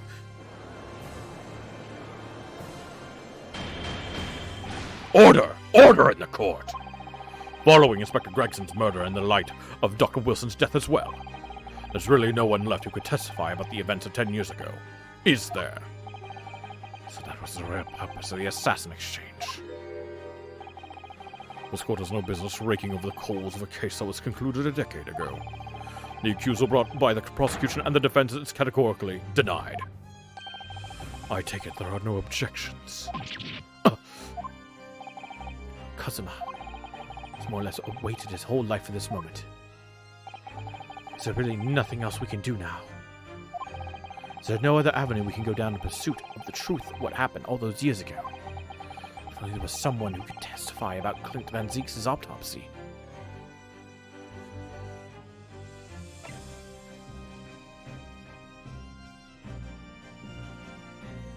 You gotta love it when the game hits you with this stuff where you're all like, who could there be? And then suddenly it arrives. Just like a flash of light. He's gone to extraordinary lengths to cover his tracks. Insofar as dispatching an assassin all the way to Japan to ensure Dr. Wilson's silence. And Dr. Scythe won't say anything against Strongheart. But there's still one ray of hope. Objection! I got an objection, motherfucker.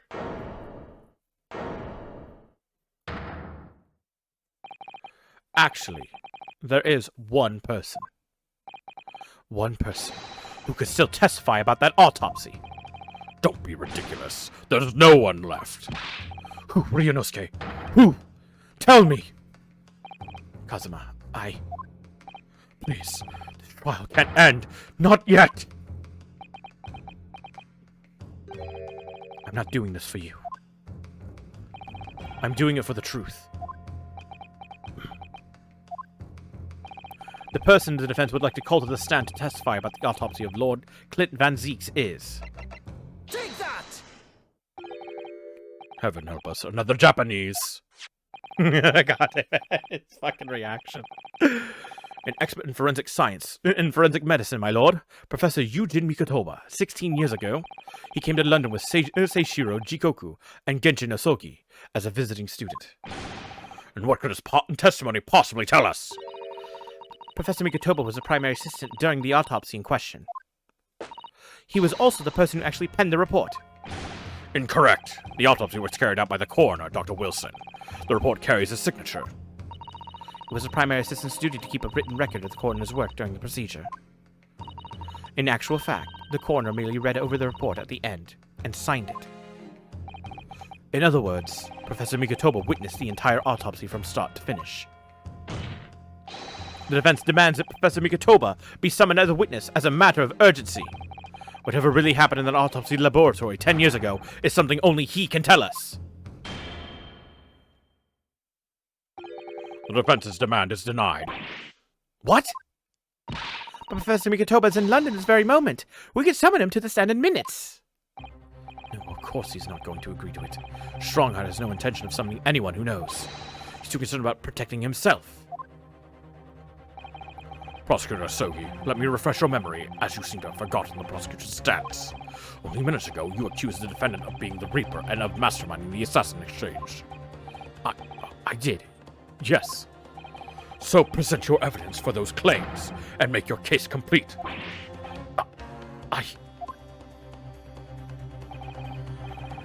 At this time, I don't have the requisite evidence, but that's exactly why we need witness testimony. The professor case is closed. There are no clues in the distant past that will bolster your argument today. I'm afraid to say, Prosecutor Sogi, that you would appear to be possessed by the spirit of your late homicidal father. Now, as I stated earlier, this court has already reached a conclusion with respect to the matter at hand. Inspector Gregson was murdered by Japanese Supreme Court Judge Seishiro Jigoku. As for any hidden circumstances that may exist, they will be investigated in due course by the proper authorities. Objection! But we all know what will happen. That'll just give the mastermind of the whole venture time to cover his tracks again. By which you mean me. Your punishment for this contemptible behavior will be decided at a later date. As for you, Prosecutor Sogi, you will be remanded following these proceedings. Willingly, I trust, since you gave your word. This futile game of revenge is over. Young Master Asogi.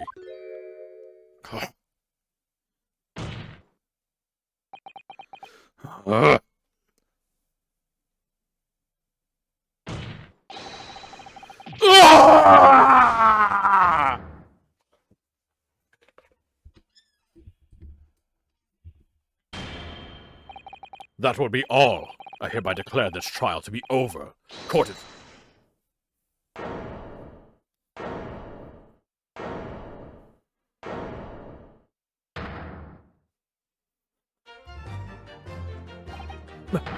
Mr. Sholmes!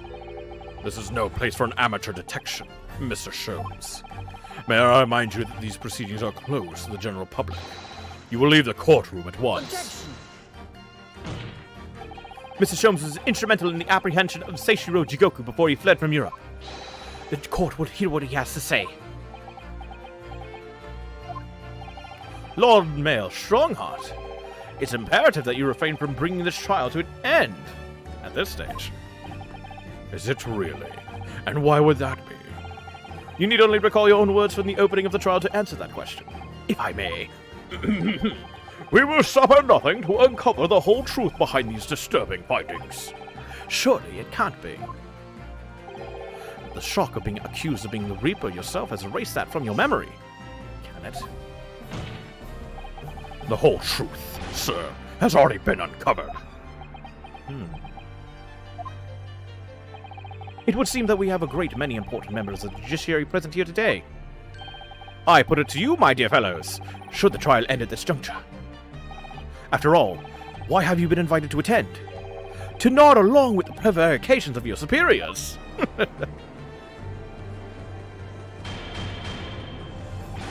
Order! Order in the court! It seems to me that we stand before a door that leads to a new era of legal practices. A door that is ajar. Let us emerge from the shadows of the Reaper's decade-long ascendancy. For you and you alone, my dear fellows, have the power to push this door open now! The auditors in the gallery have no right to express an opinion on court proceedings. Silence! That's right. The judge has absolutely no authority here. Yes, if he calls the trial to an end, it must end. But would that really do? I sense dark things occurring behind the scenes. Dark things indeed. Is there a single person here who can't honestly say, that's too fast. What? The trial should go on. Summon the witness.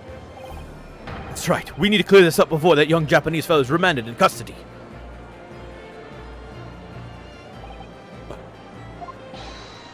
My lord, you assured those present that you would uncover the whole truth here. Vindicate yourself of this outlandish accusation. The truth, the whole truth, and nothing but the truth. That's the very foundation of British law. A toast to my dependable colleagues in the gallery. On with the trial! On with the trial! Testify! Testify! Testify! Well, my lord, you hear the voice of British justice, I take it. I think you'll find it to be rather awkward to silence.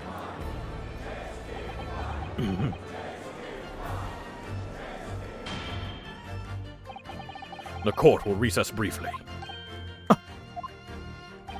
I have no intention of shrinking from these allegations. Bailiff, arrange for the subpoena of the witness at once. As soon as the gentleman arrives at the courthouse, we shall reconvene. A recess won't be necessary, my lord. Pardon. Mikotoba is a close friend of mine. He accompanied me today and is waiting in the antechamber as we speak. I do believe he's been enjoying a little trip down memory lane, in fact. What? Professor Mikotoba is here in the courthouse! Mr. Sholmes, you didn't know this would happen, did you? My dear fellow, no one is in a better position to answer that question than you, surely. I wasn't just asking for the fun of it, you know. Well, I must thank you for your assistance in this matter, Mr. Sholmes. However, you are of no further use here. Kindly leave the courtroom at once.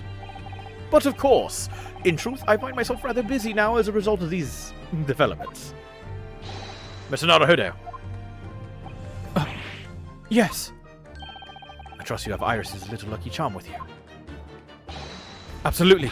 It's still in my pocket. She sends her regards. And a reminder.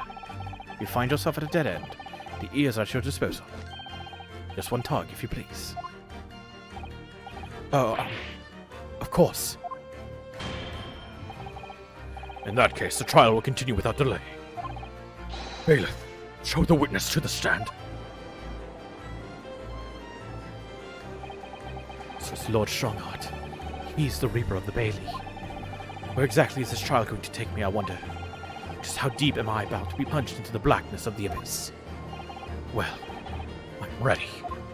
I'm ready to head into the heart of this maelstrom and confront whatever horrors it tries to drown me under. Let's do this. I'm ready.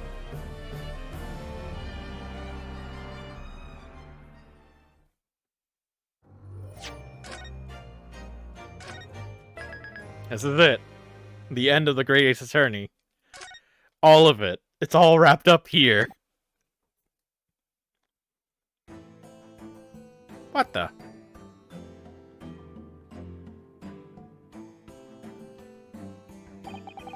So, witness, please state your name and occupation for the court. Yujin Mikotoba, lecturer in forensic medicine at the Imperial Yume University in Tokyo, Japan. And Professor Mikotoba, the young lady beside you is... Ah, this is Dr. Maria Gori, Scotland Yard's practicing coroner. The daughter of Dr. Scythe, I understand. Yes, Dr. Scythe. I'm afraid I can't tell you why she's here. She just appeared.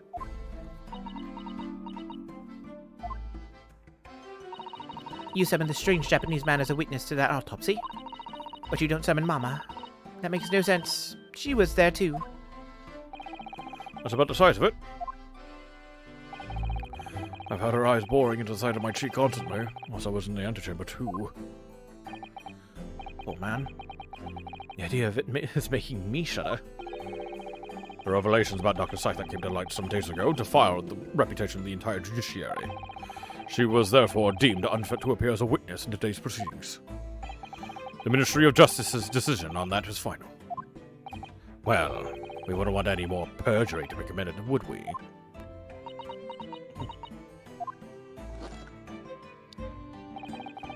The Ministry of Justice.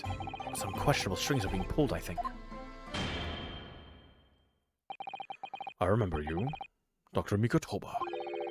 But I certainly never expected to be meeting you under these circumstances. Yes, it's been a long while, Lord Strongheart. The prosecution understands that you were a visiting student of forensic science in London until 10 years ago. That's right. I studied under Dr. Wilson at St. Sinor's. So, you were present at the autopsy of my brother, Lord Clint Van Zieks. Jesus. I was, yes. I assisted Dr. Wilson with the entire procedure. A nice farm was give the name Japanese man. Well, Dr. Wilson asked me to be his primary assistant on that occasion. This autopsy report was actually penned by you, I believe. Yes. I noted all of the doctor's findings, and when we were done, he read through the document and signed it. Poor Mama. A secondary assistant, she wouldn't have had a good view of all the innards. So, Prosecutor, do you remember Inspector Gregson? Yes, of course. If it wasn't for his insistence, Lord Van Zieks' autopsy would never have happened. But he was absolutely convinced that it would reveal decisive evidence against Genshin, you see. So Lord Stronghart had to entreat the nobility to allow it to take place. Do correct me if I'm wrong, my lord. The result of that autopsy, that a mass murderer was apprehended and justice was done. But Gregson admitted it before he was killed. He admitted that the results of the autopsy were fabricated. You were there at the time, so you must testify. Is it really going to be like this? Is Stronghart literally going to be the professor back then? Oh god, here we go. You have an obligation to tell the truth about what really went on. Absolutely. That's precisely why I'm here. And that's why I'm here too. Very well, then. You will give your formal testimony now, witness. But before you begin, a word of warning. Oh?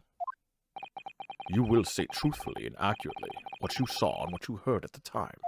I wouldn't dream of doing otherwise, my lord. The moment your testimony verges on supposition, I will expel you from my courtroom. Remember that.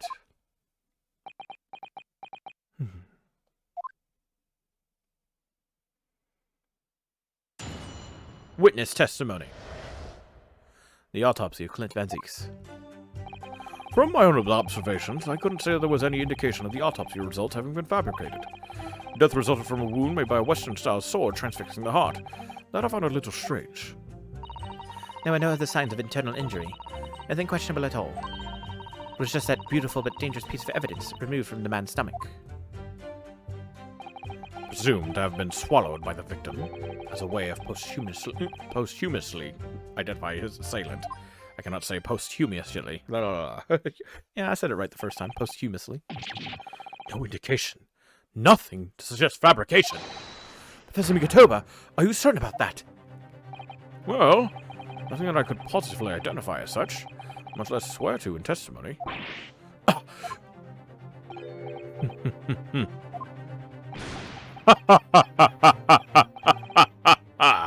Well, that changes things up nicely. The only fabrication here, Sogi, has come from you. What? You claim the inspector confessed just before his death. But that is the fabrication. No, he freely acknowledged it. I swear he did. Freely? With the tip of a sword at his throat. The man was clearly at his wit's end. The court will give no credence to this confession that was uttered in obvious desperation. Quite simply, there was nothing questionable about the investigation of Lord Clint Van Zieks' death. And with this testimony we have, without question, have uncovered the whole truth of the matter. If I may, my lord. There was most certainly something questionable about it. The whole truth does rather elude us, I feel. I beg your pardon. Well, you're obviously aware of the facts of the case. All four of the professor's previous victims died when an enormous beast was set upon them that ripped out their throats. Oh, such horrifying crimes. But curiously, the killer's last victim, Lord Clint Van Zieks, suffered a different fate. Yes, you're right. He was stabbed through the heart with a sword. That's enough. I believe I warned you about this, witness. I promise to curtail your testimony as soon as it enters the realms of supposition or speculation. Very well, my lord. In that case, the defense will pursue a conclusion to this during the cross-examination. What? I have the right to cross-examine every witness after testimony. And I fully intend to exercise that right. Ryunosuke. I'm afraid that even the presiding judge has no authority to contravene the letter of the law. as I'm sure every member of the judiciary present in the gallery would agree.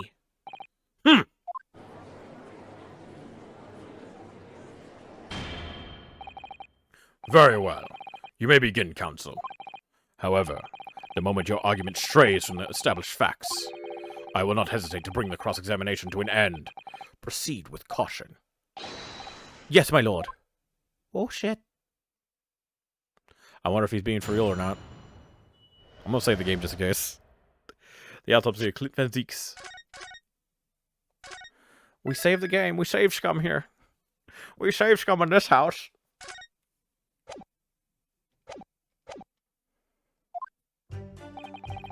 From my own observations, I couldn't say there was any indication that the autopsy reports have been fabricated.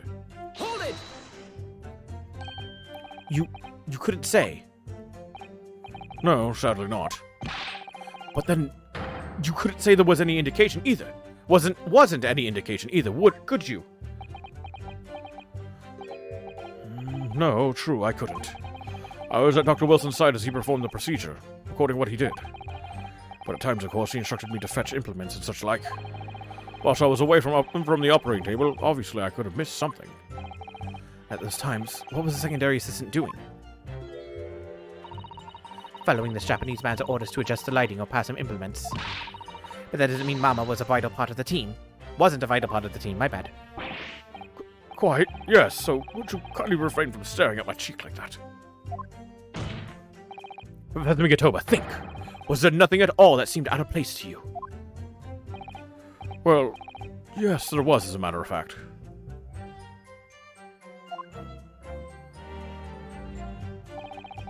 Death resulted from a wound made by a Western-style sword transfixing the heart. Found that a little strange. Hold it! In all the previous 4 killings attributed to the professor, the victims were killed by an enormous dog, I believe.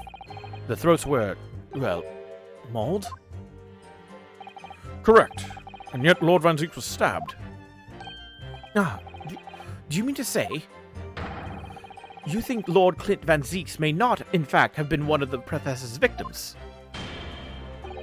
There is no basis on which to doubt the findings of the investigations carried out at the time. But Genshin Asogi confessed to all of his crimes upon his arrest. He admitted to having taken the lives of all 5 members of the aristocracy. Yet the beast that was used to carry out the killings was never identified. No evidence was found to suggest that Genshin has ever kept a dog. A true hound of hell. Nothing to say about that, huh? There were no other signs of internal injury. Nothing questionable at all. Hold it! That's true. But, you weren't actually present at the autopsy yourself, were you, Dr. Gori? Does that matter? Well, I just wonder how useful your testimony can be in that case, really. I mean, it would be different if your mother, Dr. Scythe, were in the stand, but... I read all the paperwork about the case, and Mama's told me the story countless times. The statement I just made is exactly what's written in the autopsy report. I did confirm that myself at the time, it's true. Besides the stab wound, there were no other signs of internal trauma. I see.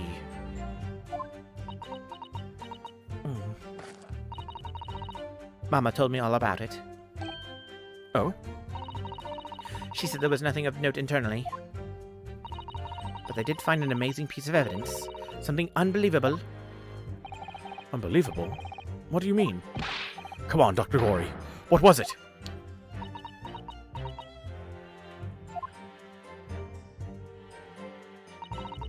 It was just that beautiful but dangerous piece of evidence removed from the man's stomach. Hold it! What exactly was it, though? What does beautiful but dangerous mean? Well, it was a sparkly and round with a hole, as if it might slip over a finger, perhaps. It was a ring, belonging to Genshin Asogi. My father's ring was inside the victim's stomach! At the time, Genshin wore a rather large ring on the digitus quartus of the left hand, the 4th or ring finger. I'd understood it was some sort of keepsake. When my father left Japan for London 16 years ago, I was 8 years old. But I remember that ring. You do? My father's possessions were sent to our family home in Japan after his death, but the ring wasn't among them. Obviously not. It was a key piece of evidence. It remains under lock and key in the stores at Scotland Yard to this day. After the autopsy, Gedra was summoned by the police to check for the presence of his ring. It was on his hand, of course. Moreover, there were deep abrasions on his finger where it had been pulled off. They arrested the man there and then, right before my eyes. How could they? Brought the ring along with me today. What? Here it is. Bit dusty from years in the stores. Good gracious. Yes, that's it. I haven't seen that in 10 long years. And that was found inside the victim's stomach.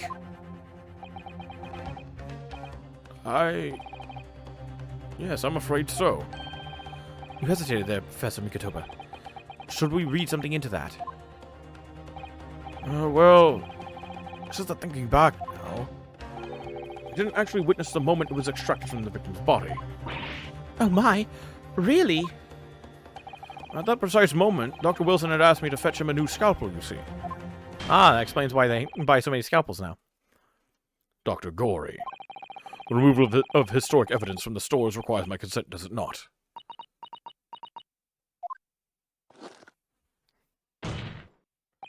However it came to be here, the court cannot deny that this is crucial evidence for today's proceedings. Very well. You may submit it. The claws clasping the gem look sharp enough to cause a very nasty scratch.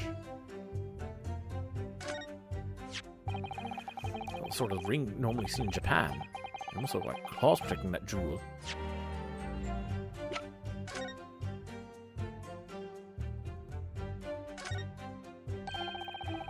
These fat claws are doing a good job of protecting the equally fat gemstone in the middle of this ring. Yes, if you were clumsy, you could give yourself a rather nasty cut on them, I should think. Ow. My finger's bleeding. Claws are really sharp. Oh my, that was very quick clumsiness, Mrs. Naruto. Even for you. Oh, what makes such a dangerous ring? You couldn't swallow it without doing yourself some fairly serious damage, surely. A sticky mochi bun about that size would go down much better, with some red bean paste in the middle. Someone as clumsy as me would probably manage to choke on it somehow. Is that so? Interesting. We must examine it very carefully, Mr. Naruto. Very carefully indeed. Presumed to have been swallowed by the victim as a way of posthumously identifying his assailant.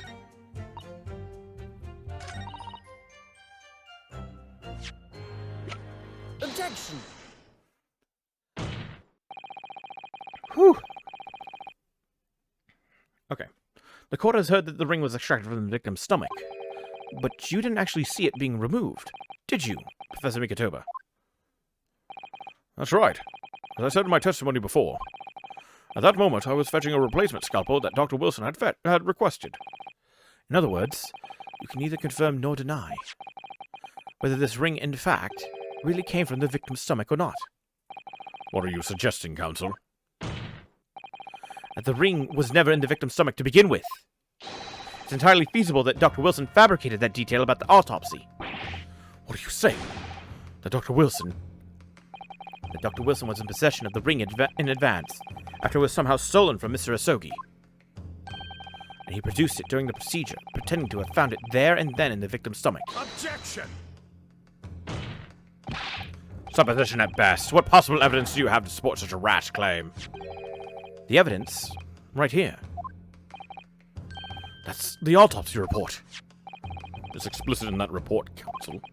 Other than the ring, nothing unusual was noted internally, so I'm not sure how you intend to prove your point. You've already done it for me, my lord. The lack of internal injury says it all. What? To swallow a ring of this size would require considerable effort and determination. And in addition to its size, there are the sharp claws around the gemstone to contend with. My brother was a determined man, and on the brink of death even more so, I'm sure. He would have stopped at nothing to ensure that evil killer was brought to justice. But if he really had to swallow that enormous ring, it's inconceivable that no traces of its passage down his throat would have remained as internal trauma. No.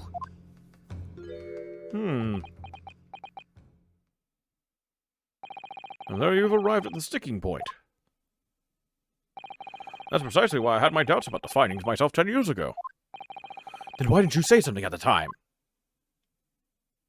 I did.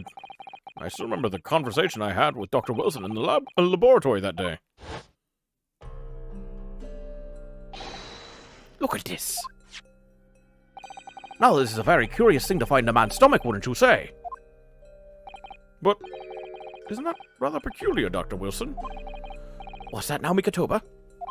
Well, if he swallowed a ring of that size with those sharp metal claws it has, surely you'd expect to see some damage to the throat and esophagus, torn mucous membranes at the very least. Dr. Mikotoba, may I remind you that I have vastly more experience than you. I'm terribly sorry. I can think of plenty of ways to explain why no injuries would be seen. Now, let's say this. The victim would appear to have ingested the item as evidence to identify his assailant. Go ahead, write it down.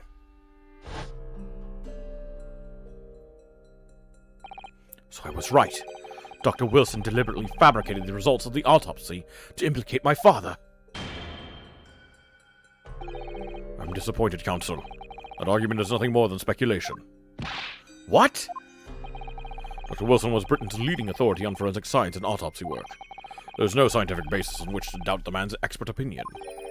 Pardon the interruption, my lord, but damage to the mucous membranes of the throat is easily identified, even in living subjects. Using a device called an endoscope, recently demonstrated in practical use in France. I want one. The government can pay. I don't think so. And Dr. Gorey, rest assured that your removal of evidence from the stores without permission will not go unpunished.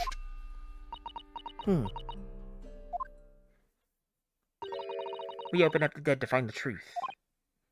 Huh? I beg your pardon.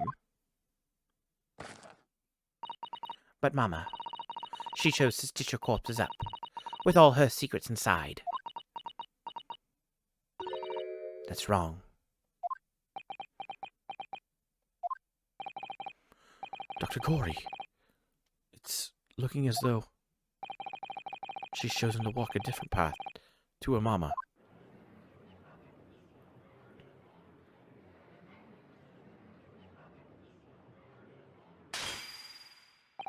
Yes, the ring. What about the ring? I've just remembered something. An earlier incident. What incident? The one I recounted to you before. About a memory I have. Of Genshin Asogi saving my life. What? My father saved your life? It was 10 years ago, on a foggy night. Genshin and I were walking down some back streets at a late hour. All of a sudden... Don't make a peep! You're coming with us! All of our assailants were armed with pistols, their faces obscured by scarves.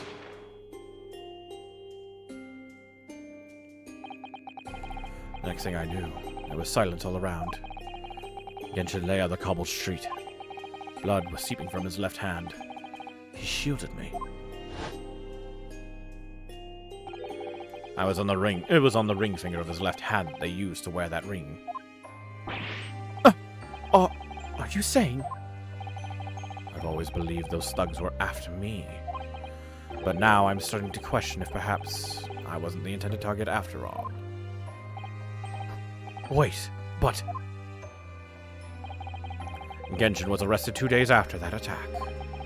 And in that short interval, the decisive evidence needed to indict him was miraculously found. You mean the ring was stolen from him? You think that's what those thugs were after that night? Objection! Nah, they were just doing it for fun.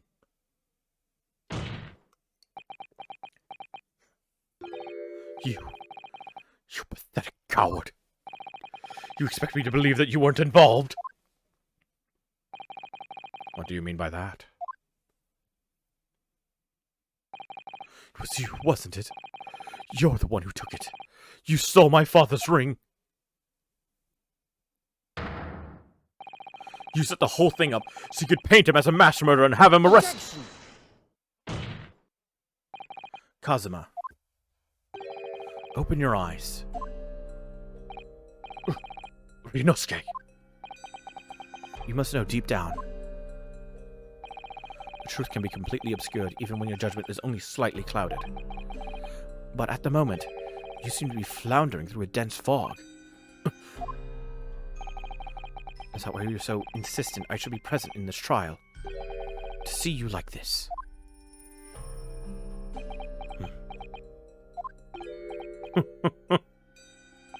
Well, this is an amusing spectacle.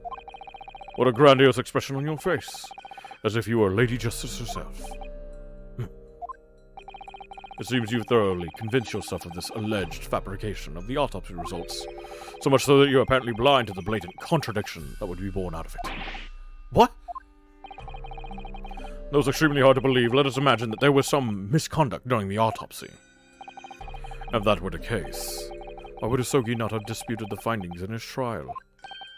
Oh. In a closed court hearing 10 years ago, the defendant never once denied the claims against him. Isn't that right, Lord Van Zieks? Yes, that is indeed correct. Upon hearing the verdict of guilty, he merely closed his eyes, quietly accepting the judgment. The actions of a man who has accepted responsibility for his deeds and is resigned to his fate. But then... Oh my. That is very strange. If Mr. Asogi did nothing to oppose the charges against him, then... that would surely mean there was no fabricated evidence. An obvious conclusion on which you should have arrived many minutes ago, Prosecutor Asogi. Your twisted loyalty and clouded judgment are hampering your ability for logical thought.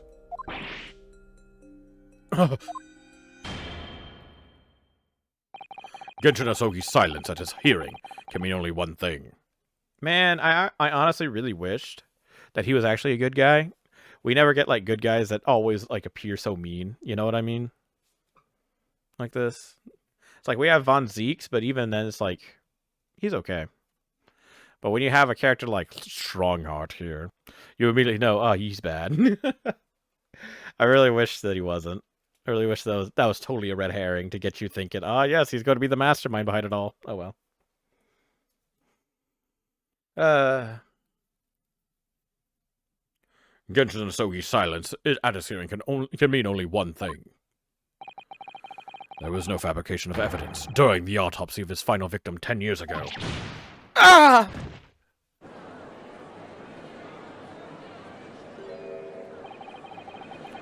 What if the autopsy was all above board? There'd be nothing to stop Lord Strongheart bringing this trial to an immediate conclusion. Objection! Oh, please, Kazuma. Please pull something out of your ass and just be all like, yes, I've thought it through now. Thank you, Ryunosuke. If it wasn't for your frank words just now, this trial may very well have ended prematurely. Kazuma! What's this latest absurdity, Counsel? My lord, your reasoning is perfectly sound. But for one giant hole. I beg your pardon. You claim my father's silence was due to the fact that there was no fabricated evidence. But there's another impossible explanation. You've overlooked the possibility that he had a reason for maintaining that silence. Objection! Silence that would lead him to being convicted and sent to his death. If the autopsy results were an invention, there's no inconceivable reason why the man wouldn't have protested. Objection! Oh, those results were an invention, all right. There's no question of that. Or are you forgetting that 2 people with a connection to that autopsy have been assassinated? If I force the grievances I feel for my mind, I start to see you in a very different light. I think perhaps it's you who's been living in a delusion these 10 years. Me. Kazuma-sama has created one last chance for us here, Mr. Naruto. If we can only show that there was a reason for his father's silence in his trial. A reason why the man would have said nothing, even though he was innocent. There's a whole bunch of reasons why you would do that. But now the real question is, can I prove it? Hereby request upon my death any and all material possessions and wealth belonging to me in London be delivered to my son Kazuma Asogi in the Empire of Japan. It is with my deep sadness I accept my fate in this foreign land, and the knowledge that I will never see my homeland and family again. But I have written nothing about my chosen path. Damn it. Could have been part of some negotiation, perhaps. Enough rhetoric. The court must be shown evidence. What proof do you have that possibly could explain Asogi's silence in court? Have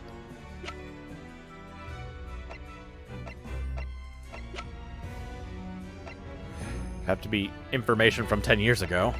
Oh shit. Recent scarlet ink stains visible on little and ringed fingers of the right hand, but no document and corresponding ink was found. On the right hand, huh? This is for Von Zeeks.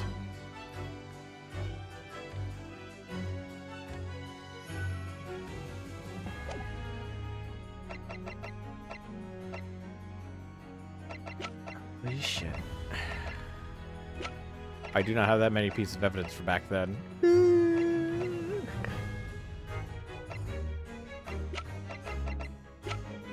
I'll give it a guess. This one. This is the answer to that question. As I indicated before, my patience for rhetoric is growing thin. Oh shit. You could have at least accompanied that penalty with an explanation of why that answer was wrong. Kazuma-sama's father knew that the evidence being used to convict him was fabricated. Why would he have said nothing in his trial? If it were me, I'd have protested my innocence until I was blue in the face. So if you were right about the autopsy results, there must have been a strong reason for his silence. Well then, perhaps he was saying nothing in exchange for some sort of clemency? Ah, that could be it. Ooh. My lord, the defense would like to...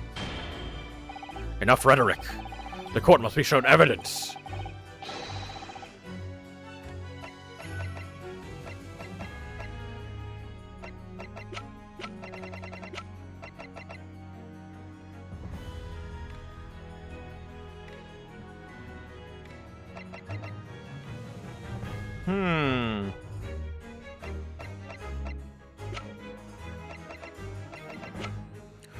Could it be because of the sword? Let's try it. No, it was not the sword. If I can skip the text, that means it was wrong.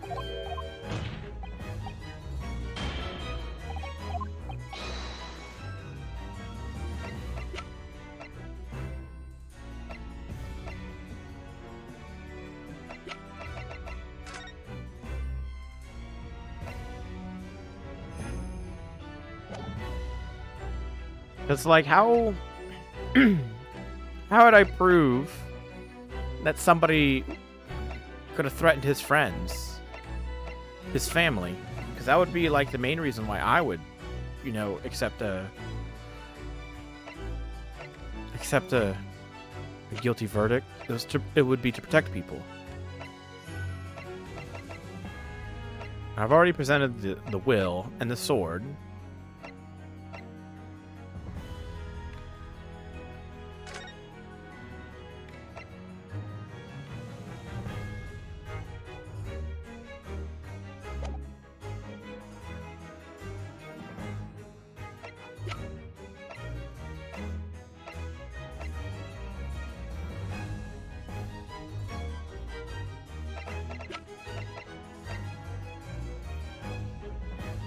I don't fucking know. One of these pieces of evidence tells me. Oh, we're here at this point again. Save's coming. Technically, I don't think I need a save scum whenever... If I fail, it just sends me back here, so we'll find out.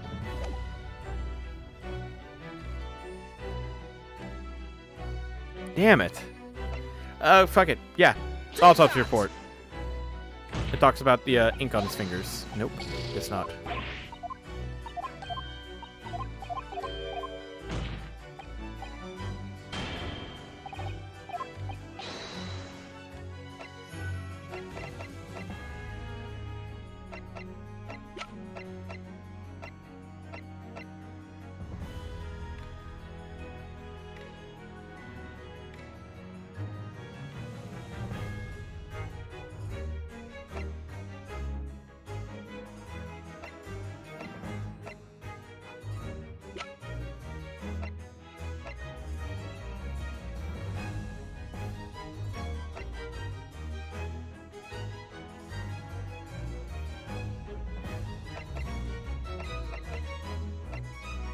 Holy shit.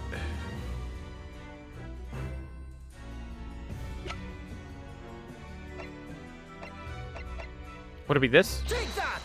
It's the only other piece of evidence I have back then. It's not.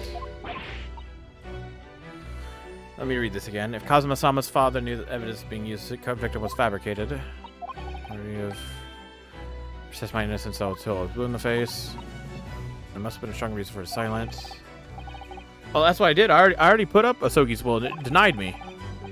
He's saying nothing in exchange for some sort of clemency. That's the first thing I actually fucking showed off. Some sort of clemency. Some sort of break.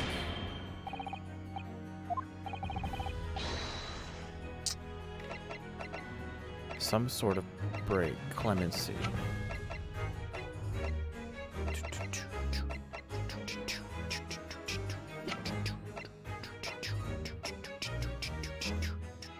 Take that! Fuck it, I'll do it again. Ah! I failed. We've wasted enough time. Clear to me that any further discussion of this case will be fruitless. Berg van Zieks would like to think that, however misguided, he acted out of a sense of justice nonetheless. Oh, you still call him guilty? What the fuck? Of course, the findings of this court, I hereby pronounce the defendant, Berg van Zieks, not guilty, right? Little bitch. He went back on his word. Concludes business. Court is adjourned. Oh no, we failed. Oops. Retry. Yeah, shut up. Let me give it another shot. Harsh reprimand incurred by Mr. Vigil 10 years ago that resulted in him in losing his job as chief warder from Barclay Prison.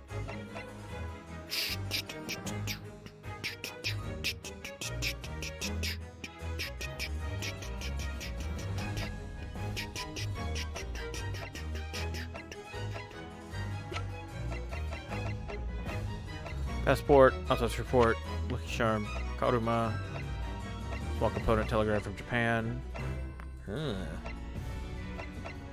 Literally fucking nothing that would act as clemency for him.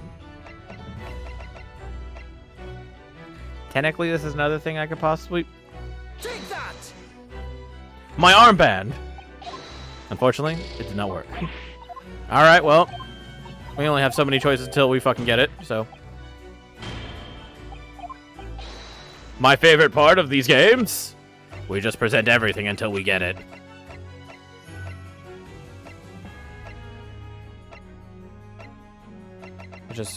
Which ones do I want to start with first? What would have the highest chance of being correct?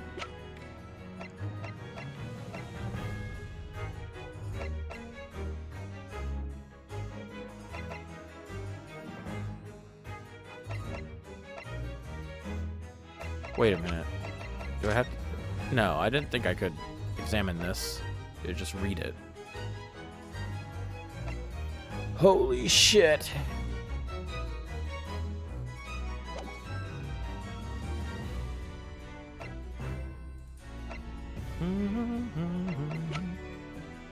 I already sent this out, right? Let me do it again real quick.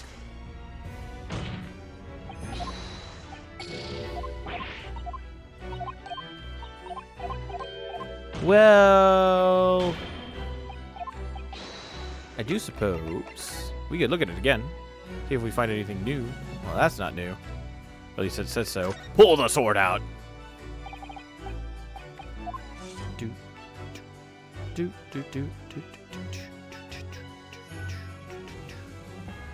Nothing new there.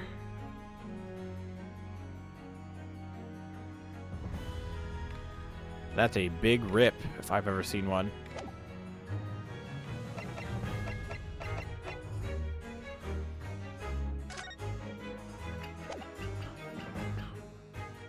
Could it be this? Because it has the son's name on it. No. Okay. Like I said, clemency. Clemency.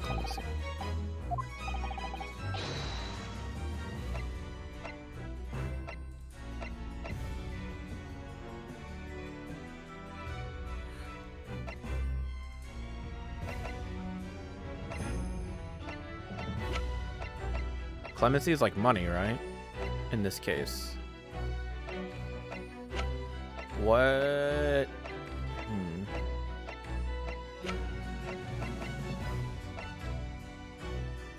Already. This talks about money. It's not it. Bro, when I find this fucking thing, I'm gonna be all like, what the fuck are you guys talking about?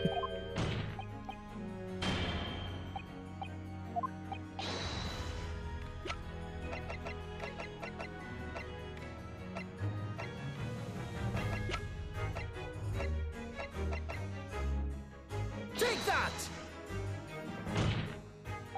It was not a photo of his friends. Oh no, we failed again.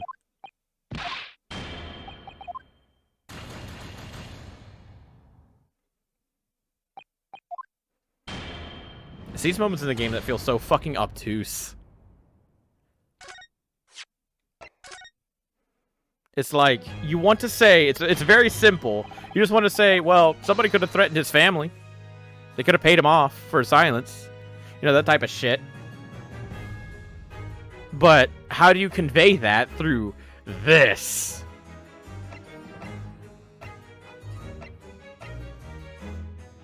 Oh, could it be this? Take that! Take it, throw the picture. Have it represent, you know, his family. Oh well, didn't work out.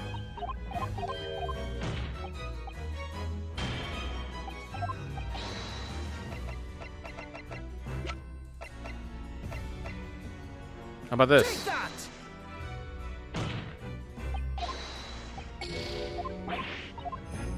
I can tell you right now, it didn't work. Pictures are not his forte. He does not like pictures.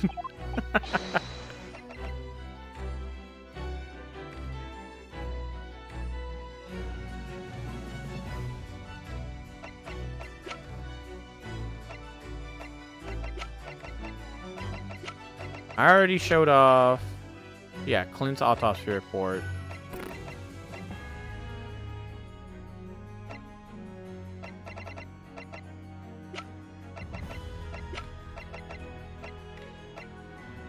Take This that! letter of introduction, written by Mikatoba.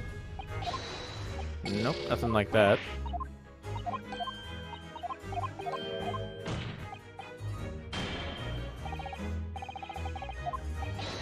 Yeah, man, I gotcha. I'll show you evidence. Don't worry.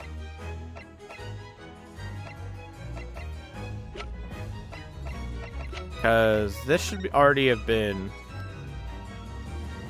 All rights to redundancy pay and other financial benefits are fully revoked. Aiding and abetting the escape from the prison convict. Just details of the escape are still being investigated. Full cooperation with the indications of are that the jailbreak plot was conceived prior to the convict's incarceration. It's believed that the convict engaged in some form of negotiation with the prison staff in order to secure assistance. Would that count? Would that count as clemency? Take that! Holy shit! Wow! It does count. That was after he was dead, though. The fuck? It's true that Genshin Asogi's hope and silence during his trial resulted in his conviction. Well, yeah, it was the dismissal notice for the fucking prison warder at the time. The guy that was in charge of the executions. Has nothing to do with our guy.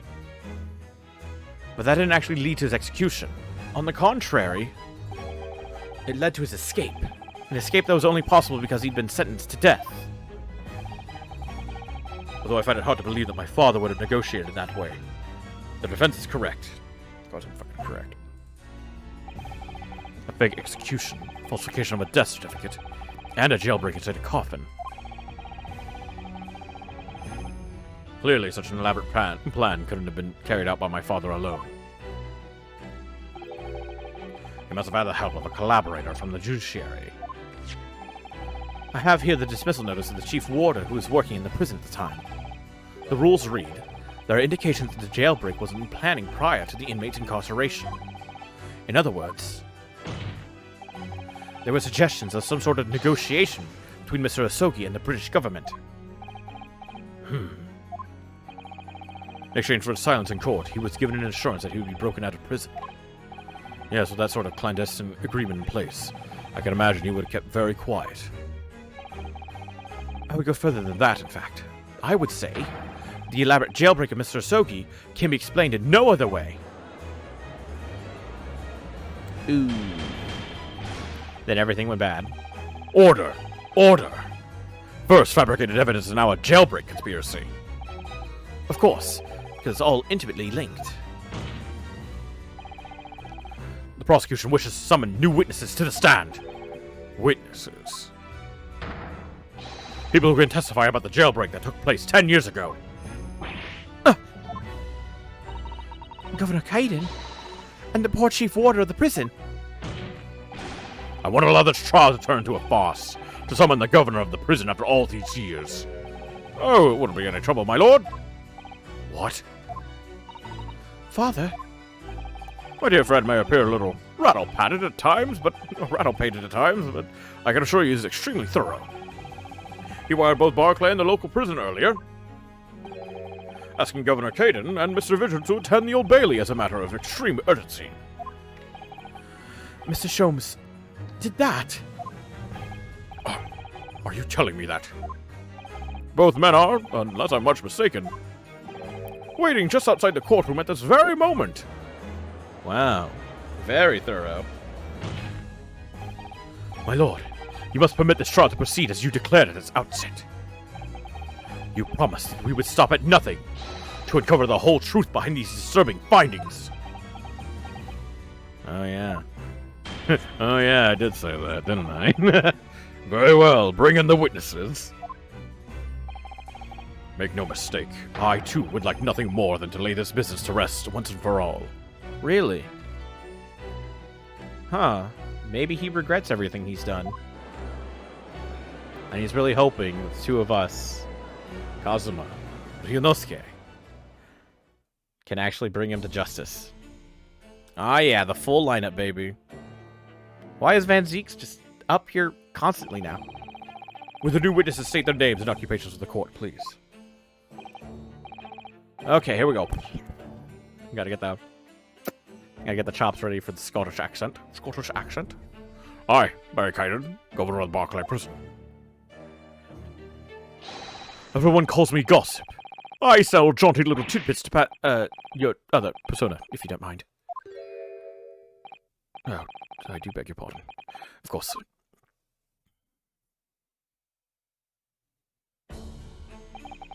My name is Daily Vigil. I used to be the chief warder at Barclay Prison. The reason you've been summoned here to court today is to testify about the jailbreak of the so-called professor 10 years ago. Lord, the professor! We've already been through all this before, a decade ago. The conclusion was that there wasn't anything untoward happening. Convict escaped from your prison, Governor. Hardly what you call nothing untoward. Well, the convict's death certificate was somehow falsified after he was allegedly executed, and he escaped the prison inside his own coffin. A plan of that complexity could never have been carried out without the help of somebody of influence inside the prison. Governor Kaiden, don't imagine that the passage of time will afford you any protection. If it turns out that you were involved in the plot to break Mr. Asogi out of your prison, then of course, the consequences will be very serious. In all likelihood, a capital punishment. God! Hold on, laddie! All I did was... Witness, Governor Kaiden. Huh? Aye, sir! You have a critical role to play in the public safety of our country. A great responsibility to shoulder. The significance of your testimony in court cannot be understated. Therefore, think carefully before you speak. And Prosecutor Asogi, if you threaten the witness again, you will be held in contempt of court. My apologies, my lord. There's no disputing the fact that an intricate jailbreak plot was enacted 10 years ago. Clearly, you were both involved in some way. So you will testify before the court now and explain exactly what took place. Very well, let the witnesses give their formal testimony. Tell the court everything you know of the plot to break Asogi out of Barclay 10 years ago.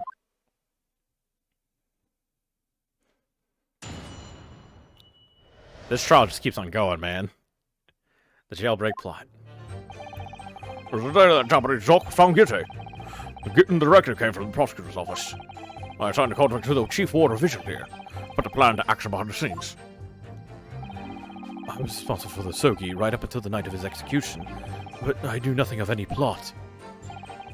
And then again, if there are some negotiations between the convict and the prosecutor's office. All I did was carry out my duty for Her Majesty's greatest and great British Empire. Wow, he's definitely not Scottish. A directive from the prosecutor's office. Are you saying that was the jailbreak plot? Aye, that's right. Who sent it? Who authorized that plan? I didn't con that. You're saying you don't know? Well, yes, that's how they usually say Ken. Ken is no. Listen, wasn't a thing about that Professor Cates that wasn't unusual in some way. I didn't ask any questions. I just did what I was told to do. More than that, I couldn't tell you. I see. But if the jailbreak plan originated from the prosecutor's office, then one thing is very clear. As suspected, there were clandestine dealings going on between Mr. Osogi and that office. The jailbreak was promised in exchange for Mr. Osogi admitted to crimes he didn't commit.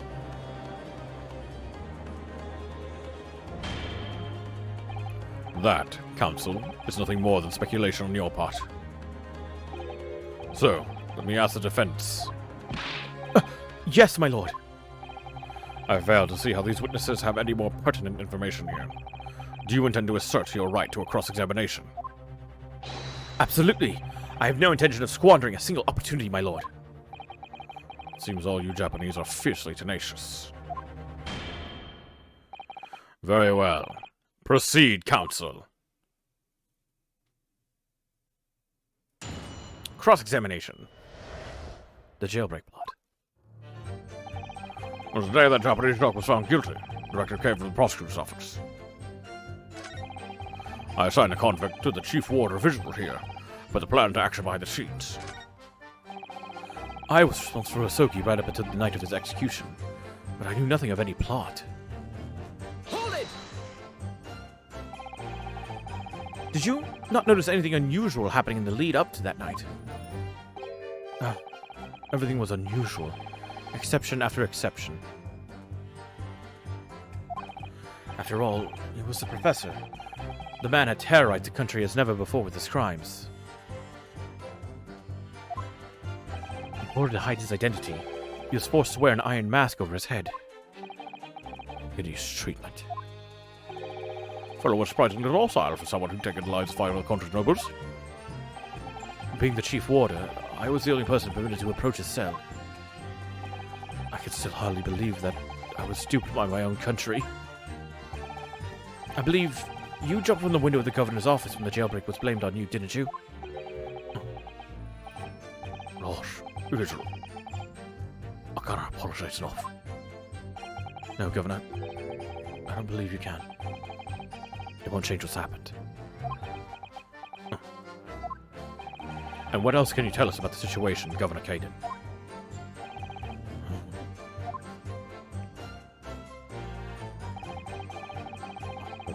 Did it kind of there's negotiation between the convict and the prosecutor's office?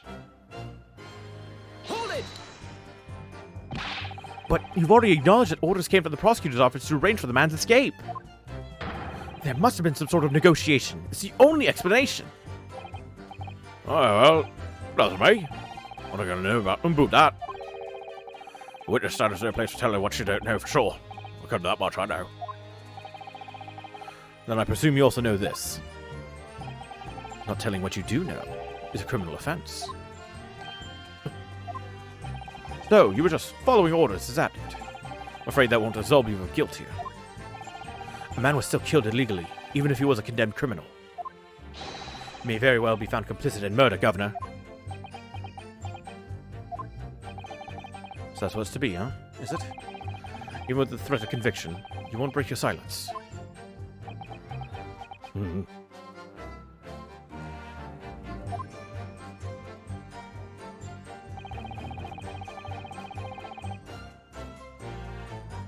Jesus Christ. Hold it! Did you carry out the plan in its entirety? Aye. Did everything I could at the time.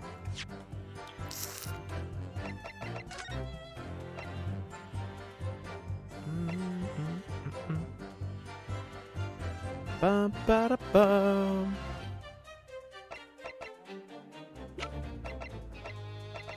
There was something else, I swear. There was something else to do with these two.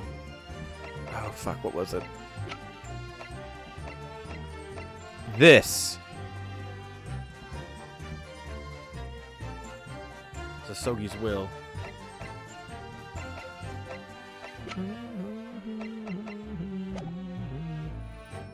I did everything I could at the time. As you know, Genshin Asogi was shot dead in Logate Cemetery after the escape. Tell me, was that part of the plan too? My instructions were to do what to do with getting the talk out of the jail and nothing more. I cannot tell you about what happened after that. Only, personally, I believe it's just the last part of the plan. Excuse me. Mr. Vigil, is something wrong?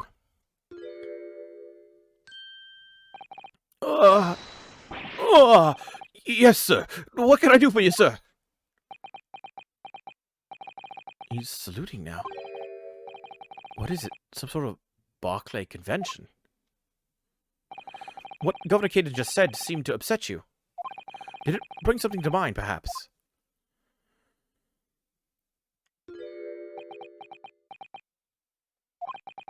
For the last 10 years, I've completely blotted out the memories of that time from my mind. I was betrayed by my superiors in the name of my country. Just as my father was betrayed, it seems.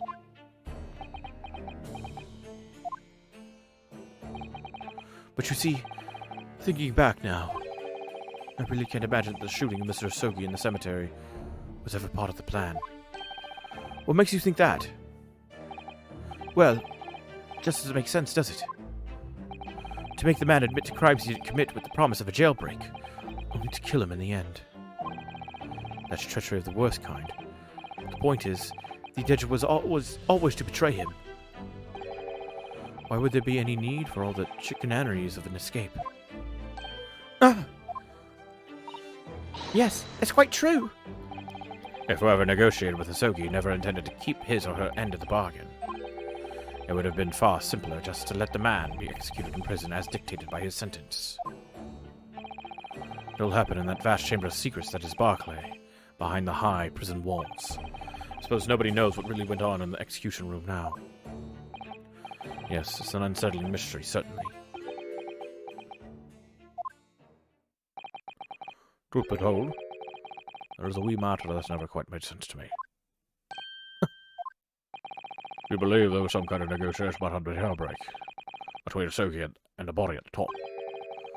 It doesn't quite add up, does it? Governor Caden, I must insist that you explain these doubts that you have. By amending your formal testimony. Ah, aye, go on then.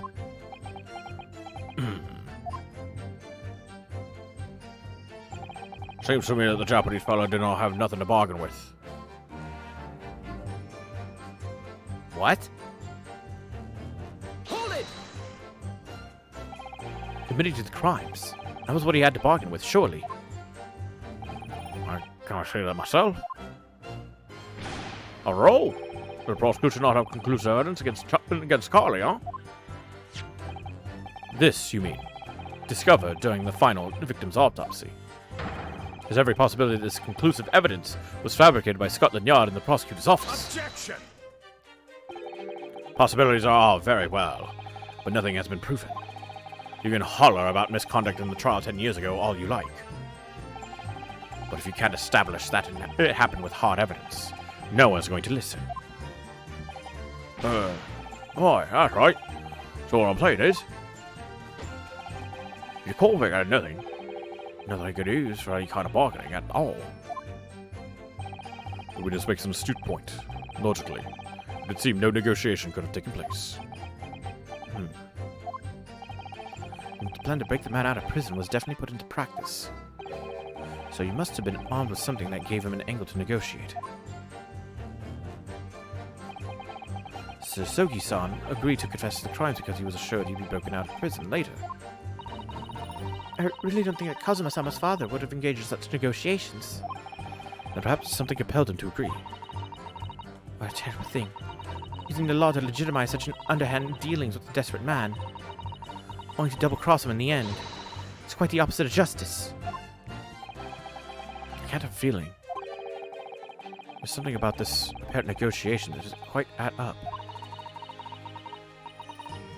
Something doesn't quite add up, Mr. Naruto. No, it doesn't. I can't quite put my finger on what yet. In that case, we must keep digging until we identify the problem.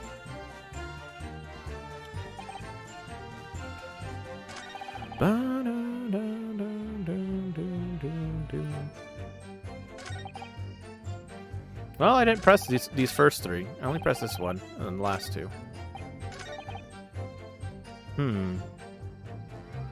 Hold it! Yeah, let's question them all.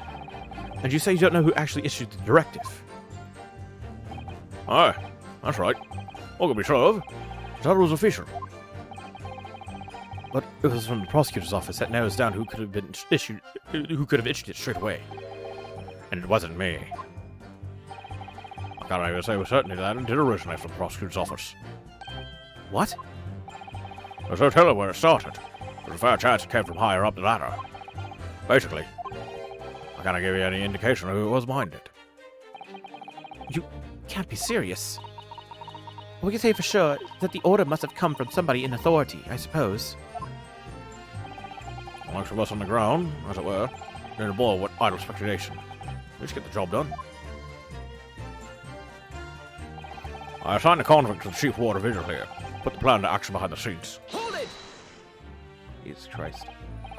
So, Mr. Vigil, you didn't know anything about it at all? That's right. When we rolled in the scheme, there's a scapegoat. That's right, isn't it, Governor? Some poor beggar to take the rap for it. All right, then. Who else did know about the plan? I don't know the first today, laddie. A part of the whole business is basically first dealing with the aftermath. Wouldn't be surprised if other folk in the prison service would be given similar orders. So, you don't know who else was involved? Aye, that's right. All I can tell you is the night it actually happened. The person at the reins was Dr. Stevens. Dr. Courtney Stevens, or Dr. Scythe as she's known now. Why did I have to get caught up in such a terrible business?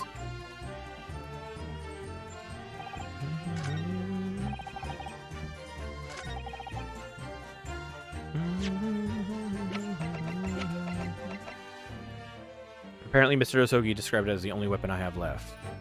Objection! Okay, that worked. Confessing under oath to murders he didn't commit on a verbal assurance of later being broken out of prison. Genshin Osoki was taking an incredibly risky gamble. Very true. There's nothing to stop the British breaking their word and executing him behind closed doors anyway. Under normal circumstances, no man would stake his life on a gentleman's agreement like that. Which means that Mr. Osogi must have had a trump card. Something that guaranteed he wouldn't be betrayed. Some kind of weapon. I was very good at possibly had anything like that. But you know that he did, Governor. The Osogi Papers, the name given to the last will and testament of Genshin Osogi.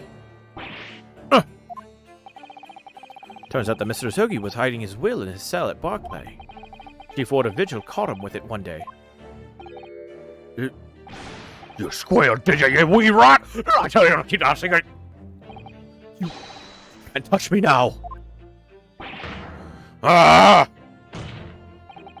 When Mr. Vigil caught sight of that will through the bars of the convict cell, Mr. Osogi pleaded with the warder.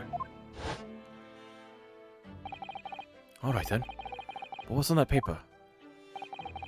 A last will and testament. This will is the only weapon I have left now. A weapon. After the convict had been killed following the elaborate pretense of the jailbreak, that document mysteriously disappeared, didn't it? Well, yes. All the prison warders searched through the belongings in the cell, but that will was just nowhere to be found. As I understand it, an exhaustive search was made for the document, which became known as the Asogi Papers. Governor Caden, I believe you ordered your prison staff to find it at all costs, didn't you? Huh? Would I be right in saying that you knew? You knew that the so-called Asogi Papers had the potential to make great waves somehow. Dang it. What a blaze is your blather about? But the will was found right and proper. In the fellow's cell where I said it would be. But how can that be? Where in his cell? We all searched the place from top to bottom. Well, you didn't do a proper job, you peely walligaloo. You criticize me now. I showed you afore, didn't I, do? Young lawyer? Yes, you did. I have the document here. It's written in Japanese and reads, The Last Will and Testament of Genshin Asogi. Which means everything is as it should be. Not quite, my lord. You see, there's an undeniable inconsistency here. What? What inconsistency? Mr. Asogi described this document as the only weapon he had left. And yet, this will contains nothing of significance at all. Nothing that would have given the convict any leverage. Are you suggesting, my learned friend, that the last will and testament stored at Barclay Prison all these years is actually a fake?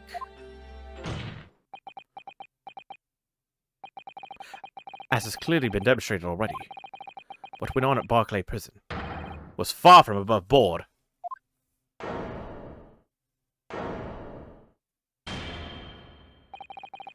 that last vilification by the defense was an affront to the entire British legal system? But was it wrong? This absurd notion of a weapon is something for which we have only the former Chief Warder's word. The man could quite easily be lying, or at the very least, sorely mistaken. What? No, I definitely heard him say that. I swear! Clearly, we need to get to the bottom of this. We need to know exactly what happened with these so-called Asogi Papers. A waste of time! If the will was fake, where's the real document? Mr. Vigil was stabbed in the back by the judiciary 10 years ago. He lost everything. Very nearly his own life. And now you're going to do it again. You're ready to brand him a liar and turn your back on him without even letting him defend himself. It's clear that Barclay Prison is hiding something. It's clear that the jailbreak was masterminded by somebody in the prosecutor's office. It's clear that some illicit negotiations took place. Your lordship is going to gloss over these obvious... Oh, I didn't get to read that last bit. What did you say? We should hear more from the Chief Warder. Have him testify again. The trial must go on. The man's voice must be heard. Would seem that a vocal few here are utterly blind to the truth. Very well, then. Let the witness testify again. Tell the court precisely what you think you saw of the convict's last will and testament. Yes, sir, my lord.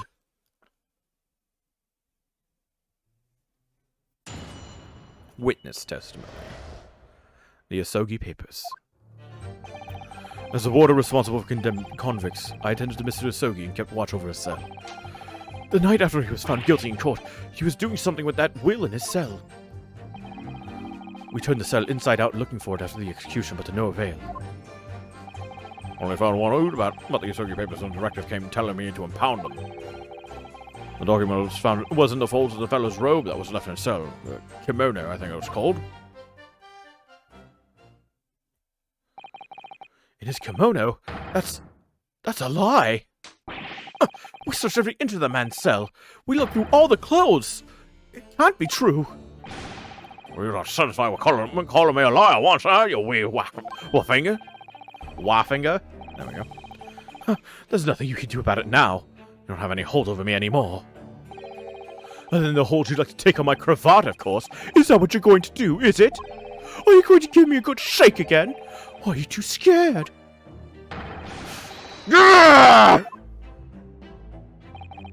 Little and large.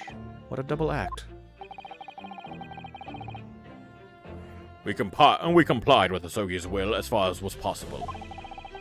All of his personal effects were delivered to his family home in Japan, as a courtesy to the homeland of the most notorious killer our country has ever seen. And we were much obliged. I can confirm that all of my father's belongings arrived safely. Aye, you got all the handwritings out of your old man, huh? Yes, there's no mistaking that it's my father's brushwork. Really? This last will and testament was the man's last weapon, was it? I think we can safely assume that the convict was merely prattling, knowing that his end was nigh. So, counsel for the defense, your cross-examination, please. Yes, my lord.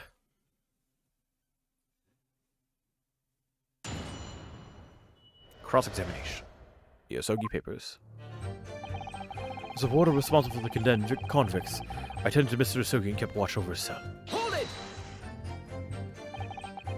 So would that mean that you conversed with Mr. Asogi? Yes, certainly. Though there was precious little time before his execution was due.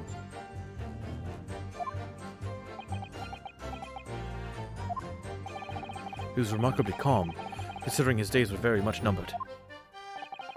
In all honesty, he really didn't strike one as a man capable of mass murder. Yet he confessed in full to the crimes. I know. That's why I feel compelled to ask him one day.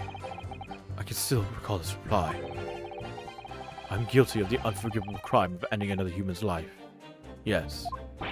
But he was so tranquil and intelligent. It put me in the mind of an Eastern holy man. And what about the will you saw with him?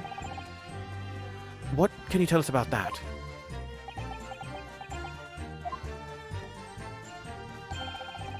It was the beginning of all the drama. I remember it very well, yes. The night after he was found guilty in court, he was doing something with that will in his cell. Hold it! And he pleaded with you not to report him, didn't he?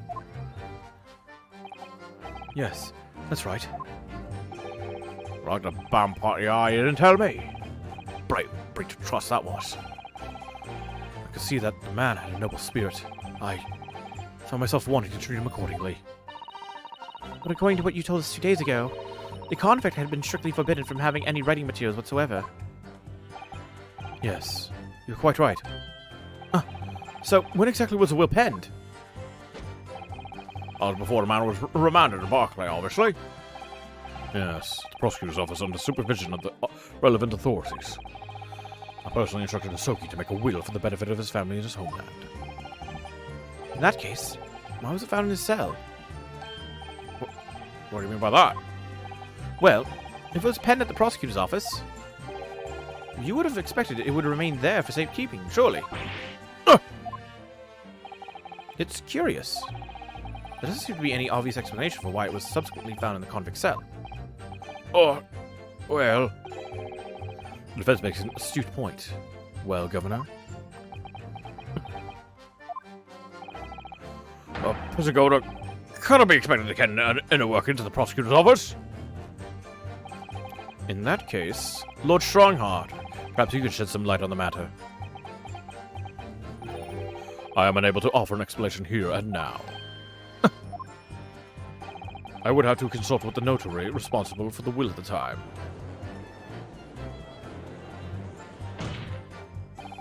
The fact that my father's will was discovered in his cell is clearly inconsistent with what was expected. I want to know why. Another inexplicable mystery, then. Well, think about that will, Liz. We turned the cell inside out looking for it after the execution, but to no avail. Hold it! It was the governor who ordered the search for the will, as I understand it. Is that right? Yes, and when I reported back that we couldn't find it, he grabbed me by the cravat and yelled, "It cannot have disappeared completely," in my face. Oh, well, they're going to keep everybody walking as hard as I should. The governor needs a wee taste of his own medicine, Mr. Naruhido. The point is, it was clearly considered a very important document, wasn't it? But it proved impossible to find. That's right. Before I knew it, it was in the morning paper. A blood-curdling article. The executed mass murderer who'd risen from the dead. Oh, you mean... That article based on Mr. Drebber's experience in Lowgate Cemetery. Yes, that was it. The day after I had read that news, I was summoned to the governor's office. And that's when the awful accusation was made. That you aided Genshin Nasoki to escape from the prison, resulting in your immediate dismissal. I'm afraid I really don't remember anything after that. As the governor of the prison, I had no choice. I couldn't have done anything else. I only found out about the Asogi papers when a directive came telling me to impound them. Hold it! That directive came from the same source as the one instructing you about the jailbreak. Aye, from the top levels of the prosecutor's office. What name was on it? Didn't kind of for I didn't can now. All I can tell you, so my orders were to do everything in my power to find that document. The director said it had been somewhere inside the fella's cell. Document? Was that the wording? Document, not will. Aye, that's what it said. Am I clutching at straws here? I just wonder if it really was Genshin Nasoki's last will and testament that the sender of that directive was after. Continue with your testimony then, witness.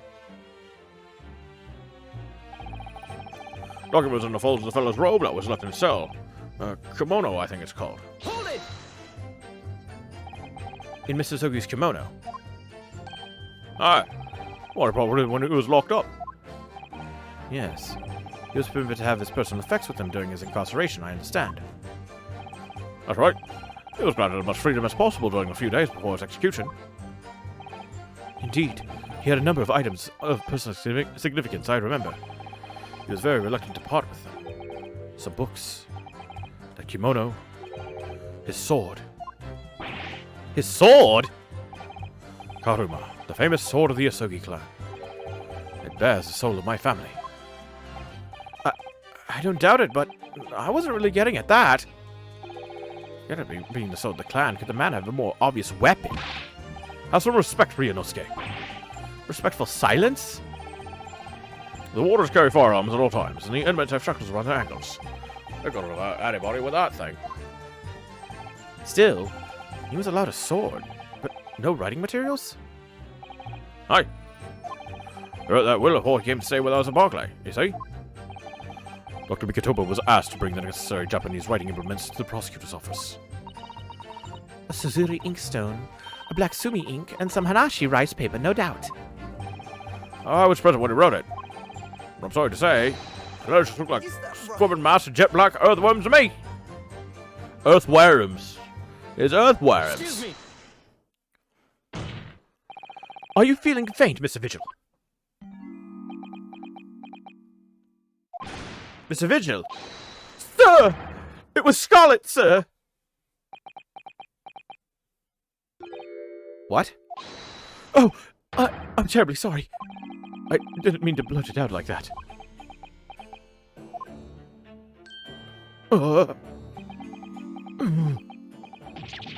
Less swaying and more explaining would be helpful.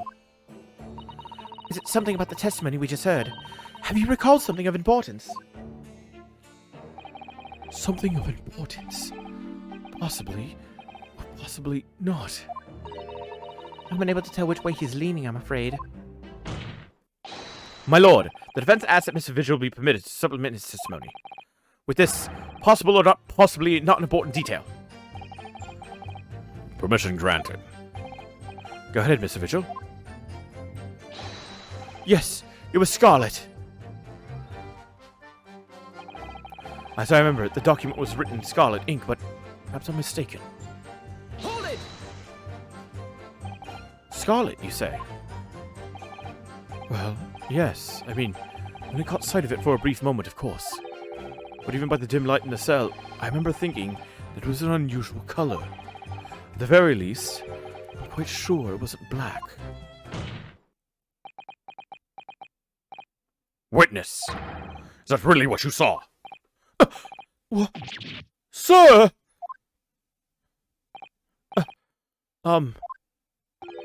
Is something wrong, Lord Strongheart?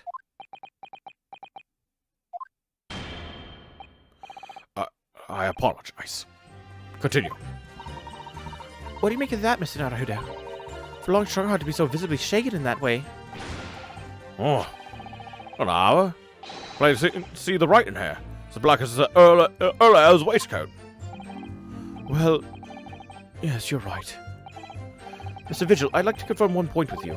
Did you actually see the content of the document that Mr. Asogi was holding that night?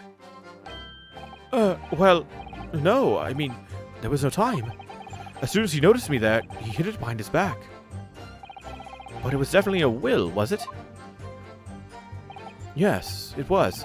That's what Mr. Asogi told me. The court need waste no further time on this matter. We have the will in question in our possession. There is nothing more to add. A will written in scarlet ink. What did Mr. Vigil really see Kazuma's father holding, I wonder? If you have an inkling, Mr. Naruto, you must present it to the court at once. The testimony doesn't give much away. So this will really was penned by Kazuma-sama's father. I wonder what he could possibly have meant when he described it as a weapon. It's starting to sound very much like Mr. Asogi actually had nothing. The plan to break him out of jail went ahead, which means he must have had some bargaining power. He must have been hiding something. It's the only explanation that makes sense. It's starting to sound like Mr. Asogi might have had something. Which is it, Mr. Naruto?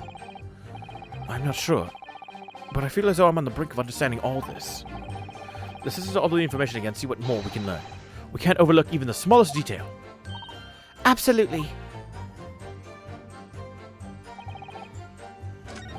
Ba-da-ba-ba-ba-da-ba-ba-ba. Objection! I shall present this. Scarlet-colored writing is what you said you thought you saw, Mr. Vigil. And I believe that's exactly what you did see. What? I was again. You don't have to say that. Have a look at this report. That's my brother's autopsy report.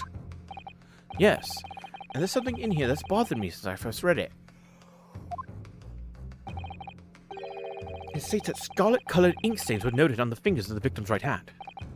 Yes, so it does. Scarlet ink. Now, I'm not familiar with the habits of the British aristocracy, I freely admit. But I would hazard a guess that they don't all go around with ink stains on their fingertips, do they? Your wit is not appreciated. My brother was a well-bred and fastidious man. Should ink have sullied his fingertips, he would have cleaned them immediately. What is your point, counsel?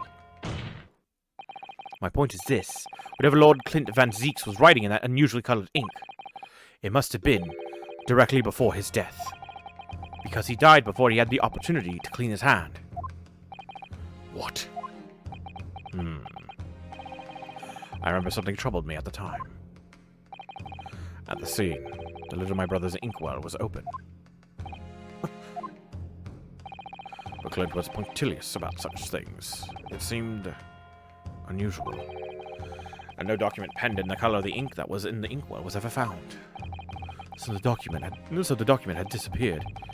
Are you suggesting the document my father had in his hand that night in his cell was the same document that Lord Clint Van Zeeks was writing moments before his death?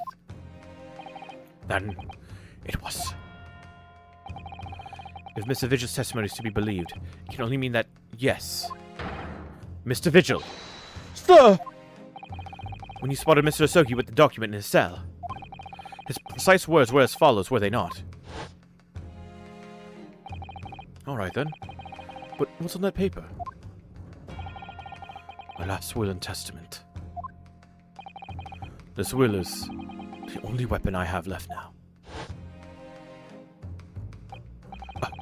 A last will and testament. If the conversation really did go as Mr. Vigil says, then what we now know completely changes the meaning of what Mr. Asogi said.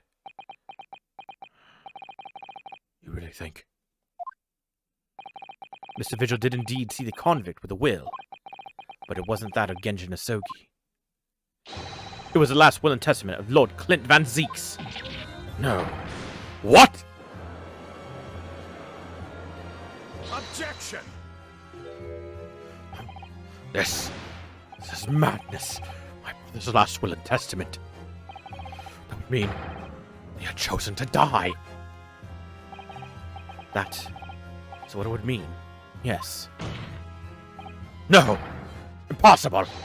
That is utterly out of the question! Lord Van Zeeks.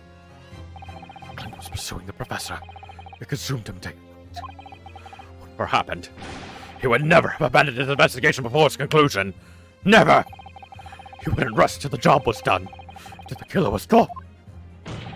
The idea that he would willingly accept his own death, it's obscene! Objection!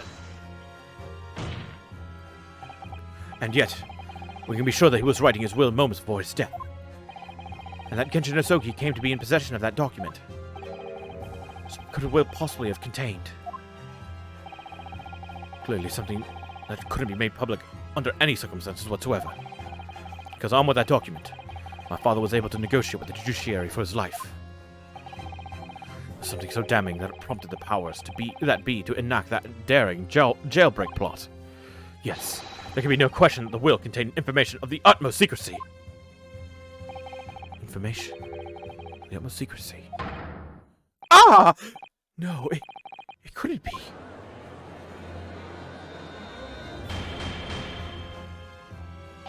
I've heard more than enough. Pursuing this notion of a phantom will nobody can attest to have seen. Serves no purpose. Jesus Christ, I can't say anything. Pursuing this notion of a phantom will nobody can attest to having seen serves absolutely no purpose. I still got it wrong. Pursuing this notion of a phantom will nobody can attest to having seen serves absolutely no purpose. There we go. It's easy to say that way. No, my lord, that's unacceptable. What did you say, Counselor? The last will and testament that Genjin Asogi had in his possession was that of Lord Clint Van Zeeks. All the testimony evidence presented to the court has logically led us to that as a possibility. We have a duty to pursue the line of reasoning to its conclusion. But with no possible means of knowing the contents of this document, there's no line of reasoning to pursue.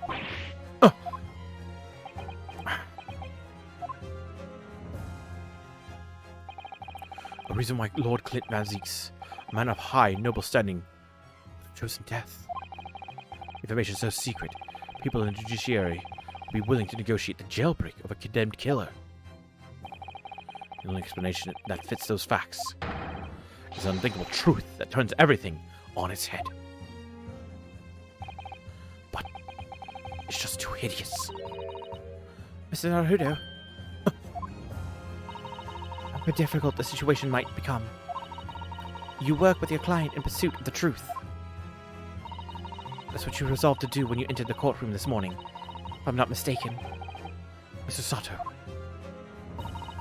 So hold your head high, and keep soldiering on. Yes, you're right. 10 years ago, in his final moments, Lord Clint Van Zeeks left behind a will. A will that Genjin Asogi was able to use as a weapon to negotiate his escape from prison. In all probability, the details in the will were related to the Professor case. The Professor's last statement is mere conjecture. What are you getting at, man? Ryunosuke! As soon as these words come out of my mouth, there's no going back. I believe the last will and testament of Lord Clint Van Zeeks was in fact...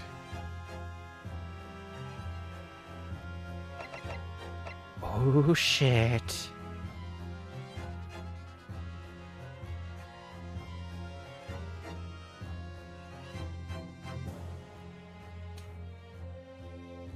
Oh, fuck.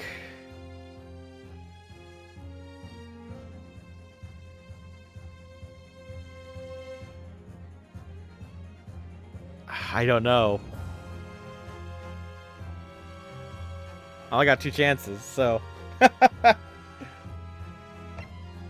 all or nothing, you know? Shit. Okay, let's take a look back through.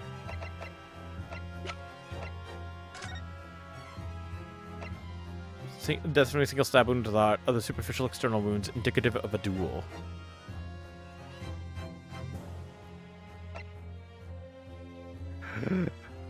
If there's a duel, that means there's somebody else, which could be an accusation instead of a confession. Accusation. Obviously, it must have been an accusation. Alright, that feels definitely wrong. An accusation. Yes, revealing the true identity of the professor. Which would explain why Asogi took it, since it was he who was implicated by the document. Objection! No!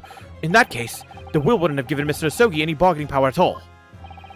And you're suggesting the accusation was against some other person? Objection! What? No, if that were the case, the 2 men would surely have collaborated to pursue the culprit together. Then your whole argument falls down! Ah! Can I object to the penalty too?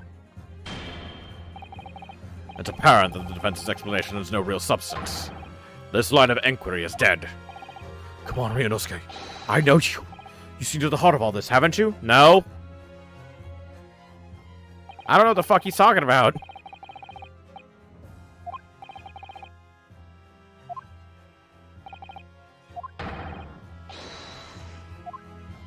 Well...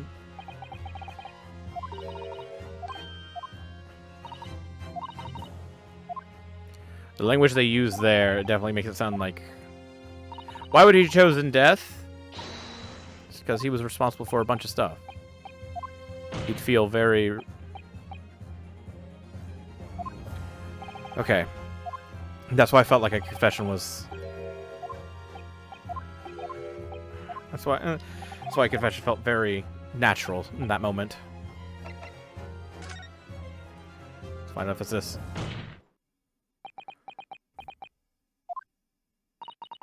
You can do this, Mr. Naruto. I believe that what Lord Clint Van Zieks actually penned that day was a confession. A confession. Regarding the mass murderer known as the Professor. And his true identity. Objection!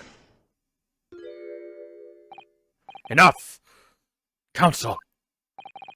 What are you saying? Do you even realize?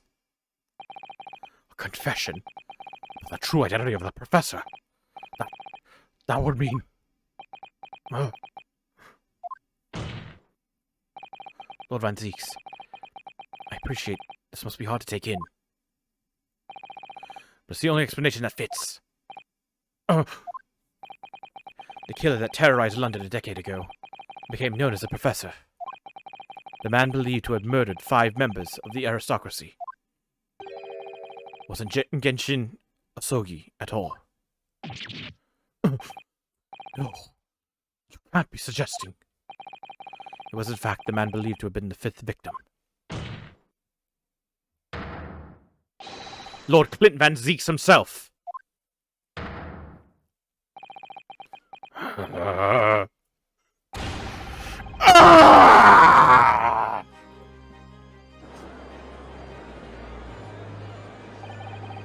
It's finally open, is it?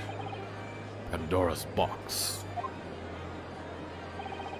Great Van Zieks family. They've been thoroughbreds of the British judiciary for years.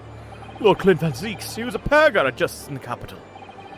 He was actually a mass murderer, perpetrator of atrocities of the vilest nature. General public ever found out, Lord ordered the country would... missed it.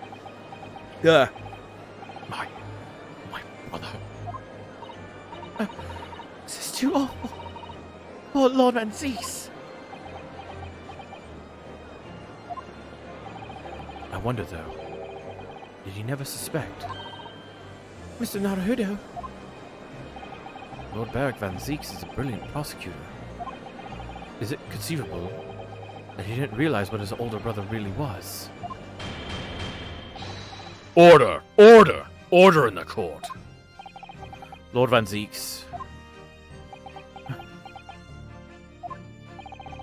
Professor made use of an enormous hound as his murder weapon. Tell me, did your brother own a dog? Yes, he did. Balmer. He was a well-known hunting dog. People called him a giant. I don't believe this. When my brother would go hunting in the forest on the grounds behind the house, he always took Balmer. After Clint's death, the creature passed away too, almost as if he were following his master. He was a magnificent hunting dog, worthy of the jewel-studded collar around his neck. A jewel-studded collar? That's right. But sadly, some years ago now, it was stolen by a thief who broke into the house one night. Jewel-studded collar stolen by a thief. It so happens that myself and my colleagues have come across such a collar during our time in London. How could you? There was an old emblem attached to the collar, too, made of pure gold. It was topped with a small crown and bore an ornate capital letter B. What?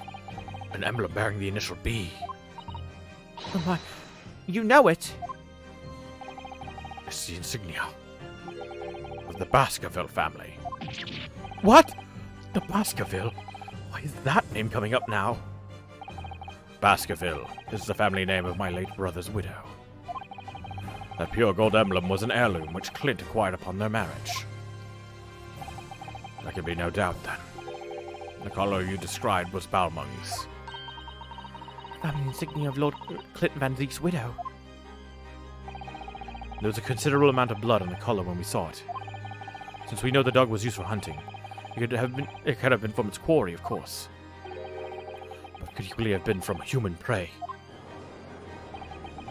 So is it true, then?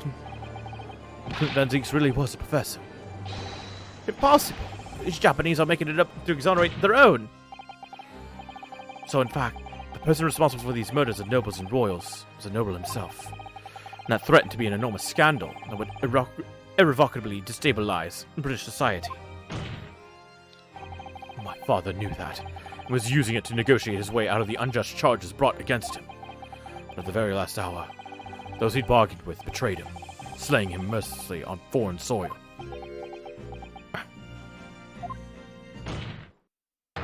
Well, can you deny it, Lord Strongheart? 10 years have passed. And still now, 6 million inhabitants of our great capital rest easy believing that justice was done. That though his anonymity remains, the diabolical murderer was caught and executed.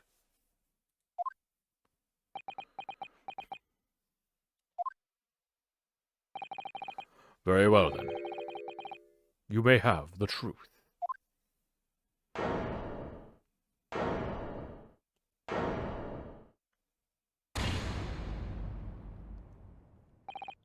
Tell me, then. Tell me what Clint really was. Lord Clint Van Zeeks was too pure of heart. When he became a prosecutor and went in pursuit of the black roots of crime, he drove himself into a corner. He came to the uncomfortable realization that to fight the most fiendish of criminals requires one to become even more fiendish oneself.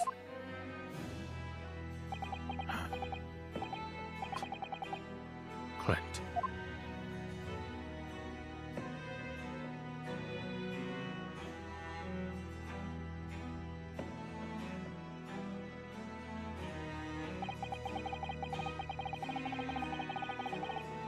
The 19th century was truly a miraculous 100 years for Great Britain, and indeed the whole world.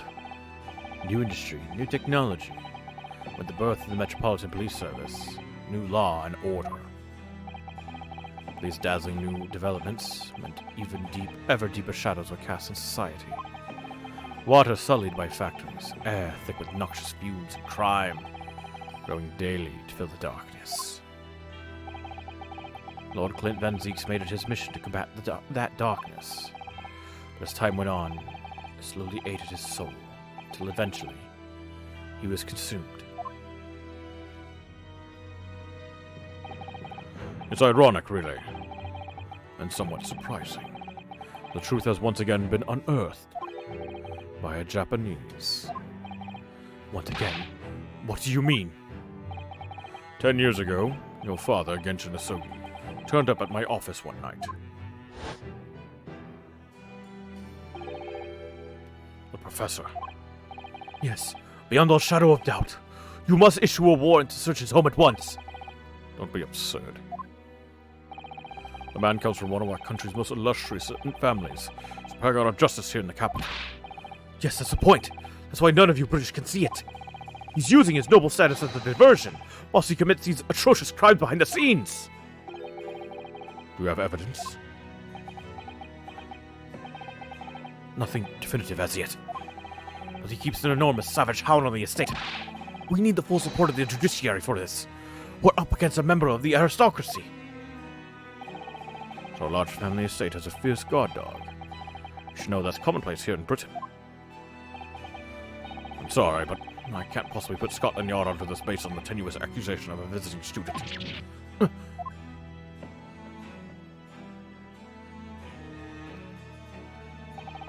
So I turned down Asogi's plea. As a result, he took it upon himself to visit the Van Zieks mansion on his own. We can only imagine now what had happened between the two men. Though we know the outcome, of course. Lord Clint Van Zieks perished. I don't believe this. So, in actual fact, Kazuma-sama's father did... He made the late Lord Van Zieks meet the same fate. He put a permanent end to the Professor killings by taking the drastic measure of ending the perpetrator's life.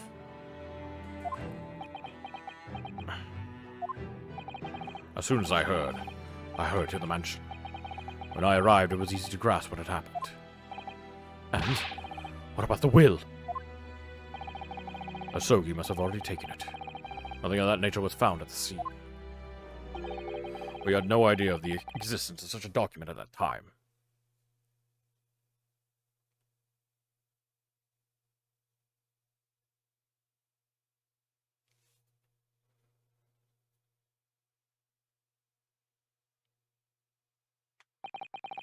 I was the only person who knew of the true identity of the professor. So, I resolved to keep it a secret, to guard the secret to the bitter end. So you're admitting to it? That you were behind it all? But it was you, then, who pinned the crimes on my father! I did what needed to be done in order to protect the law and order of the British Empire. Even if that meant employing an unforgivable ruse. And it was you who arranged this fabricated evidence. I ordered that detective to take care of it, whilst keeping the truth from him, naturally. Gregson. Obviously, he opposed me at first. Why, you're a rocker! We can't do something like that! There's no question. That was Asogi who murdered Lord Van Zieks. The house staff have made statements that they saw the man running from the mansion that night. Yes, well, I've no doubt it was that Japanese fella. But we haven't got a shred of conclusive evidence against the man. Worse than that, he doesn't keep a dog, so we're short of a murder weapon to boot. We're still short on time, Gregson. We'll put a stop to this man's rampage, for the good of the country. So we'll use whatever means necessary. Do I make myself clear, Detective? Blimey.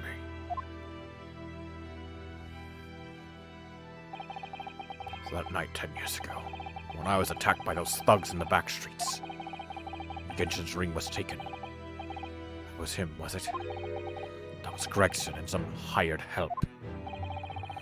And the detective handed the stolen ring to Dr. Wilson, who feigned its discovery from the victim's stomach during that autopsy. In the light of that decisive evidence, Mr. Asogi was found guilty of the charges brought against him. However, behind the scenes, he had actually already struck a deal with his accusers, in which he agreed to silently accept the charges. But I just don't believe that part. As far as I knew the man, my father despised such underhand dealings. It was extremely easy to make him comply. You see, he had one crippling weakness. What weakness? Isn't it obvious? You, Kazuma Asogi. Me?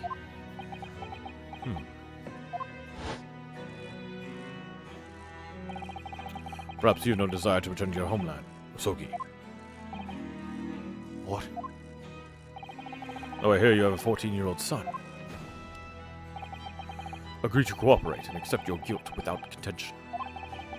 And you will see Japan and your son again. You scoundrel! Whether you choose wisely or not, it will be a close trial by order of Her Majesty. So whatever rash claims you might make in court, we'll have no trouble in stifling them. There's only one outcome for you, Asogi. The gallows.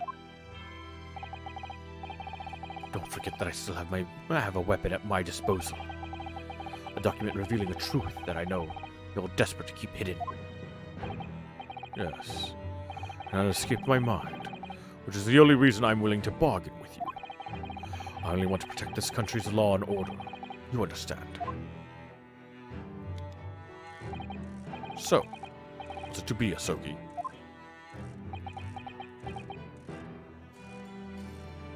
No, I don't believe it. I don't believe it for a fucking second now.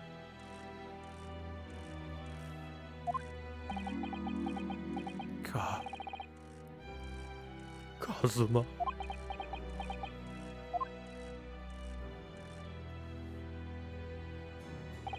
He did it for me. And as I told him at the time, my motive was simply to protect Britain from the damage the truth would do. To protect this country's law and order at any cost. Objection! I've never dared let myself even consider this possibility until now. But in the light of all this treachery, I have to ask. The mastermind behind the Reaper of the Bailey. Was it you, Lord Mael Strongheart?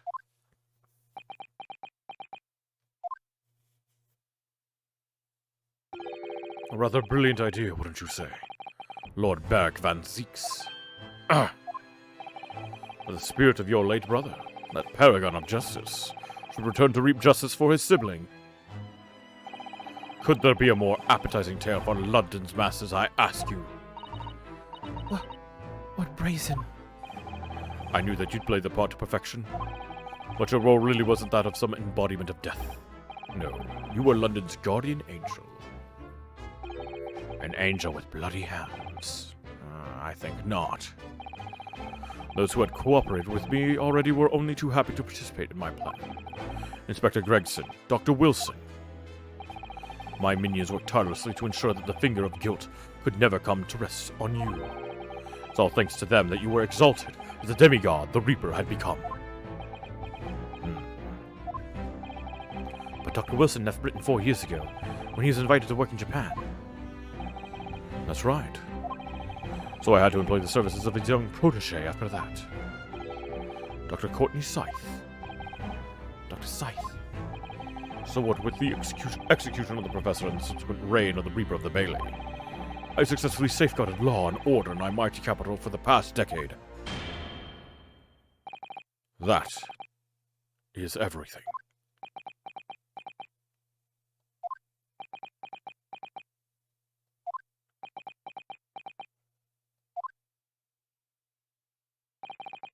My lords, ladies and gentlemen, I do hereby confess, it was I who sired the concept of the Reaper. However, let me say in my defense, it was all for the preservation of law and order across the entire empire. Lord Strongheart did it. An unforgivable collection of crimes. But still, all those who died at the Reaper's hand were rotten to the core anyway. It was all in aid of keeping London safe. There is no one left now who can reveal the precise truth of what happened 10 years ago. Therefore, this trial can go no further. Now, I would like to entreat all those present. Beyond these four walls, nobody need know the truth. Even Her Majesty must be protected from this. I trust you all appreciate the importance of my request. It is, of course, for the good of the country. Can he do this? Can the trial really end now? Hold it!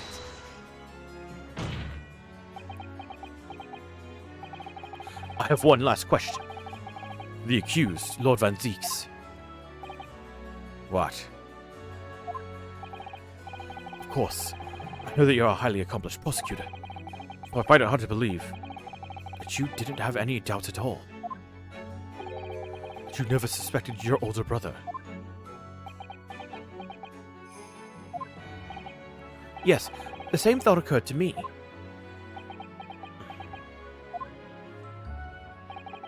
It was only once, but yes. I couldn't say that I never had my doubts. My brother's sense of justice was extremely strong, perhaps too strong, I observed. At that time, there were members of the aristocracy who were bleeding the country dry for their own gain. And since they were nobles, they were untouchable. For my brother was a source of great turmoil. And coincidentally, at the same time, the professor began his terrifying reign. During the time of the professor killings, my brother did not appear to be himself. That made you suspect? Yes. But it was only once, not more. Only once, really. Clint wasn't the culprit. That was my conclusion at the time. I still believe that now. Do you have any evidence to support that idea? The third victim was the Lord Chief Justice at the time. It was he who had recognized my brother's potential and trained him as a prosecutor. No matter what the circumstances, it's unthinkable that my brother could have killed his friend and mentor.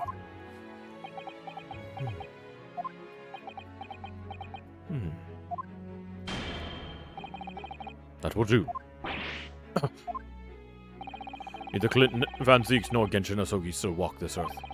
However much we debate this matter now, we cannot hope to reach a conclusion. But there are only two extant pieces of evidence from the time.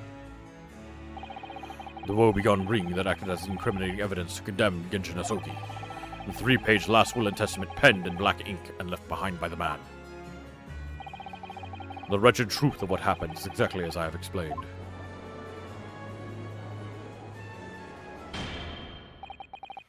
Later today, I will present myself at the Ministry of Justice for whatever sanction is deemed appropriate. That is all.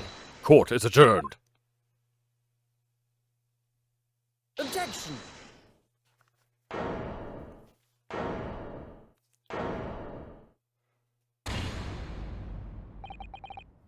thank you, Kazuma, for this refreshing glass of water that I need to drink right now.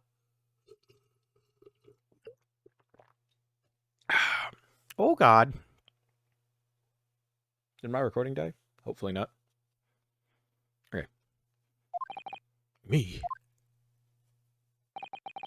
If it wasn't for you, I wouldn't have made this 11th hour discovery. What discovery? My lord, I'm afraid, unless this trial continues. I beg your pardon. As the court has been reminded today already, we must stop at nothing to uncover the whole truth. And to that end, one particular statement made by somebody in this courtroom moments ago revealed a very subtle contradiction. What contradiction? But all I did was ask the accused one simple question. Well, it began with Lord Van Zieks and his recollection about his brother. But Lord Strongheart didn't permit the defendant to speak at length. I merely pointed out that we can draw no further useful conclusions here. Where on earth is the contradiction?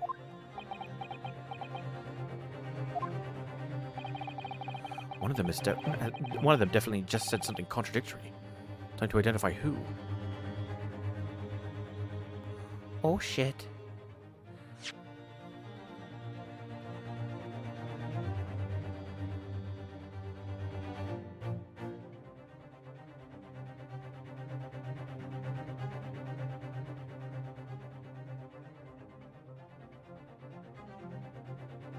Very subtle contradiction. I'll begin with Lord Van Ziesen's recollection about his brother. But Lord Strongheart didn't permit the defendant to speak at length. Yeah, he talked about the third victim, right?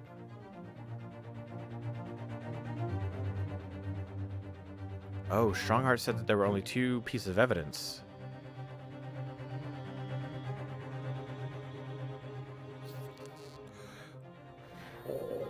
Oh, I fucking missed that. I almost fucking missed that. Thank you, Naruto.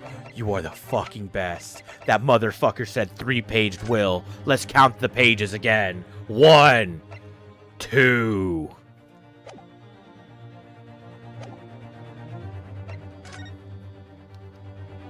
It was Lord Strongheart, I'm sure of it.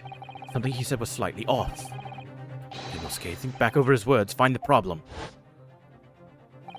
Neither Clint Van Zieks nor Genshin Asogi still walk this earth.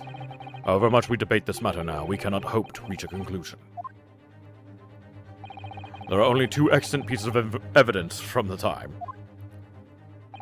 The woebegone ring that acted as the incriminating evidence to condemn Genshin Asogi, and the 3-page last will and testament, penned in black ink and left behind by the man. Lord Strongheart, would you care to explain? Explain what, Counsel? Among the statements you made just a few moments ago, something you said was inconsistent with a certain piece of evidence we have. Inconsistent?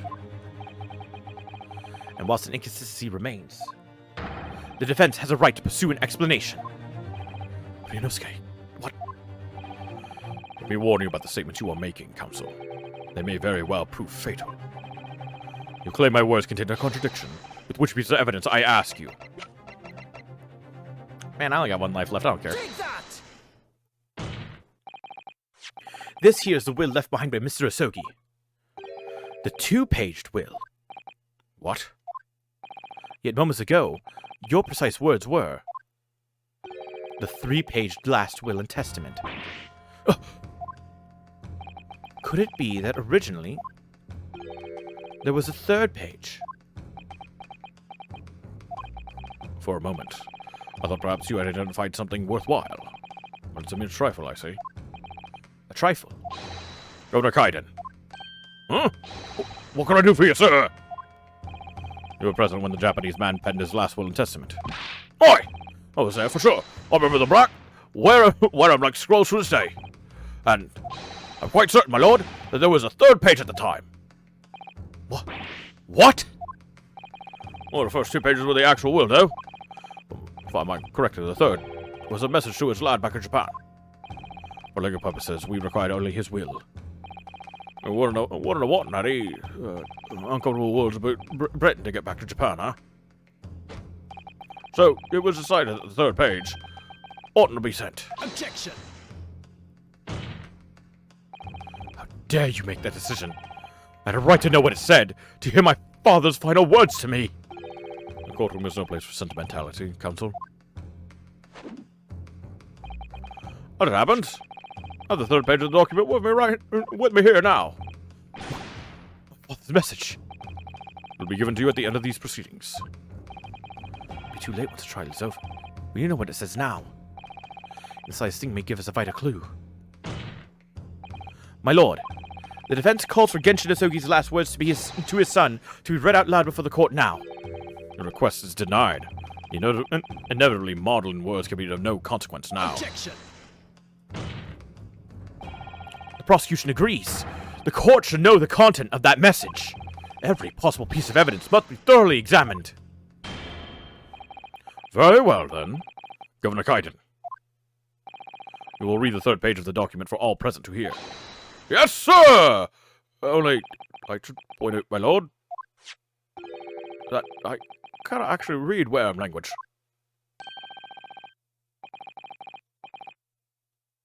This beautiful handwriting, shame on you, Barry.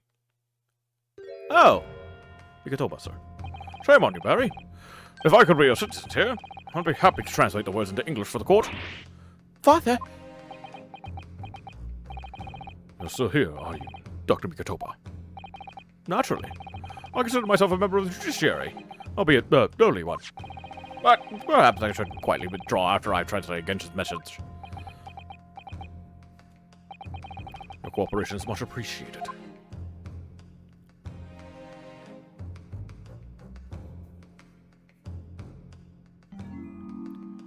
Kazuma, the truth is shrouded in darkness. A darkness only our clan's great sword can pierce. Mighty Karuma, twist thy head and watch them fall. All thy mortal foes. That's the end of the message, it would seem. Haiku poem. Twist thy head. Father. What is Karuma? The name of the Asogi clan's famous sword. A razor-sharp blade known to all, passed down for generations. It embodies the Japanese spirit. It's not known to me. It's the katana sword that was submitted as evidence early in these proceedings. The one worn by the prosecution counsel when he confronted Inspector Gregson. Excellent. All these procrastinations are beginning to try my patience. Adjournment of this court is long overdue. As a presiding judge, I have been accommodating as possible of the will of the courtroom. However, despite all that, no new information has come to light.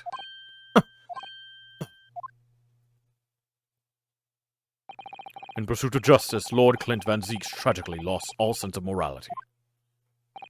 When he murdered his former mentor, clearly he was already devoid of his normal faculties. Objection! How dare you! I refuse to believe that of my brother! Much time has passed. We cannot ever hope to know more than we do now. Especially since the alleged will that he penned in his final moments appears to have been lost forever. Lord Strongheart, you appear to be in something of a hurry to wrap things up. I wonder why. We've heard you state time and again during these proceedings that everything you did was in the interests of protecting British law and order. And I stand by that.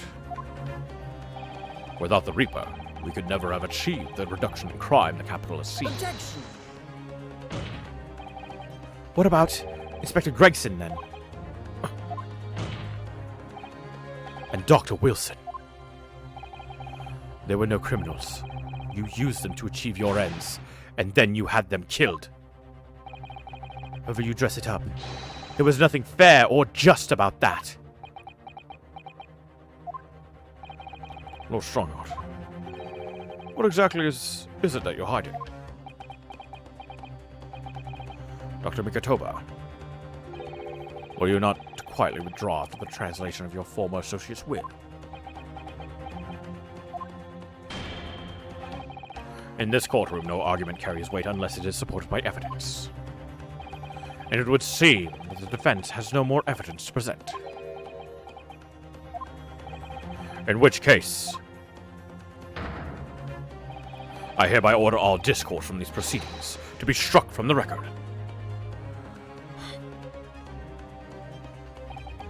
This is my last chance. Sonarudo. To present some decisive evidence now, or it's all over. Can I?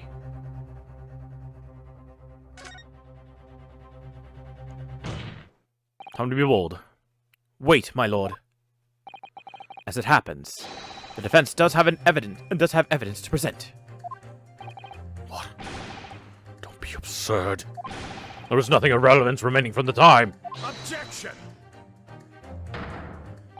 It's high time that you realize something, my lord. This gentleman has an uncanny habit of producing evidence at the final hour that had escaped everyone else's notice. Nonsense. What is it, Ryunosuke? What do you have? I dare say.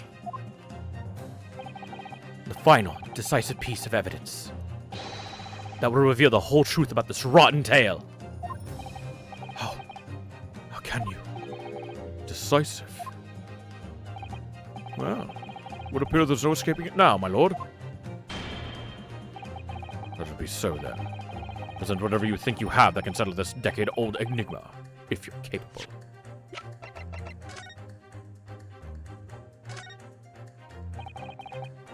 Mighty Karuma, twist thy head and watch them fall, all thy mortal foes. It's a proper way to use a sword, is it? Maybe I should try it. Hurts my neck, that's the trouble. Mr. Naruhodo, if I might make a suggestion, I think perhaps it doesn't mean your head. Oh, I once studied the history and development of the katana some time ago, and as I'm sure you're probably aware, the sword's head is the part at the very end of the hilt. It's written as head in Japanese, but it's pronounced as kashira, I believe. Shira. So Mr. Sogi's words really mean twist the butt of the hilt? You don't think? Ah! What was inside it? Is that... A tightly wound sheet of parchment? Oh, that was... Scarlet ink! It's written in scarlet ink! I penned this, my last will and testament, in the final moments before my inevitable and willing death. This is it, isn't it? Mr. Naruhodo, look at the signature at the end. Clint Van Zieks. And the date. 10 years ago on that fateful night. For 10 years, it's been silently concealed inside Karuma and nobody knew. The last will and testament of Lord Clint Van Zieks. Wait. Goodness. This is unbelievable.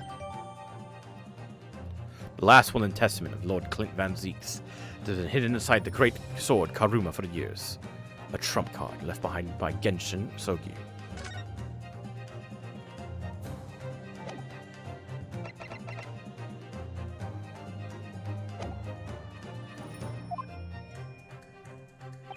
What exactly is this evidence that an event claims to be so decisive? Take that! There's a single piece of evidence that can clarify what really happened 10 years ago. The last will and testament of Lord Clint Van Zieks. Ha! A wonderful, astute observation, I'm sure. But in case it had escaped your notice, that document was lost long ago. That's right. It was. Only... I have it right here. Discovered just moments ago. Literal moments. Simple. That can't be! Everything that's happened comes back to this will. This document is the key that will unlock the entire mystery.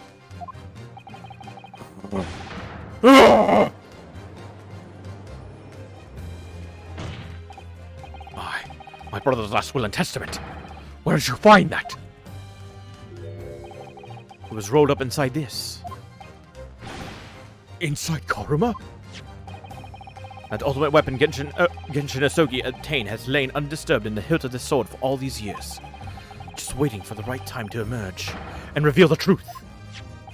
The signature and seal certainly look official. God, it's true. This handwriting, there can be no mistake.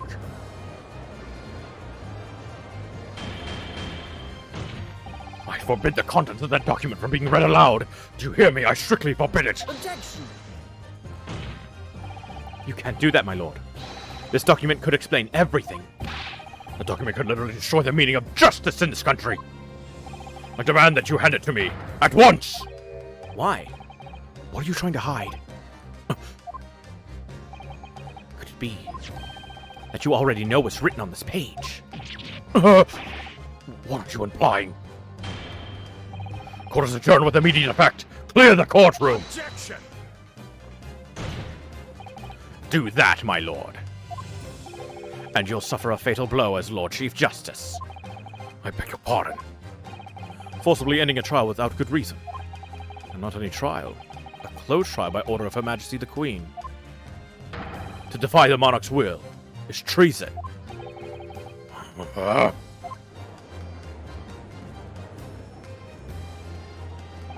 Lord Clint Van Zieks really did pen a will that day. Exactly as the young Japanese man said. Read it out! Now! With a right to hear what's in that will! All right, and a duty! Well, well, my lord. It would rather appear as though proceedings aren't going to go as quite as you hoped. You fools. Go ahead, Ryunosuke. Read it. The prosecution. Give it its full support. Very well, then. No. For God's sake. No!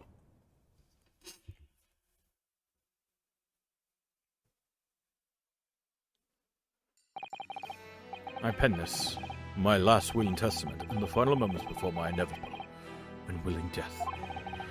For the hour is 11 p.m., and I sit at my writing desk in my office. My good friend Asoki stands at my shoulder. He has expressed his intent to invoke the dying ritual of the duel, that I may depart this world with honor, an honor of which I am utterly undeserving. The Japanese are a truly merciful people.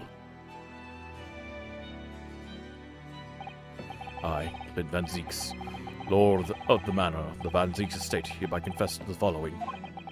I am the killer, who has come to be known in society as the Professor, guilty of 4 counts of murder. I will not here discourse the corruption rife among the aristocracy, which is to me as one of them, so apparent. However, 6 months ago, I took the life of a member of the House of Lords, the heart of the depravity. A demon who habitually sacrificed the common man to further his own interests, abusing his position of power. The law is impotent against such vile avarice. Only a fellow demon could rid society of this menace.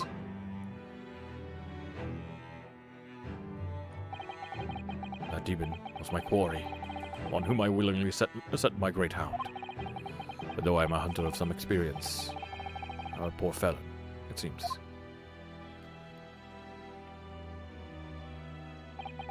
My guilt was at once recognized by another. I became subject to his extortion.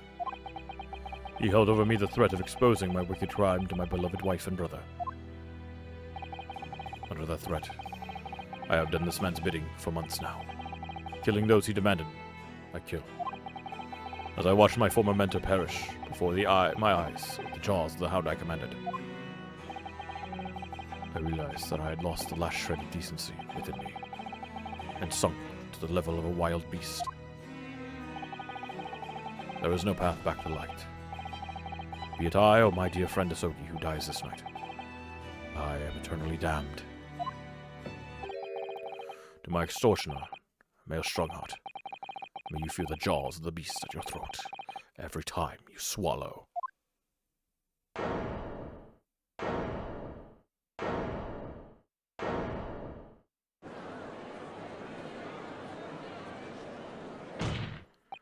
So now we know. Yes, Clint Van Zieks was a murderer. But somebody was directing him and naming him his victims. His extortioner, Lord Male Strongheart. It was you! Lord Strongheart, a moment ago, you claimed that what the court has just heard could destroy justice in this country. But you weren't trying to protect justice at all. All you were trying to do was conceal the secret of your true nature and the countless lives you sacrificed up till now.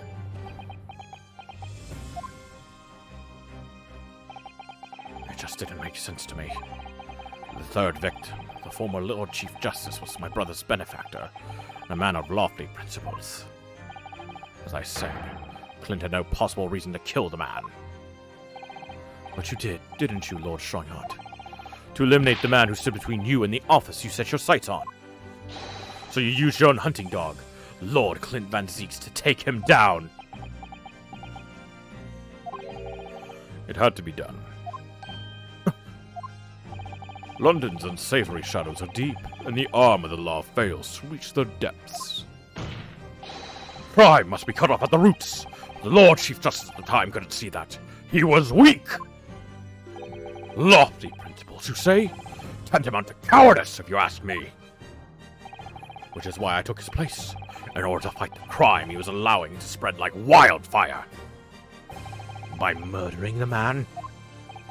The Reaper, the Professor, the name makes no difference. As I've explained countless times already, it was all done for the furtherance of law and order in London. Objection! Are you going to legitimize the murder of my father now, too? Ah, Genshin Asogi. Well, that was unfortunate. I'd fully intended to send him back to Japan as we agreed. I don't believe you. It was you, wasn't it? You killed him! No. It wasn't me who took your father's life. Then who? On the night following his mock execution, I went to Logate Cemetery at 3 in the morning with Jigoku. Judge Jigoku? There had to be a collaborator on the Japanese side to manage Asogi's treatment after his repatriation. Jigoku has fierce ambition. It made him easy to manipulate. 10 years ago, after he stood trial for the destruction of the witness stand, I had words with him. When I told him the position of Minister of Foreign Affairs could be his, he couldn't agree fast enough. Seishiro. You fool. As you know, Asogi skipped the prison in a closed casket and was subsequently interred. We intended to dig him out of his grave before he ran out of air. But sadly, all did not go to plan.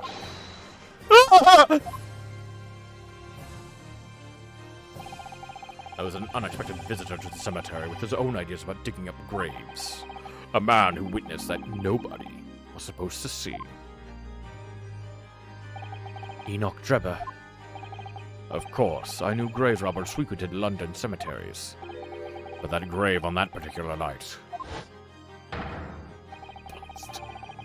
People find out the convict wasn't really executed. The scandal will rock the very foundations of the Empire. Then what do we do? Shoot him, Mr. Jigoku. Shoot Asogi at once. He can't live now that this has happened. He has to go. What are you talking about? You had an agreement. You promised him he could return to Japan. Everything has changed now. The truth got out because of this. Both of us would be finished. Forever. Why not just kill Drebber? Come on, Jigoku, do it. Pull the trigger. Shoot!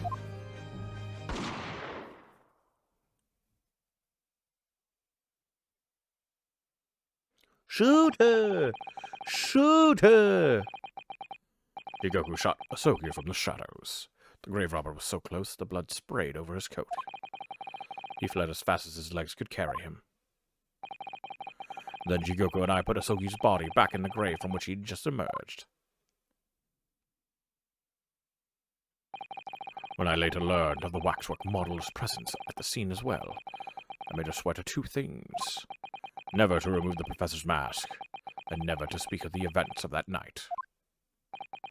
And with that, the secret was buried along with Asogi's corpse. So, now you know what really happened in Logate Cemetery that night.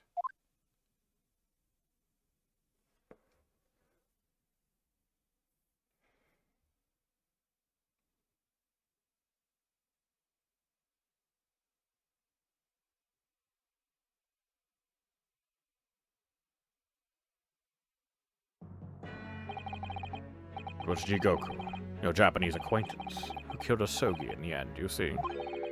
He claimed to be the man's friend, but when push came to shove, he pulled the trigger. Just before Mr. Jigoku left the courtroom earlier, he said that the assassin exchanged proposal was a demand from his British counterpart, not a request.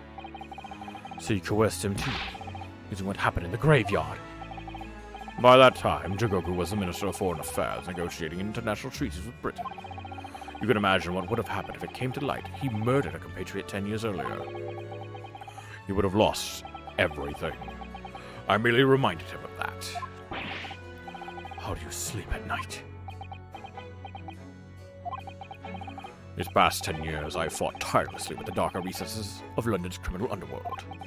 And I've used whatever means necessary to ensure that justice prevails and law and order reign supreme. Objection! That couldn't be further from the truth. The fact is, you haven't fought crime at all. How dare you! I saved Clint Van Zieks from dishonor in his death. Objection! Whilst behind the scenes, you systematically buried anyone who stood in your way. And then, you made my father take the blame. It was unavoidable. It was the only way to protect our justice system and public order. Let's not forget the others you had killed as well. setting the defendant up as the Reaper to cover up the truth behind the murders of countless more. That's enough! Do you have any idea of the conniving that led to the acquittals of those wretched criminals? We have to fight fire with fire. Our courts can't function without a Reaper. Can't you see all I've done for this country? This has been my struggle. Objection! You've done nothing. It's Lord Van Zeeks here who worked tirelessly and justly in court whilst enduring the disgrace of the Reaper name. And Inspector Gregson, fraught with anguish for having sullied his hands through a desire to do the right thing. Not to mention Genshin Asogi, who risked his life going in pursuit of the truth you tried to hide. No. The darker recesses of London's underworld were largely filled by you. We will the scars. It was all for Queen and Country. I'm tiring of that excuse. You've consistently twisted the truth for bargaining power to make others do your bidding. Nothing more. People who willingly twist truth and coerce others have no right to call themselves part of the judiciary. I strongly suggest you don't ever talk of justice again!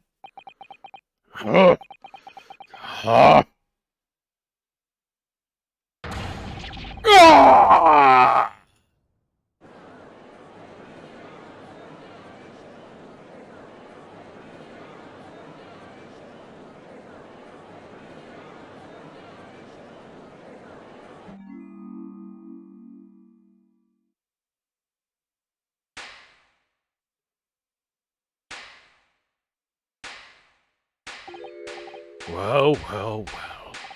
Dear me, good fellows, dear me. Well-deserved round of applause, I think, for a quite marvelous performance. What are you talking about? Those delightful grave expressions that beautifully pronounce Queen's English. Really, our friends from the Far East are quite the picture of industriousness. Fraud, keep your mockery. Please, don't misunderstand. It really is exactly as you've both said. What are you trying to say? I've occupied the darker recesses of London's underworld and, how did you put it, done nothing. I confess it's a little embarrassing to have it pointed out quite so starkly, but yes, I really have done nothing, which means I can be indicted for nothing. No.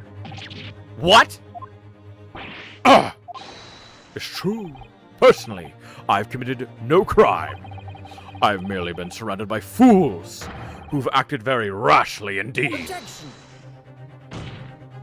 You away with that. You consistently preyed on people's weaknesses. And what? Threatened them. Are you sure it wasn't just bargaining?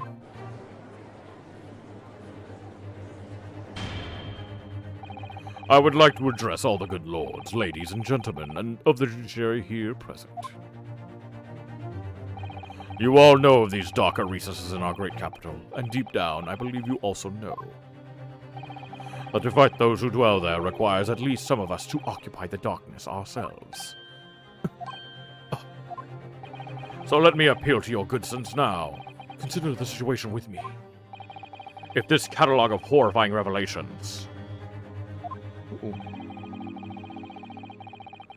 were to become common knowledge among the 6 million inhabitants of London, what might happen? To learn that the infamous murderer of royals and nobles was a respected member of the aristocracy himself. That evidence was fabricated in the scapegoat's trial amid secret negotiations with prosecutors to effect a jailbreak.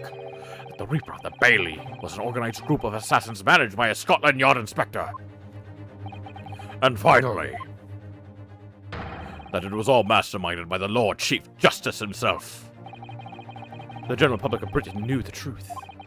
All faith in the police and the prosecutor's office would be completely lost, without doubt. Public order in the capital would completely break down. We cast back to the lawless days of the last century. Precisely, as it was 100 years ago, when 1 in 10 of the population were criminals. Think what we've accomplished since then. A public policing force, a comprehensive set of laws. if we want to continue to protect this new era of law and order. I say again, we must at times occupy the darkness ourselves. We have successfully identified and apprehended the man responsible for taking Inspector Gregson's life. That is all that was expected of this trial. All these other matters that have been discussed will be eliminated from the minutes of these proceedings, in the interests of preserving law and order, to protect Her Majesty, the Queen, of course. Well, my lords, ladies and gentlemen, what say you?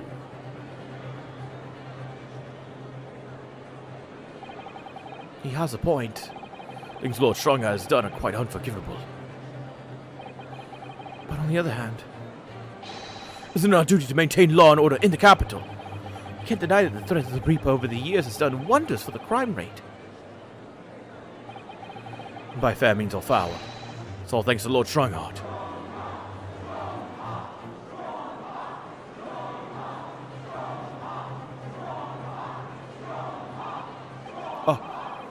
Are you hearing this? This is the will of the British judiciary.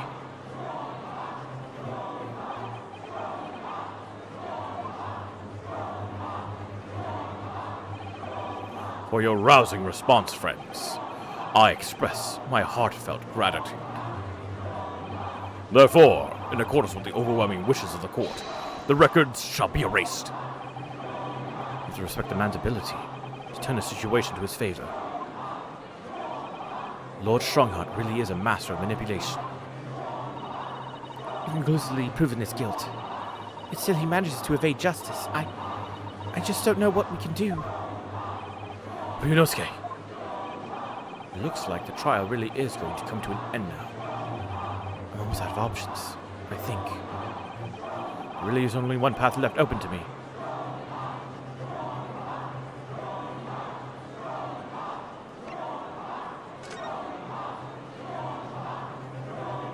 Oh. Yes, as I know only too well. The only thing that carries any weight in court is hard evidence. But Naruto! What evidence is there to use at this stage in the trial? I have an idea.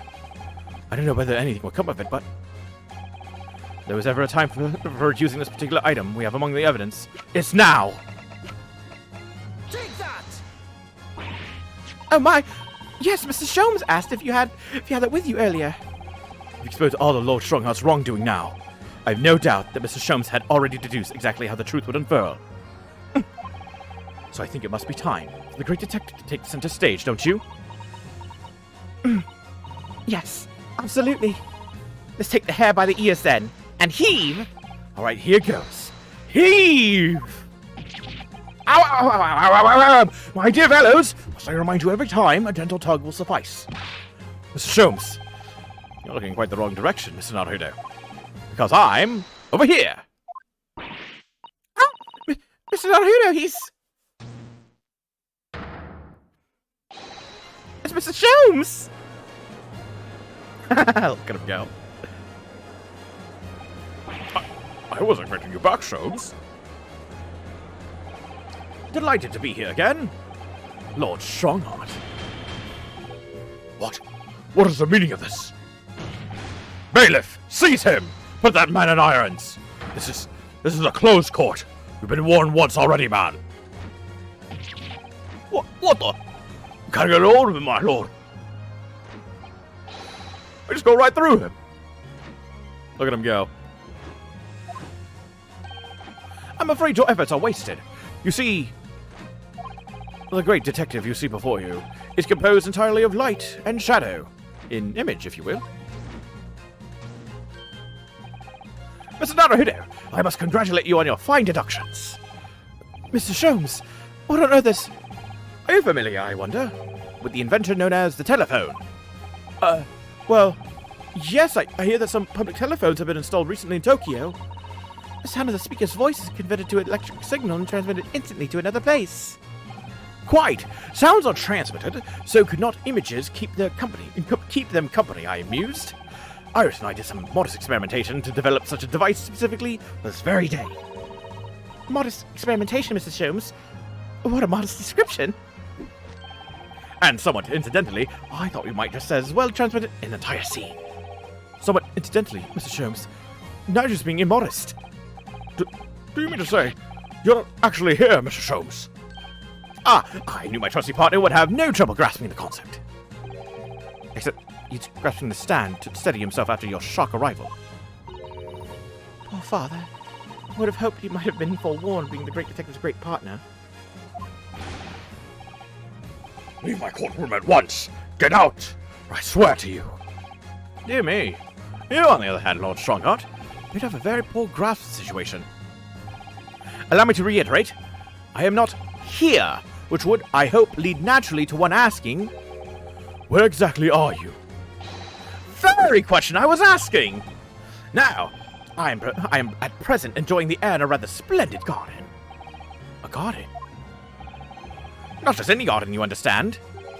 A garden at Buckingham Palace. What? You can't be. Buckingham Palace! What's Buckingham Palace, Mrs. Otto? I've never heard of it.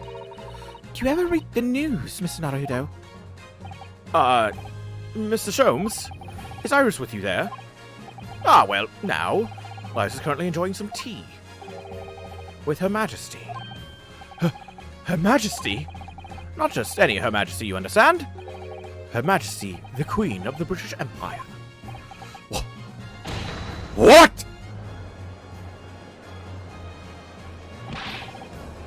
What on earth is all this about? Buckingham Palace is Her Majesty the Queen's residence in London, Mr. Naruto. Order! Order in the court! I demand immediate silence! Majesty the Queen. Can't be. I mean. No! This is some sort of unforgivable, distasteful trickery by a third-rate detective, that's all! Unforgivably distasteful trickery. What an apt description. A closed court session attended by elite members of the judiciary is a rare event.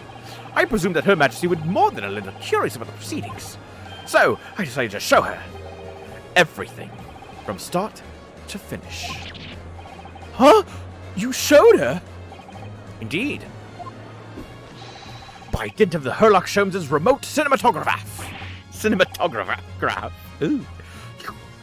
Merrick. This is some kind of nightmare. Just as I appear to be standing before you, regaling you with talk of my latest invention. No doubt you've inferred that the reverse is also true. You don't mean. Her Majesty has seen and heard every moment of the proceedings. I assume there would be no objection. After all, every trial in this country is conducted under the auspices of Her Majesty, as you know. You. I confess, I am quite impatient to hear Her Majesty's opinion about the unforgivably distasteful trickery in which you've been engaged over the past 10 years. No, I was merely. Oh, so sorry to keep you all waiting. Vicky and I had so much to talk about. Wow. Iris, there you are. In fact, I have a little message here from Her Majesty. Message. Well then, if everyone is sitting comfortably, Forthwith and with immediate effect, all authority previously afforded to Male Strongheart is hereby revoked forevermore. Furthermore, he will be prosecuted for crimes against his country in a public trial by jury in the coming days. So, seems that Her Majesty doesn't believe we need to fight fire with fire. Justice in this country needn't be administered from the shadows at all. Male Strongheart, the darkness you fostered to conceal your despicable actions these last 10 years is a thing of the past now. After today, if your brand of law and order has no future, because no longer you are the Lord Chief Justice. Oof, messed that up real bad. In the eyes of the law and of Her Majesty the Queen, you are nothing but a criminal.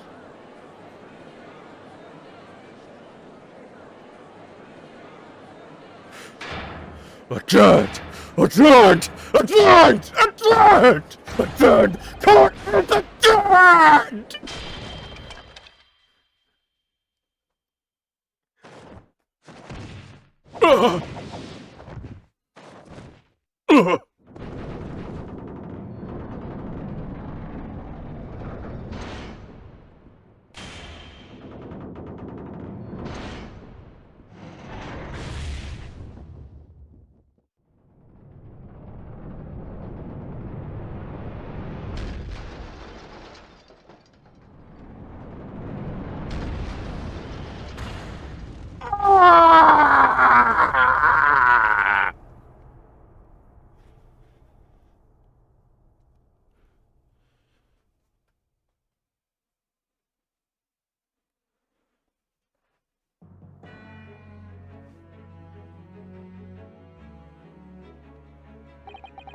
Lord Clint Van Veeks left a will in which he confessed to everything.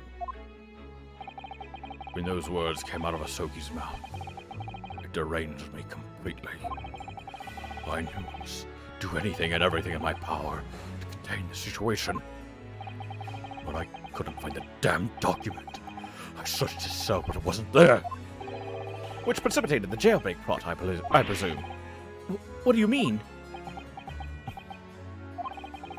The need to obtain that will was all-consuming. I was sure that if I facilitated Asoki's escape, he would emerge with the will somewhere on his person. Despite searching his limp body in the cemetery that night, it still eluded me. It never even crossed my mind that it was concealed in the sword's hilt.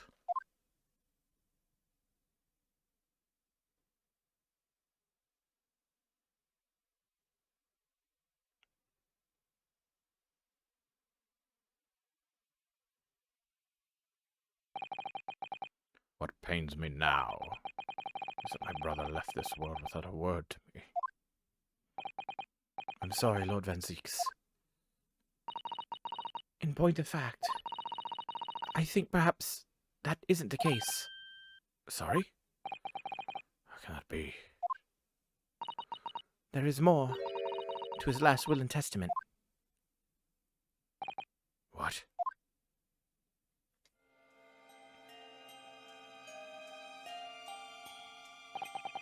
As I confront the prospect of my demise, I feel bitter regret for my younger brother. Varric, you have always looked up to me, and now you follow in my footsteps to become a prosecutor. It is my fervent wish that my unspeakable deeds should not hinder your advancement. I ask not for understanding, for none could understand my depravity. I ask only for forgiveness.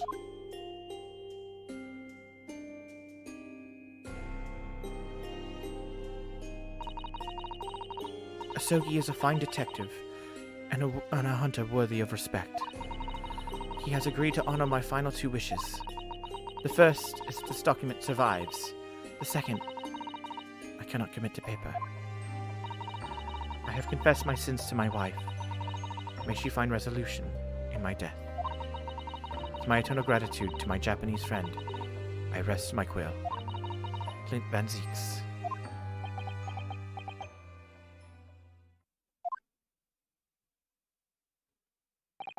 Clint.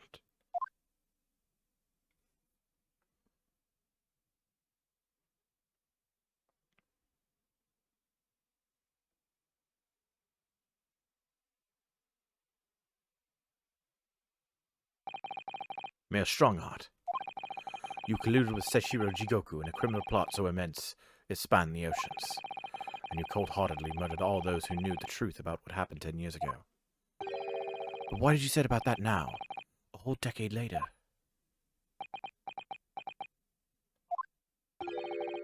To ascend to the very peak.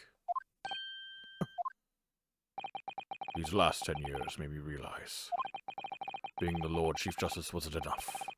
Short of becoming Her Majesty's Attorney General, I could have no real power to effect the changes needed in this country. And for that promotion, I needed to ensure no remnants of the past remained. How could you?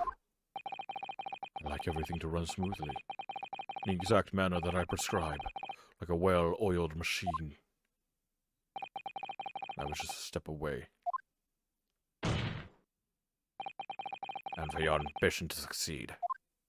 Did you even bother to count the number of brilliant people you killed?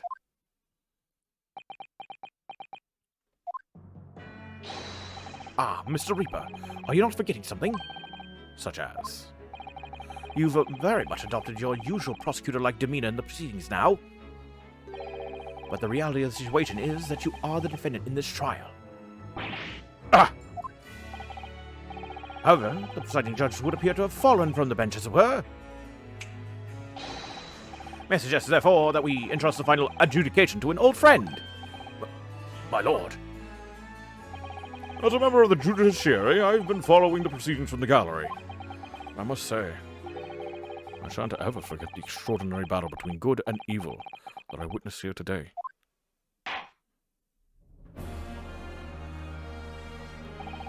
The darkness that has blighted justice in our land these past 10 years has at last been dispelled, thanks in no small part to the efforts of a bright young star from the east. Defense Counsel Naruhodo. Yes, my lord.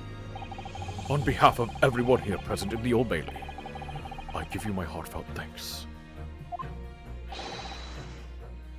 You're too kind, my lord.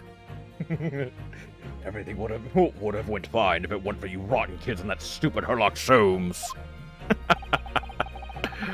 First time I faced you in court, just under a year ago now. I had the faintest of intimations.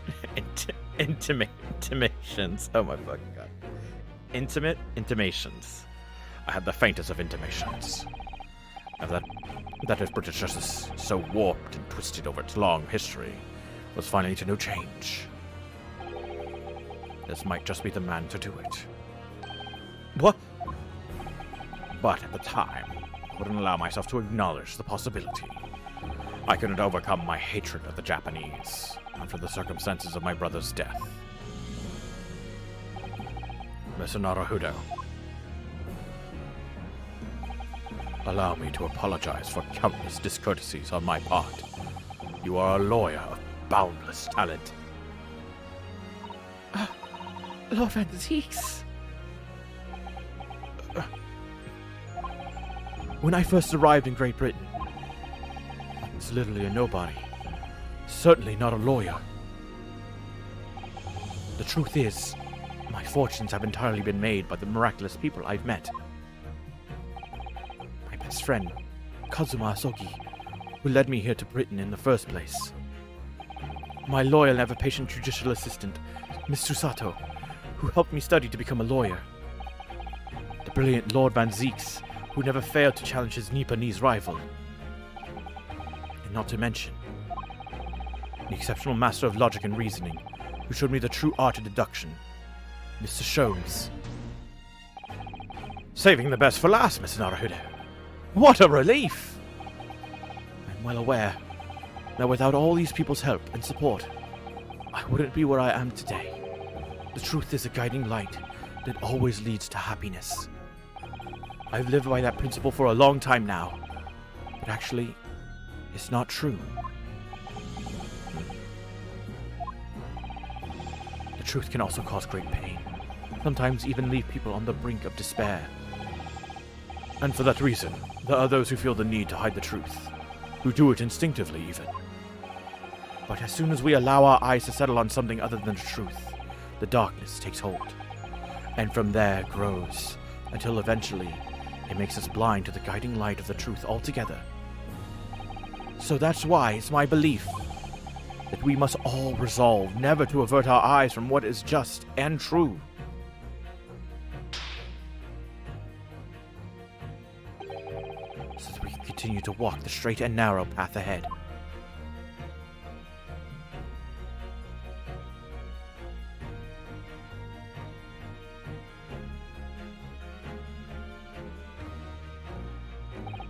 Well, I must excuse myself now. But before I go, Mr. Naruhodo, let me compliment you on your grand opus. What? Without your beautifully composed case against Lord Strongheart, Her Majesty would have been unable to act. Thanks to you and your fellows, the haunting undertones corrupting Britain's justice system have been silenced. Thank you very much.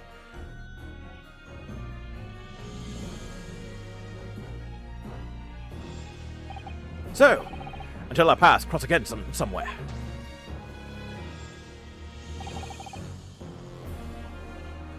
Well then, it would appear that this long trial has finally come to an end. My apologies for any anxiety caused, my lord. I'm quite sure we shall meet again here in the courtroom before long, Prosecutor Berg Van Zieks. In conclusion of these proceedings, I hereby declare the defendant Berg Van Zieks not guilty.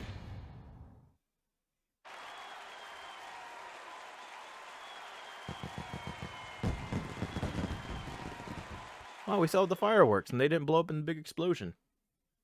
Nice. That is all. Court is adjourned.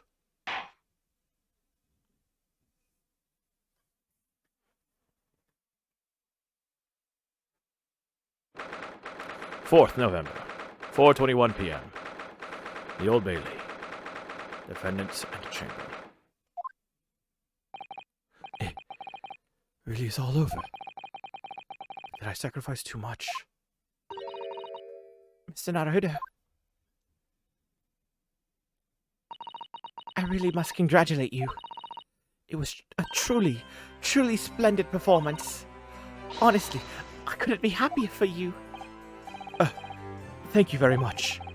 But I really couldn't have done it without you at my side through it all, Mrs. Sato.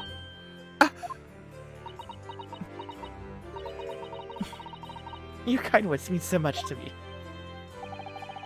Certainly was a splendid show, that, Naruto. I thought you'd be smiling from ear to ear. You look rather glum. Well, of course I'm delighted about the verdict. But in exposing the truth, I'm afraid I've caused my client a great deal of pain. I'm really not sure that's what a lawyer ought to be doing. Well, in that case, I'm quite sure that when you see Lord Van Zieks' smiling face, everything will seem much better.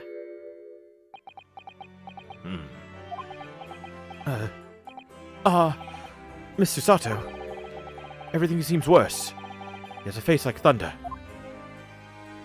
Oh dear. I really shouldn't have presumed. Mr. Naruhodo. Yes. Almost a year it's been now since I first encountered you here in this very courthouse. For you to have risen to the level of excellence you demonstrated today, well, it's quite remarkable. But I exposed the most unpalatable truth you could ever have imagined in court today. I feel as though I've robbed you of something you held so dear. What was it he said? To fight those who dwell in the darkness requires at least some of us to occupy the darkness ourselves. But that was just a feeble excuse of a coward. Only those with a steadfast eye for the truth have what it takes to fight the dark forces of crime. You made fine work of establishing that fact in court today. Well, thank you. What magnanimous words. I'm quite sure that Kazuma-sama would have a smile on his face at this very moment if he were here. Kazuma.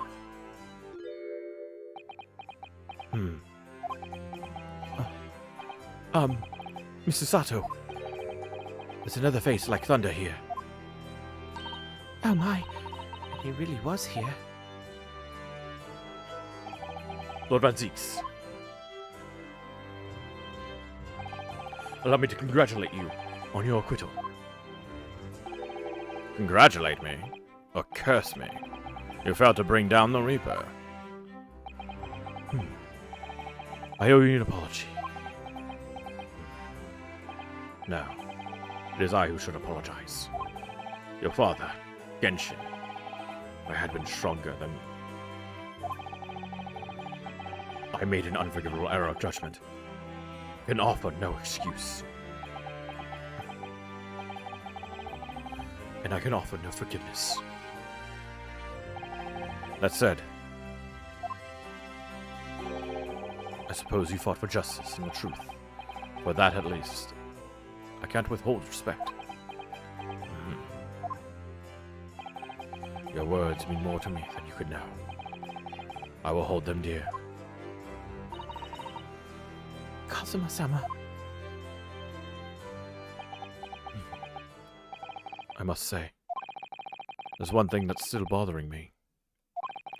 What's that? The will that Lord Clint Van Zieks wrote before his duel with my father.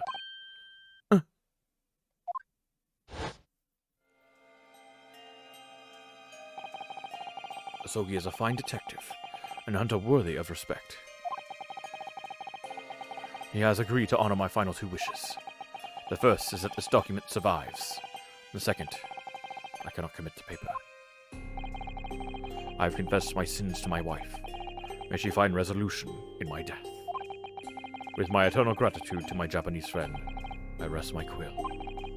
Clint Van Zieks. What can the second of his final wishes have been? That your father agreed to honor, you mean? I think perhaps... I might be able to shed some light on that. What? Father? It was 10 years ago, as you know. The day before the execution was scheduled. I went to the prison to say my farewells to Genshin.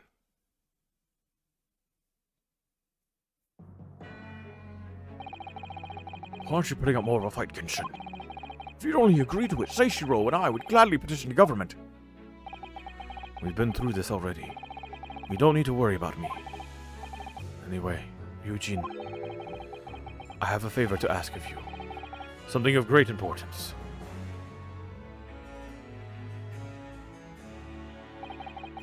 You're one of my greatest friends, Genshin. Whatever it is, consider it done. I'm going to tell you an address. I need you to go there at once, in secret, and telling no one. You should find a lady of the gentry in hiding there. A lady of the gentry? She's not in a good way, and she's with child. The birth is imminent. As a medical man, I'd like you to attend to her. Please, you're her only hope. By any chance, is the child yours, Genshin? Be damned. It's a favor that was asked of me by a man I knew, as his dying wish. My goodness.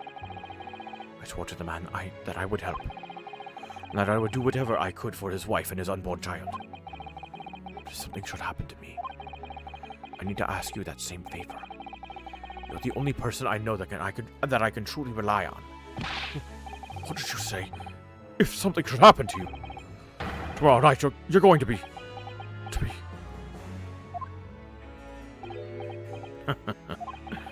You never know. You never know, though, do you? What life will bring. All right, then. Tell me the address. I'll head there at once. With Seishiro and... No! Not with him. Pardon? This is a favor I'm asking of you. And only you, Eugene. Right. I see. Very well, then.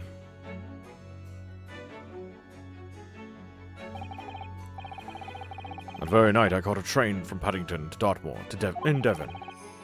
From the old house in the middle of nowhere it was. An old hunting hound lay asleep in the grounds.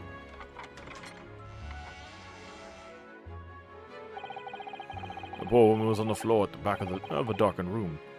She was in mortal danger. I broke her water to precipitate the labor before she weakened further, but it was a torturous birth. I did everything humanly possible for her and her child.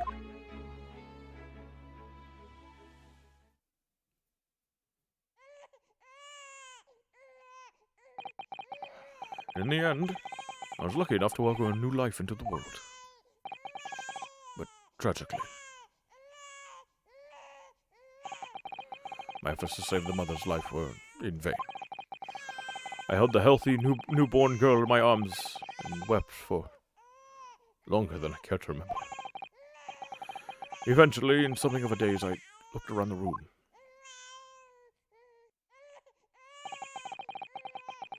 was precious little in it, but an old travel trunk caught my eye. It had clearly been well looked after over the years, made of top-quality leather with fine stitching.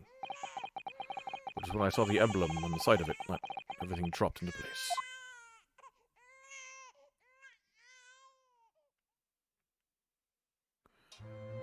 B for Baskerville. Baskerville? You mean the woman was the wife of Lord Clint Van Zeeks? That's right. The newborn was his daughter. But that makes no sense. Why on earth would Clint have entrusted the child to my care in that case? I was completely unaware that he even had a daughter. I suppose he didn't really have any choice. What? Well, your brother said that he'd confessed everything to his wife, so she must have been beside herself with worry for a child. The true identity of the professor were ever to be made public. The girl would be forever branded as the daughter of the infamous mass murderer. So the only solution was to distance the young girl from the Van Zeeks family as much as possible. I don't believe it. I imagine that in his final hour, Lord Clint Van Zeeks made the obvious choice. He would have thought to himself, this Japanese man here is someone I can trust.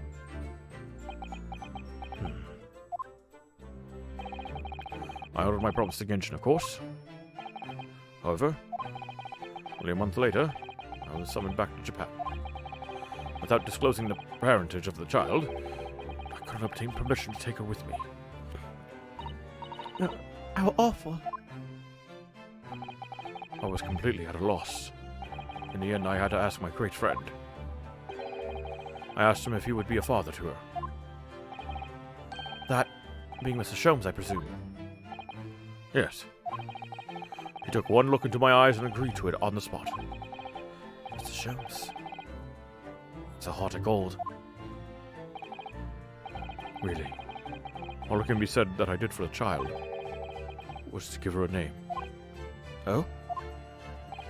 When I'd come to Britain, I was trying to escape from the grief of losing my darling wife. That was the name that I gave the little girl. The wife's name, Professor Mikotoba. In other words, the name of my mother. Ayame Mikotoba. Oh! That's right. Ayame. Or in English, Iris. Iris. I had no idea. Ouch! Mr. Naruto, what's wrong? This thing just pinched me on the behind through my trouser pocket. Odd. Ah, my dear fellows, can you hear me? Mr. Sholmes, is that you? Ouch! Yes, we can hear you. You see what excessive tugging can do? Let that be a lesson to you. Mr. Sholmes, we weren't able to thank you properly before, but you were simply marvelous. Your checkmate move was a stroke of genius. Indeed it was, wasn't it? I surpassed myself, I feel. It'll become apparent to me that to stop the Lord Chief's injustice would require such measures. Runo! Runo? Susie? Oh, Christ, I can't hit that high anymore. Oh, Iris! Oh, I'm so pleased. What a wonderful outcome. Her Majesty Queen Vicky said she thought my special blend was delicious. Everybody does.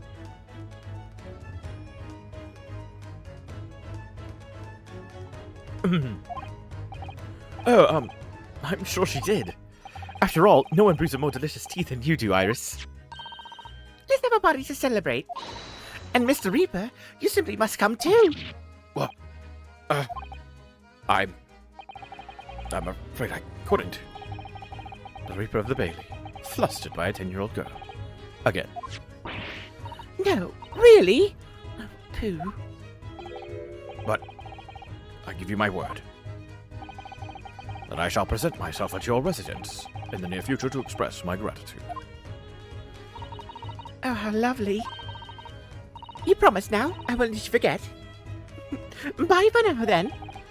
All right, Iris. Thank you for all your help earlier. Oh, that was nothing. Just come back home soon.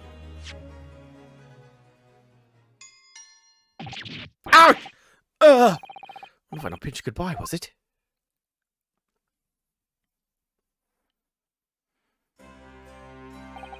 Well, I think I ought to be leaving. Lord Van Thieks, would you care to accompany me? Certainly. Mr. Naruhodo, allow me once again to express my deep gratitude to you. I believe you saved my life.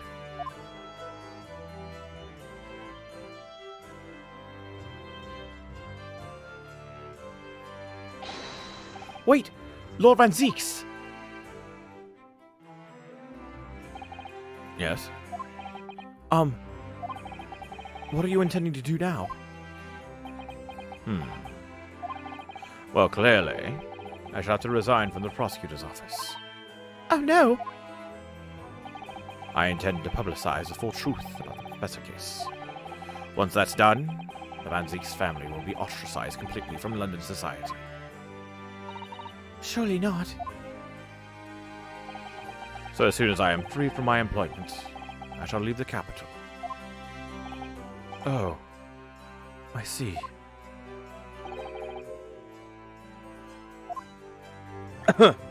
Don't be a fool. Those are the actions of a man once feared as the mighty Reaper of the Bailey. I beg your pardon. For the past 10 years, you've endured that pseudonym and been cast as one of the dark forces yourself. Now that you've finally been freed from that disrepute, your battle is just beginning, surely. Well, I certainly never expected to hear those words from your lips. I waited a very long time to come to London. Now I'm properly here.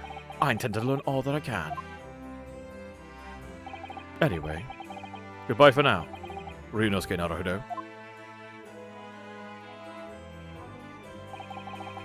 Kazuma Asogi. It seems as though he's really matured suddenly. He's not the only one who's matured, Mr. Naruhodo.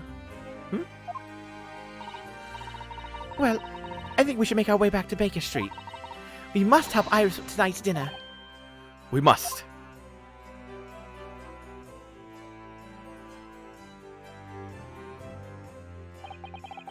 It was then I came to an important decision about my future.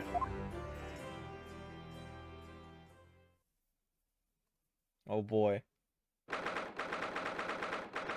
4th November, 6:25 p.m. Sholmes' suite. I'm home! Ah! Bad time you got here. We've been waiting ages, Odo. What are you doing with that colorful piece of history? It's a party, innit? It's gotta go off with a bang. I mean, fireworks, ideally. But when you ain't got fire, smoke's the next best thing, ain't it? There's a girl on Fresno Street who could help you with that, I think. Right. I'll remember that. You don't have to reload that thing every time I speak. You really must hear this. It's quite the most extraordinary thing. I assure you, it will defy your expectations. Take down every detail now, Mikotoba. Oh, the world-famous great detective, regaling his partner with the tale of his adventure. A sight to behold. Would you care to hazard a guess? Where do you suppose the fiendish runaway had concealed himself? Would you believe? Inside the trunk I found abandoned in his cabin. I would believe it, yes. I say, Mikotoba, I detect not a hint of surprise. I wonder why that is. Maybe because I was there at the scene as well, Sholmes? What? You were? Then why the deuce didn't you say so before? Not quite the sight I was expecting to behold, but still. It's hard not to feel privileged to see it. Hello, Mr. Sholmes. Professor Mikotoba. Finally back from the Bailey. Not a moment too soon. A feast prepared by Iris and Mr. Sato awaits. I must say, I haven't seen Susato looking so happy in a very long time. Ah, Runo, there you are. Dinner's on the table, everyone. Please do come and take a seat. Time to fill me boots.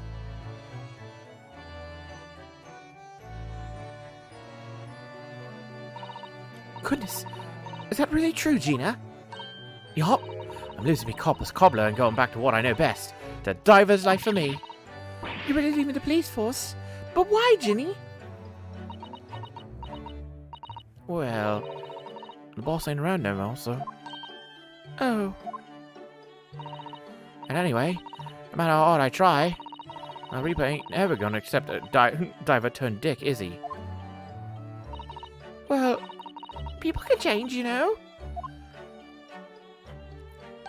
Ah, yes, that reminds me.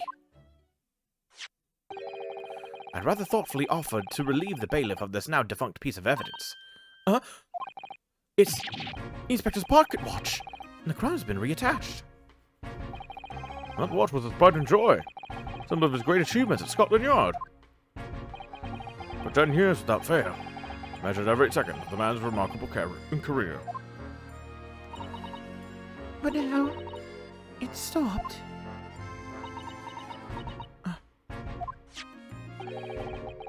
Someone needs to keep the memory of Inspector Gregson's career alive, taking on the great responsibility of winding that watch every single day again.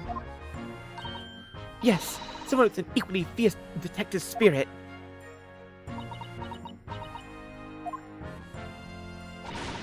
It's gotta be me! There ain't no one else! Quite right. I mean, after all, the boss was... Well, he was my boss! Yes, Ginny. Yes, he was.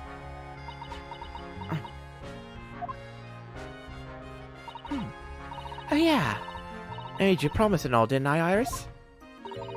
That I'd become a proper detective one day and track down your old man. Oh! Alright then. It's decided. I'll do it. And I swear, I'll find your dad and bring him in, kicking and screaming. I'm not entirely sure that would be appropriate. Yes, I think, Gina, it might be best to... Well, I think I'd like you to forget that promise, Ginny. Iris? Well, obviously I've always wondered who my real daddy is. Of course I have. Wanted to know where I'm from. I thought it might tell me something about myself. But I've caused a lot of trouble trying to find out. So many people. Hurley, Bruno, Professor Mickey. Oh, no, not at all, my dear. Really, you owe no apology to anyone. Well, anyway, I decided to give up on it. Because I finally realized my daddy is the greatest in the world. I don't think it matters what his name is or where he's from. Don't you agree? Hurley?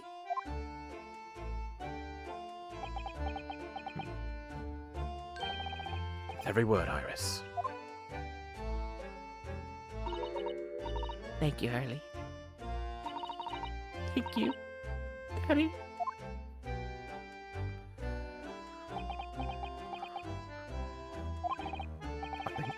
Mikitoba. Yes, Sholmes. I think that helped it. Express my gratitude to you. Oh. For these years, you and I solved many a mystery together. And during that time, I remember countless expressions of gratitude for our good services. But a moment ago, I had the most pleasing expression of gratitude of them all. I should never have experienced it. Were it not for you. The old softy, Sholmes. But I must confess, it's a weight off my mind to hear you say it. Well then, I think this calls for a lengthy violin recital, wouldn't you say? Oh, well, the food would get cold. That's the only problem. Maybe next week, Hurley. Are you sure a week is long enough, Iris?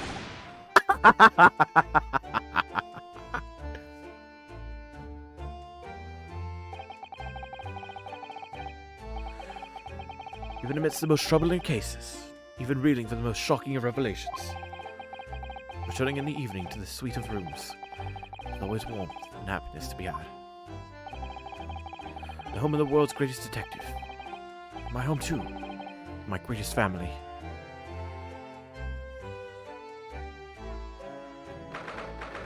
Fourth November, 9:37 p.m. Naruhodo's legal consultancy.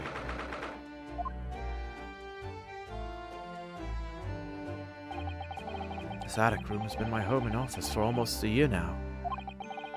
I've certainly had some unforgettable experiences whilst I lived here. But I think now, the time has come. Time to bid this place farewell. Naruhodo. Yeah? No. Naruhodo! Professor! Are you alone? I didn't hear any sound from Susato's room. Yes, Susato-san went out after dinner. She took a carriage. Something about an important matter she needed to take care of. Ah, I see. I wanted to thank you for what you did earlier. Oh? With Iris, I mean. The subject of her father came up. Lord Clint Van Zeeks. Made up my mind many years ago, not to tell her who her real father was. It's what we agreed with Genshin after all. Lord Clint Van Zeeks' final wish before he died, you mean? Yes. But it takes some rather drastic steps at a time to protect that secret, you know. Calling Susato back to Japan 6 months ago, for example. That's why? When I read Sasaki-san's report about his final days in London, my heart nearly stopped. We stumbled across the crux of that terrible case, the dog's collar. The description of the Baskerville insignia left me in no doubt. Baskerville. If you decided to investigate that insignia, sooner or later you would have made a connection to the Van Zeeks. To make matters worse, Susato knew of the unpublished story as well. A story that Iris had written based on my notes from the time. Ah, yes, the Hound of the Baskervilles. Exactly. It was a work of fiction, but based on the grim reality of a huge beast of a dog being used as a murder weapon. A dog with the Baskerville family emblem around its neck. With those two clues, I feared you and Susato might arrive at the truth. So I invented that story about having collapsed to justify her leaving London and returning to Japan at once. Yeah. All in aid of halting any investigations you and she might have been contemplating. I see. Something I've never understood is why Susato-san came across that manuscript in Japan, though. You know, Iris's The Hound of the Baskervilles story, I mean. Sholmes sent it to me. That was before Susato left Japan. He's very troubled about what should be done about it, you see? I read it and carelessly left it on my desk. Which is where Susato came across it, of course. Ah. It was the only case Sholmes and I ever pursued that I didn't record in meticulous detail. I was stunned when I discovered that young Iris had pieced together so much of it from my paltry notes. Sholmes and I discussed the matter, and discovered that we couldn't allow the story's publication. At that point, I returned the manuscript by post to Sholmes for safekeeping. See, did all that stop Iris from finding out the truth about her father? That's right, because Sholmes hadn't told me how astute she'd become. However, if we witness events in courts today, I must say my opinion has somewhat shifted. Oh? I think at some point in the future, the time will come for Iris to know the truth. When it does, well, I believe it will be for the best. I think so too. Actually, Professor, I wanted to talk to you about something too. Judging from that expression, I say you've come to a decision, have you? Yes, I have. I will be returning with you to Japan. Are you quite certain? Are you quite sure? There, words. Really only here as a substitute for Kazuma. But he's here in Britain now, as originally intended. Locum student Naruhodo doesn't really have a right to stay, I think. I see. Looking back now, when I first arrived here in February,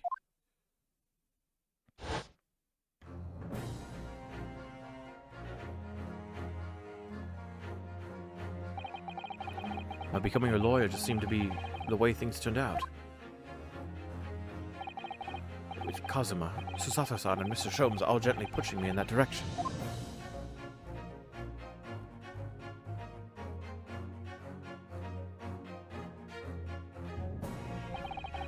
I spent the best part of a year immersed in this world, but always aware of a seed of doubt inside me.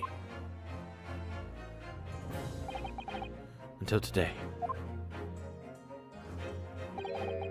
Standing in that courtroom earlier, all doubts vanished from my mind.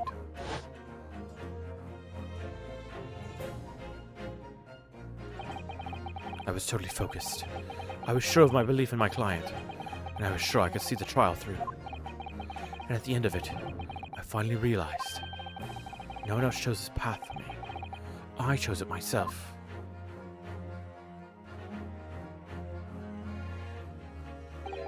The path of a defense lawyer, huh? Yes, that's where I am now. That's what I'll be going back with you to Japan as. And that's the path I'll be following for the rest of my life. Huh. It sounds like you've made quite a resolution there. I have. Very well then. I must say, it's extremely welcome news. I shall make arrangements for your return first thing tomorrow. But I don't imagine we'll depart for a few days. Not with the symposium having been cancelled now. Such a shame. Never mind. I'm sure there'll be other opportunities in the future. Well then, I'll bid you good night.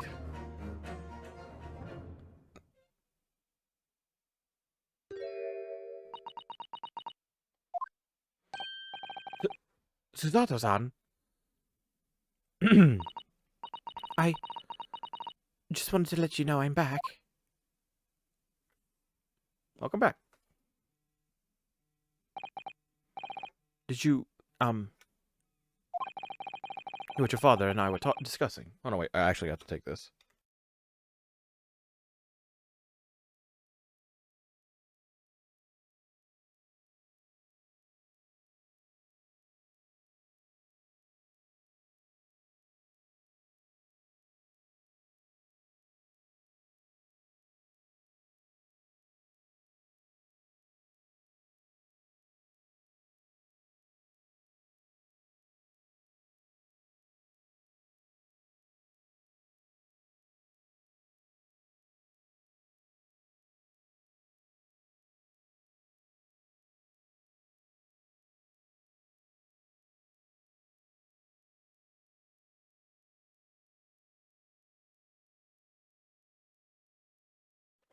Jesus Christ, this ending keeps going.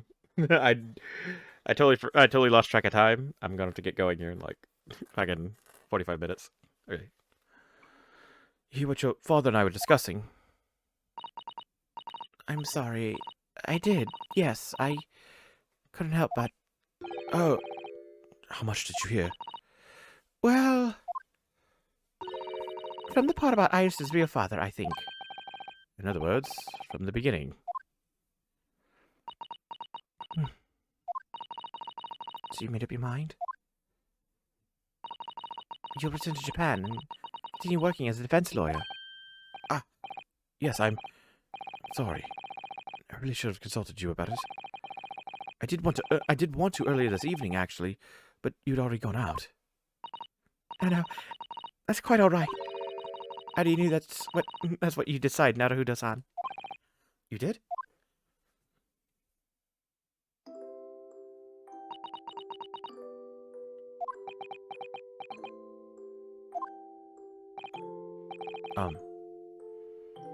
Susato-san. Yes? Oh, wait.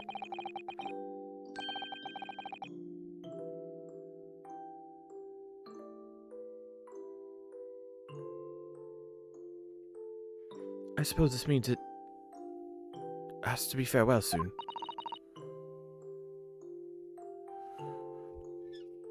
I suppose it'll be a great help to Cosima going forward. I mean, I know he's a brilliant lawyer, but he's new to the British courtroom. He'll certainly benefit greatly having a brilliant judicial assistant at his side. I'll do my very best.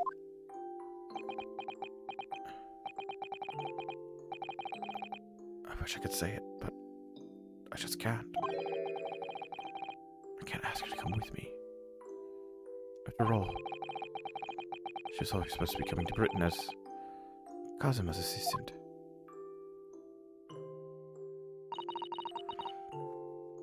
It's growing late. We should both try to get some sleep. I'm sure you must be exhausted after today. Yes, you're right. Before I retire, let me just say one more time. You really were quite splendid in court today. So if you ask me, anyone who thinks of you as a substitute or a locum should be ashamed of themselves. Susato-san. Thank you.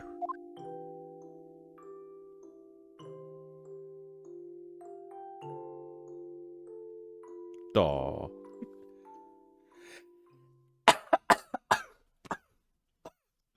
I'm slowly losing it all. I ran out of water some time ago, but we're almost at the end, so I don't want to go get more. 7th November, 5:42 a.m., Port of Dover, Quayside. Can't believe this day's finally come. You're really leaving then, Reno? I'm afraid so, Iris. Thank you so much for everything. I don't know what I'll do without your wonderful cooking and delicious tea. I wish you weren't going. But you have to come back and visit. Say you will. Of course. I promise.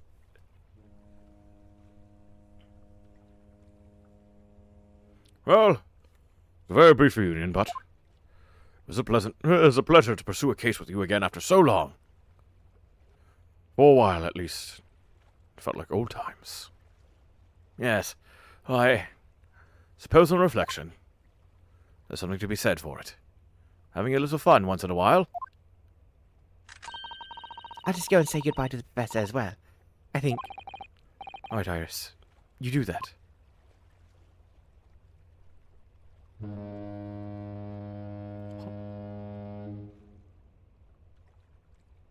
Honk! Susato-san. Ah, voice acting! I don't have to use my voice! Checked, Naruhodo-san. Holy Your shit! luggage is already on board. Such a beautiful morning. Perfect for embarking on a journey, isn't it? Before I set off, I'd just like to say how thankful I am for everything you've done for me. And give my warmest regards to Kazuma, please. Actually, I think you ought to give him your regards in person, don't you? Sorry? Ryunosuke. Kazuma! What are you doing here? Do you really think I'd miss my best friend's departure?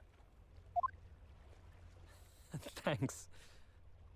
To be honest, I'd been looking forward to our wild time tearing up the streets of Her Majesty's capital, but, That's the best thing about Great Ace Attorney 2. Great Ace Attorney 2 actually had this voice acting, but it's funny, the next Ace Attorney game that came out after this, which was called Spirit of Justice, had nothing during these scenes. So it was so fucking there were so many scenes voice acting in like Spirit of Justice where it's so fucking good. Like holy shit, there were just so many moments. But it didn't.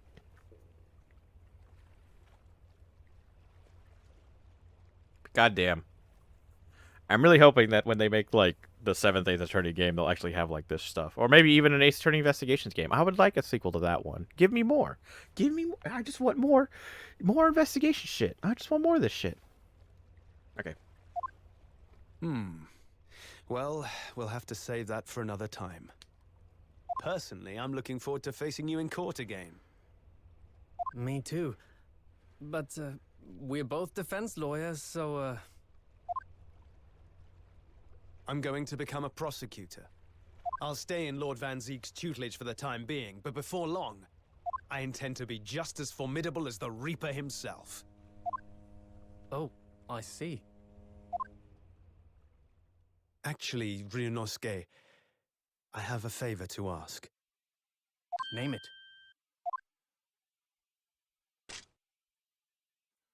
I'd like you to take care of this for me for a while.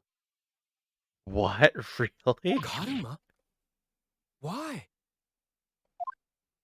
Because I've seen it now. I've seen what's inside me, the demon that reared its ugly head that day.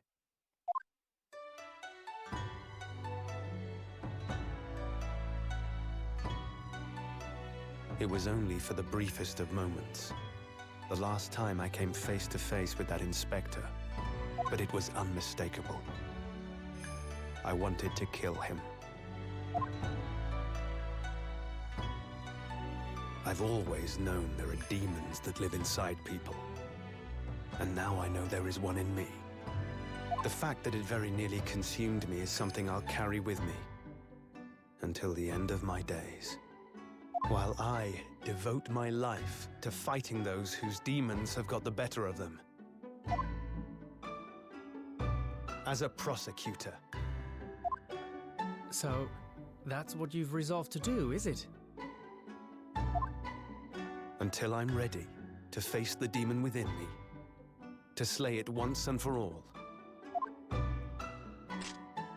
I leave this in your care. If you'll take it. Nah, you can keep it. Of course I will. I'll keep it by my side. Always.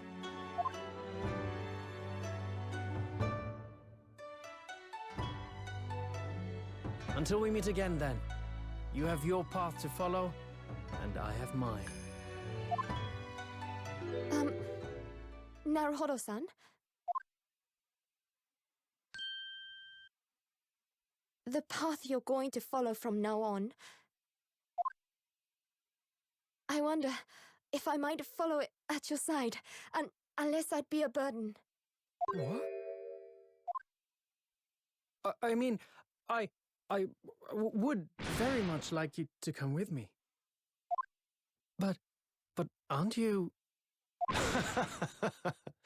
You're so predictable, Ryunosuke. I am? Honestly, you never change at all. But that's what I like about you. You mean you knew about this?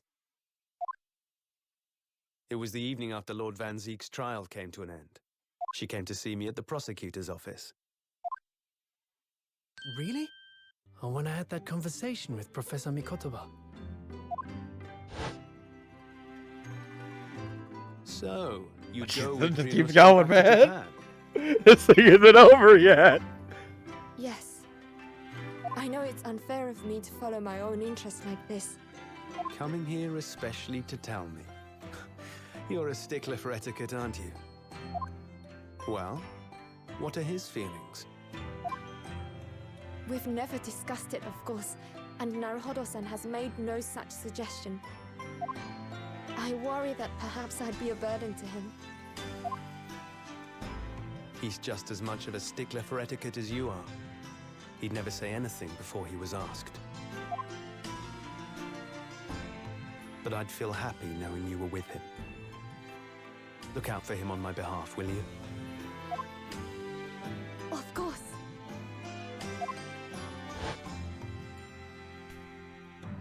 Susato-san. What do you think, Naruhodo-san? Yeah, let's go. Let's fucking go home. This place is With you stanky by and my foggy. side, no trial would seem too daunting. So if you're willing, I'd be honored if you'd come with me. Together we can take on the world. Change every legal system there is. I'm terribly incompetent, but if you'll have me, I'd be delighted.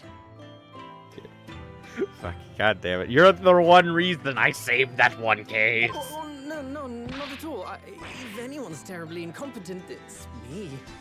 Ah! What's wrong? Your luggage, Susato-san. There's no time. The ship's going to set sail any minute now. It's all right. There's no need to worry. As it happens, my luggage is already on board too. It is? It is? Your fine judicial assistant has everything in hand as always, I see. Bruno!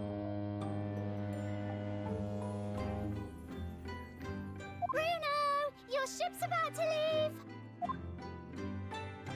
Time to go then. Look after yourself, Ryunosuke. Kazuma, draw your sword.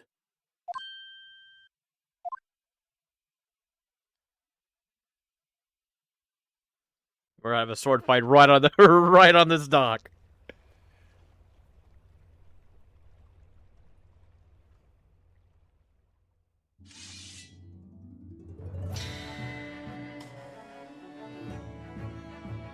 One day, when our paths cross, once more, we'll fight a duel of words across the courtroom. A day I eagerly await as a lawyer.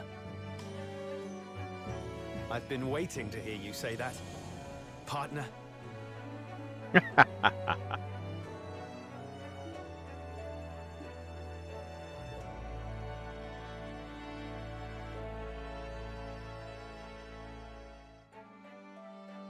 Don't forget me then, Kazuma. As if I could, Ryunosuke.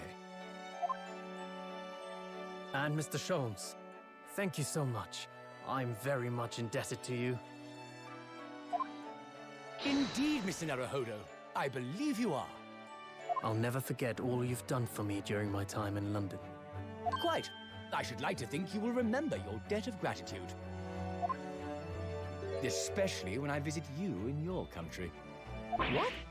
The truth is, although many are ignorant of the fact, the world is far smaller than most folk realize. Well, I'd be delighted if you came to Japan one day. Oh yes! Would welcome you with open arms, Mr. Sholmes. Oh, that sounds wonderful! I can't wait! It's Taru. In that case, let us conclude that this is to be merely a brief parting, my dear fellows.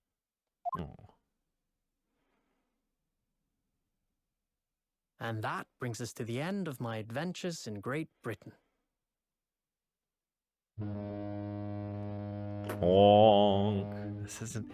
This isn't an anime cutscene. This is full in-game engine But that was just cutscene. the What start the of my fuck? journey.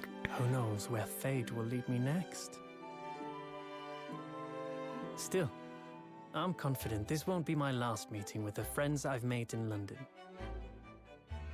And when we're together again,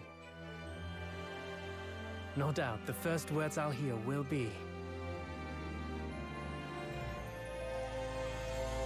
Come, the game is afoot.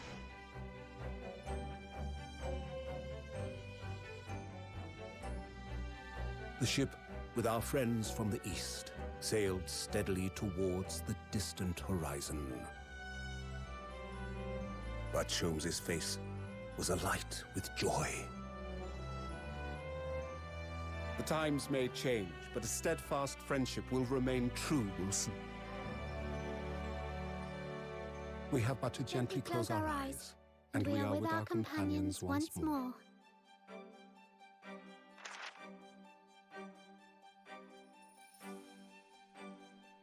So I do just that.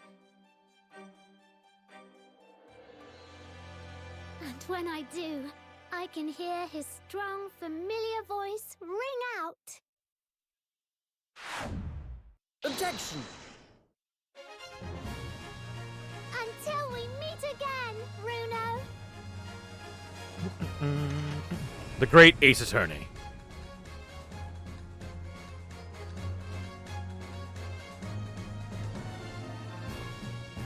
Shu Takumi. Oh man. Oh man, what a good fucking game. I fucking love this series. I've been thoroughly inundated with inquiries about my remote cinematograph since that day. But I'm no purveyor of electrical goods, and what of the promised closed court secrecy? Anyway, I've decided an absence from London is in order. A sojourn in distant climates. The Empire of Japan, perhaps? I understand that wardrobe class incurs no charge whatsoever.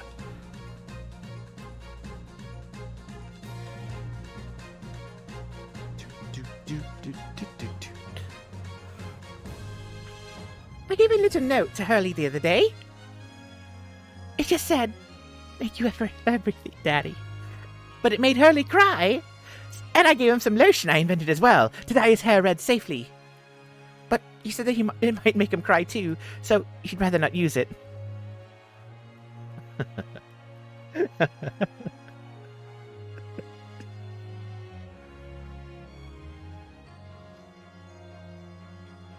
What a bunch of lovable fucking characters.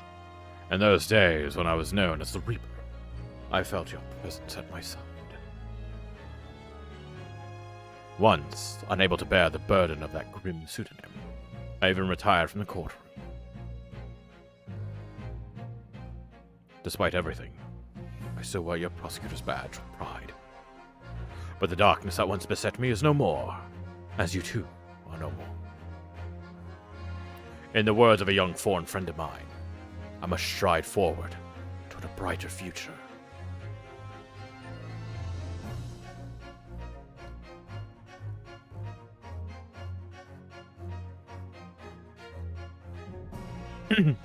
The boss left a note for me, you know? And I can read every letter now. A to Z, A to Z, the whole lot. It's cleared a whole lot of stuff up. The boss was trying to protect me, see? And that's exactly what me and Chief Inspector Toby here are gonna keep doing for Londoners.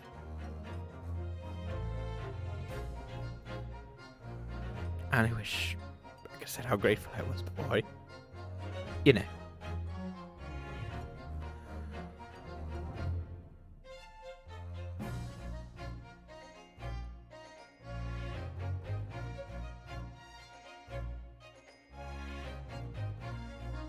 Jaina, the truth is, I'm the unsteady fellow you think I am.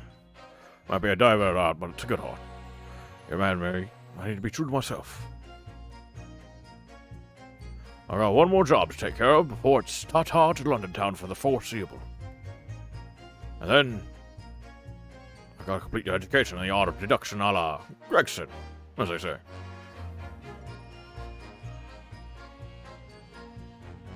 Rest in peace, Gregson.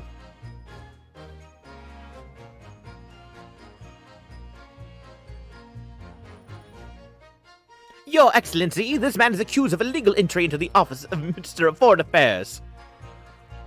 Objection! Oblique overstatement! Overruled! The ministry has been detained in Britain. Who is this parish counsel for the defense? And women are forbidden to enter the courtroom. Oh, really? My friend Susana-san is in the British courtroom all the time, and doing a wonderful job. Jesus Christ. Perhaps I should have engaged the services of a regular legal team.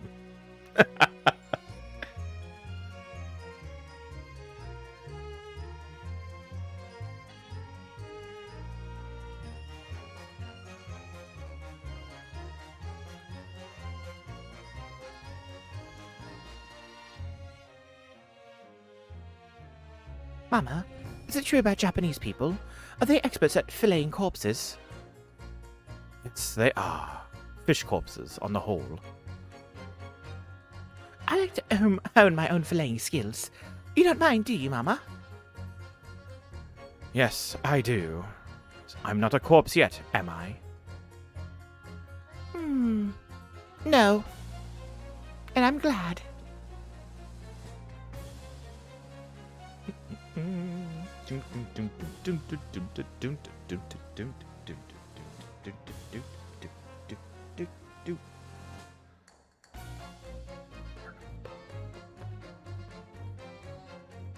Here I am again in Great Britain on the invitation of my dear old university friend. He sent me a very nice letter saying he'd like to show me around now that everything was settled. But what have I done? I was so excited I picked the splendid hotel, and now I can't afford the bill. Oh, Barrick, come to my rescue again, please! I wish I could just vanish into thin air sometimes.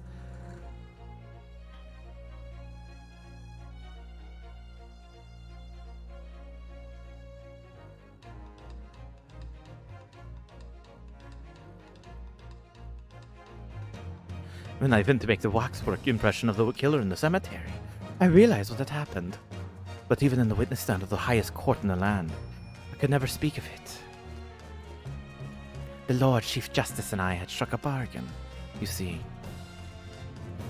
For a faithful reproduction of the visage, there is nothing we Tuspers would not do. Ba-da. Ba-da-da-da-da.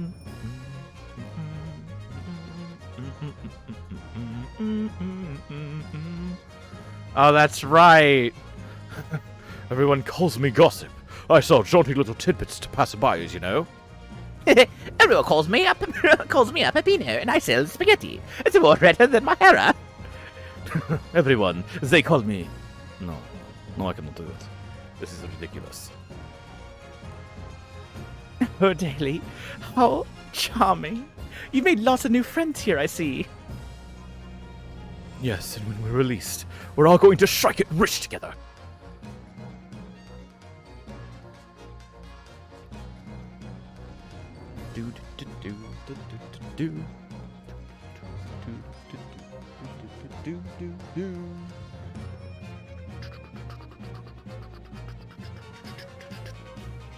When I was accepted on the foreign study tour, I knew exactly what path I had to take. And however it might have ended, I knew that I wanted you out, and you were there to see it. If I ended up in the dock, there was no one I would have rather have defending me. Ugh. Really flubbing up all the words now. But now, thanks to you, there's a new path I want to take. I'm sure we'll meet again in the courtroom, my friend. Until then, I leave Karuma in your care.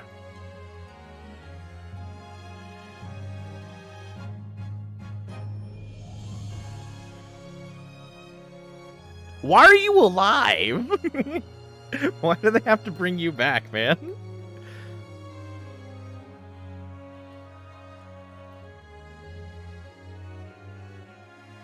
I've made some tea, Naruhodo-san. It's important that you rest whilst you can. Once we arrive in Japan, you shall be busy establishing your new office. I'm so delighted to be accompanying you. After all, your talents have been recognized by a great detective. Because you really are the greatest of lawyers. A great ace attorney, some might say.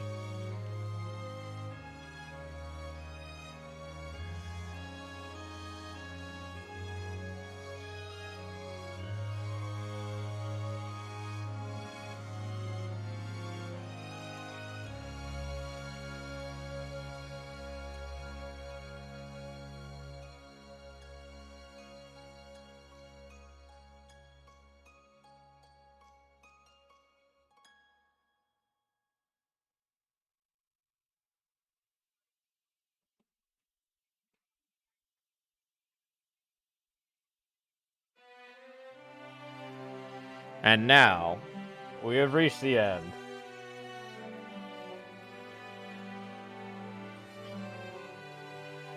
What a journey this game has been.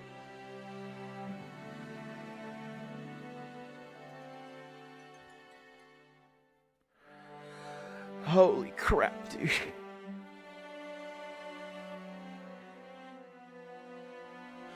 If they do make another Great Ace Attorney game, I can't see where they're gonna go with it. Honestly, I think it would just be more time spent in Japan trying to set up an actual justice system that they would use later on in the future Ace Attorney games. But that definitely could be like a one-off type thing.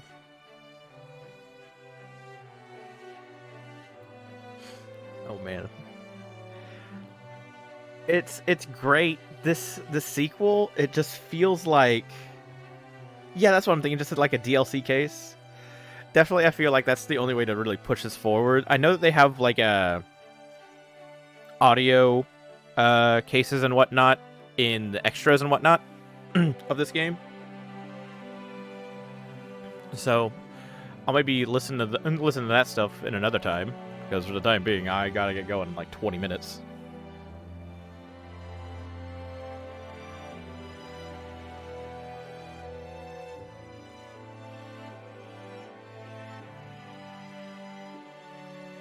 This is a wonderful, wonderful experience. The Great Ace Attorney Chronicles.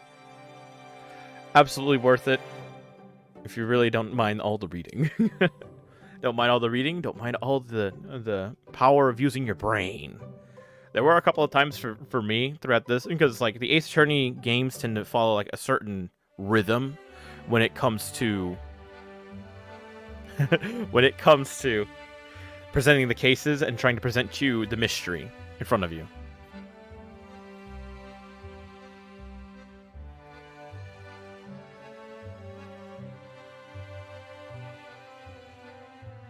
And there were only a couple of times where I really got completely fucking stumped in this game. I think there's probably like maybe 2 or 3 times where it just absolutely just blew me away and said, all right, you're not going to figure this out. You had to like think outside the box here. Which of course is always a fun part about this game. I think Professor Layton versus Phoenix Wright Ace Attorney was an absolutely fantastic game with the way it did its mystery. This game is very simple with how it did its mystery, so I'm really appreciative of it.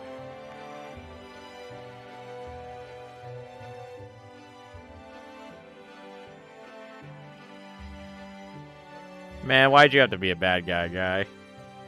Come on, guy. Honestly, you were the most disappointing character there was in this game.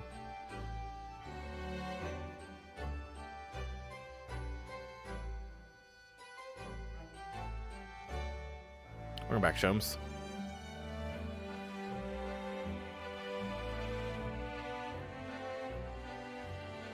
Touch swords. Touching the tips. Lightsaber duel. What's our next target? We got a whole bunch on the table. But for right now, we got to focus up on Final Fantasy 1. Until Endwalker comes out, that is.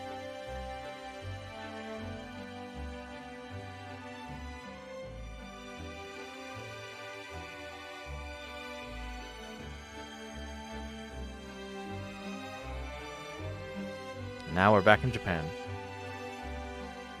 See what the next adventure will give us. Or the next adventure will take us.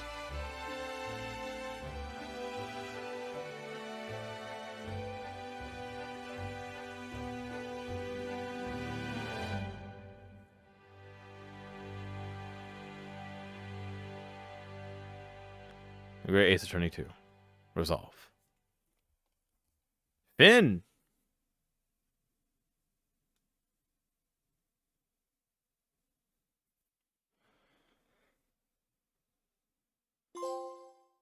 The Risen Resolve trophy earned.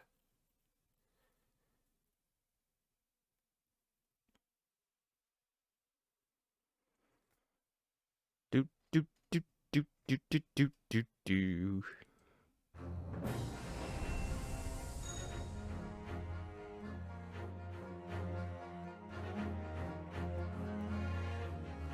Oh man. I fucking bum rushed that final case, dude. 13 hours, baby. 14 hours, baby. That shit was sick.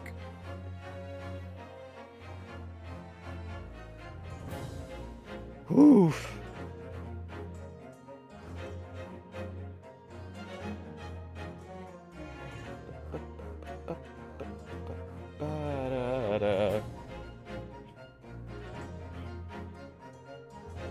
Get some sleep? Nah, I'm still awake.